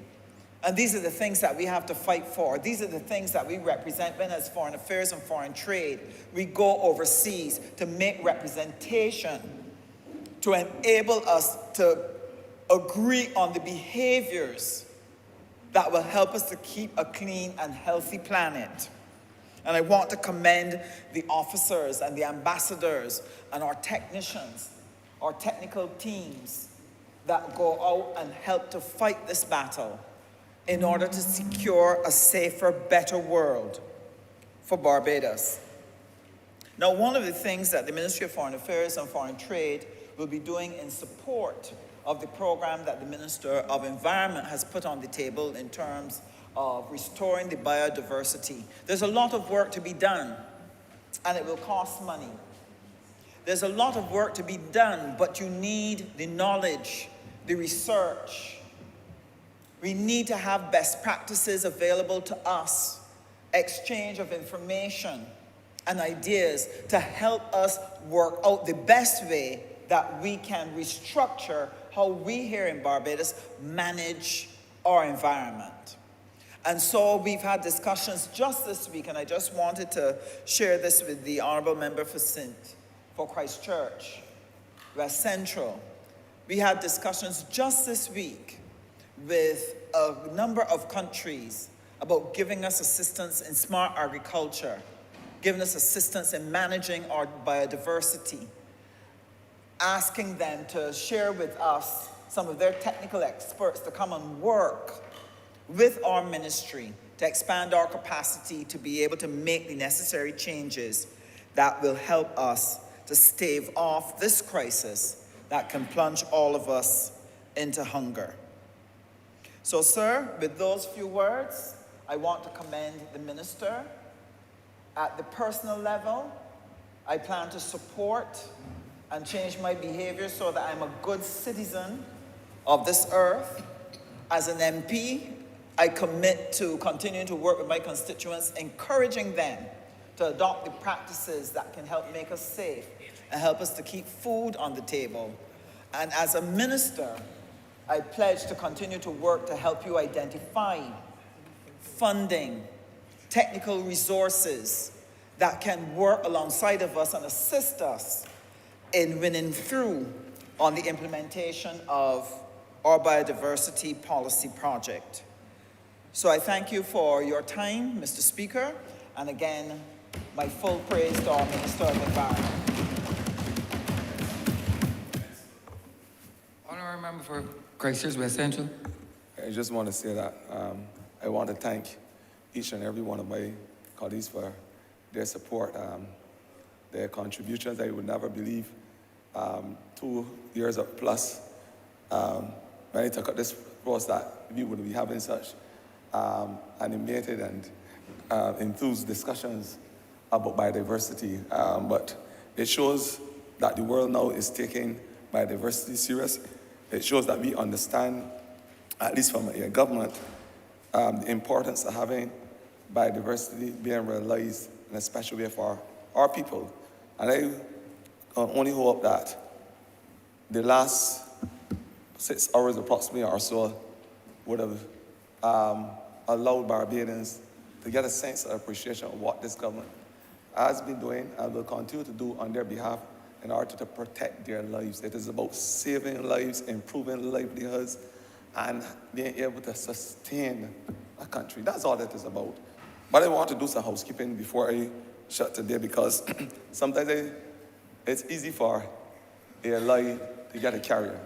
Unfortunately, the opposite is not so true when it comes to the truth. And when we have to speak truth to power. I said earlier, and I will repeat, that this money that we are getting to build up this project, $220,000 US. My good member of Parliament for St. Thomas told me, if you convert it into good old Bajan currency, that is $440,000, just shy of $500,000. This money that is just shy of $500,000 came from grant funding. Grant funding. It was not a loan, as I hear exposed when I went in my car earlier today. It's not from a loan. It does not cost the taxpayers of this country a single cent. The only expenditure is good old common sense that we use to get here. That's the only expenditure, good old common sense. And when I said, and I will say so again without apology, that when this Prime Minister, who has brought this country from the chasms of despair in 2018, now to the top of the class as a country, a developing country that can punch above its weight, and Barbadians can feel proud of a country that we have achieved in terms of our global recognition. When this is happening to us as a country, and our country is being looked at the rest of the world as a Mecca man, when this is happening, I am often shamed when I hear Barbadians with the atmospheric noises that they call it. Because all she has simply done is to open up the avenues, create the linkages, allow persons from outside to say that which they have said to us in this biodiversity plan. Here is the funds. We have the confidence that you will execute something that is important not only for your country, but it's important for the survival of the world. And they give $220,000 US. Not a cent of the taxpayers' money will be spent on this project. Grant funding through the GEF, which is the Global International Funding Mechanism. That's what they did.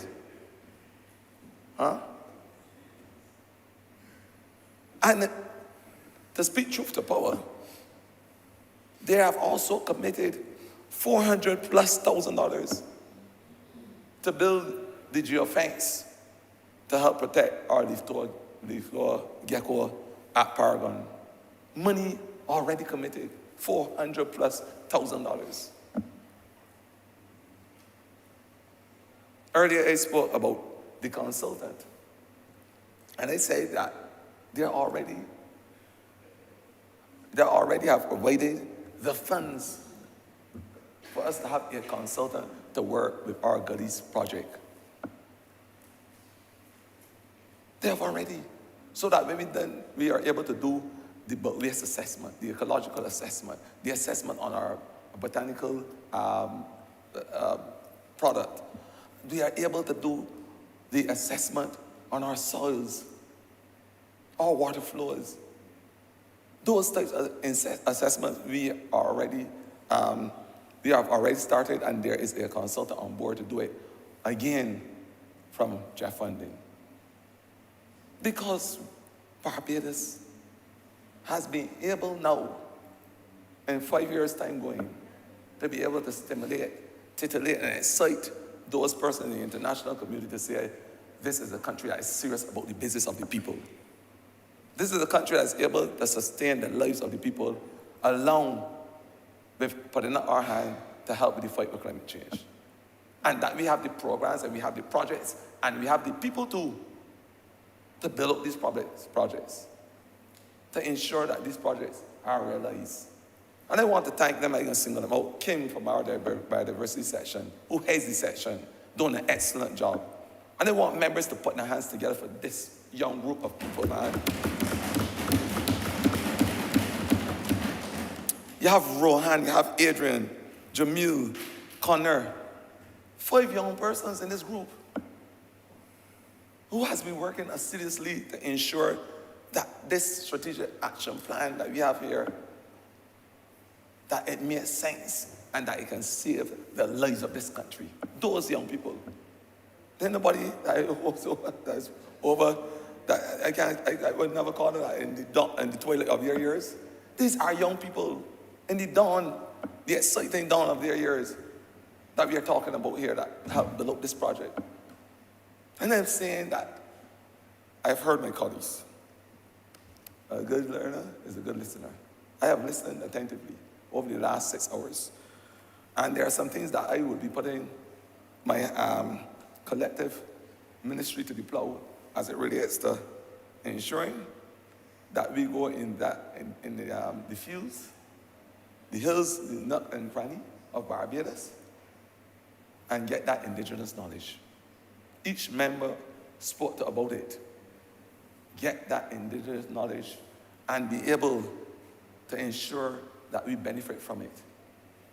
That what the member of Parliament for St. Thomas spoke about earlier, what the member of Parliament for St. Andrew so eloquently spoke about as it relates to those trees and those remedies, those plants, the lifestyles that we had, and the cottage industry.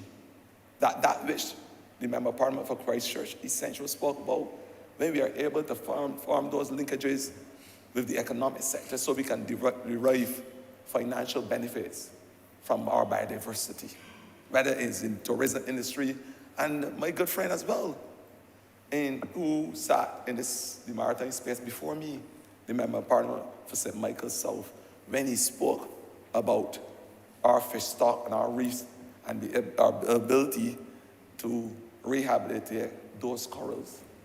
Very important conversation.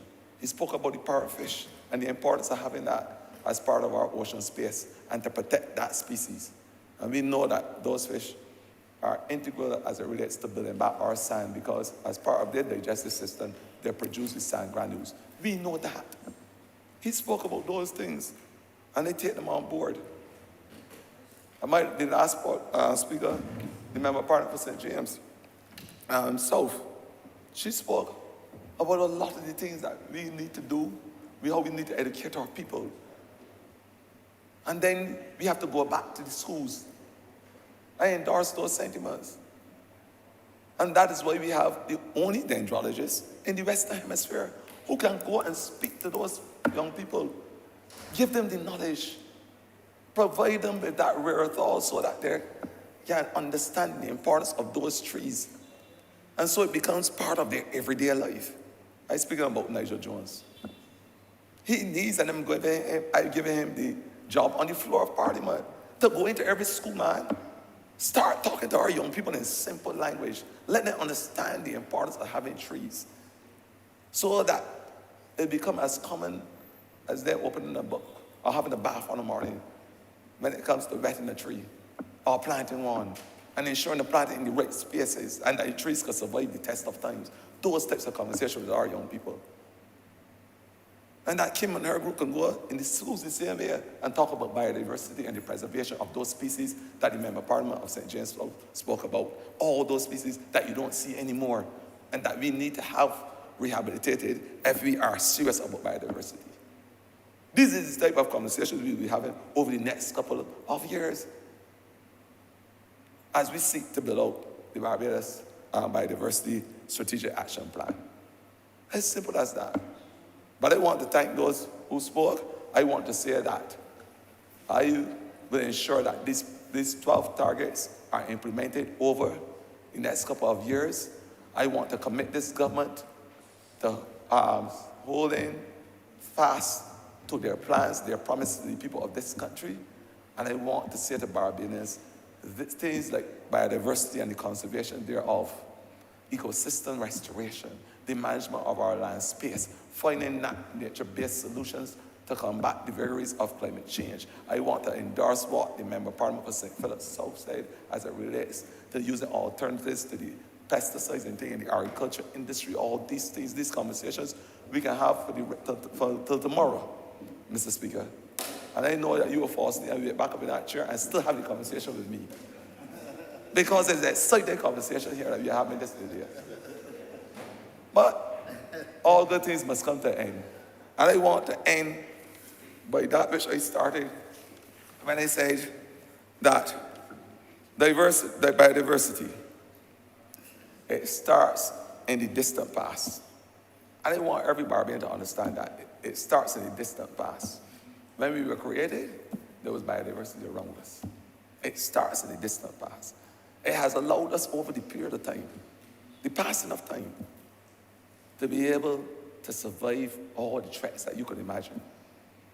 And I can tell you something, Mr. Speaker, and it will be one of the few things that will help point us towards a successful future. With those few words, I ask that this resolution now stand passed. I beg to second that. The question is that this resolution do now pass. All those honourable members in favour, please say aye. Those against, please say no. Meeting the ayes have it. This resolution stands passed. Honourable Leader of Government Business. Thank you, Mr. Speaker. With that, we've come to the end of today's sitting. I therefore like to move the adjournment of the House until Tuesday, the 22nd of November at 10 a.m. The question is that this honourable chamber stands adjourned until Tuesday, the 22nd day of November at 10 a.m. in the forenoon. All those honourable members in favour, please say aye. Those against, please say no. Meeting the ayes have it. This honourable chamber stands adjourned until Tuesday, the 22nd day of November 2022 at 10 a.m. in the forenoon.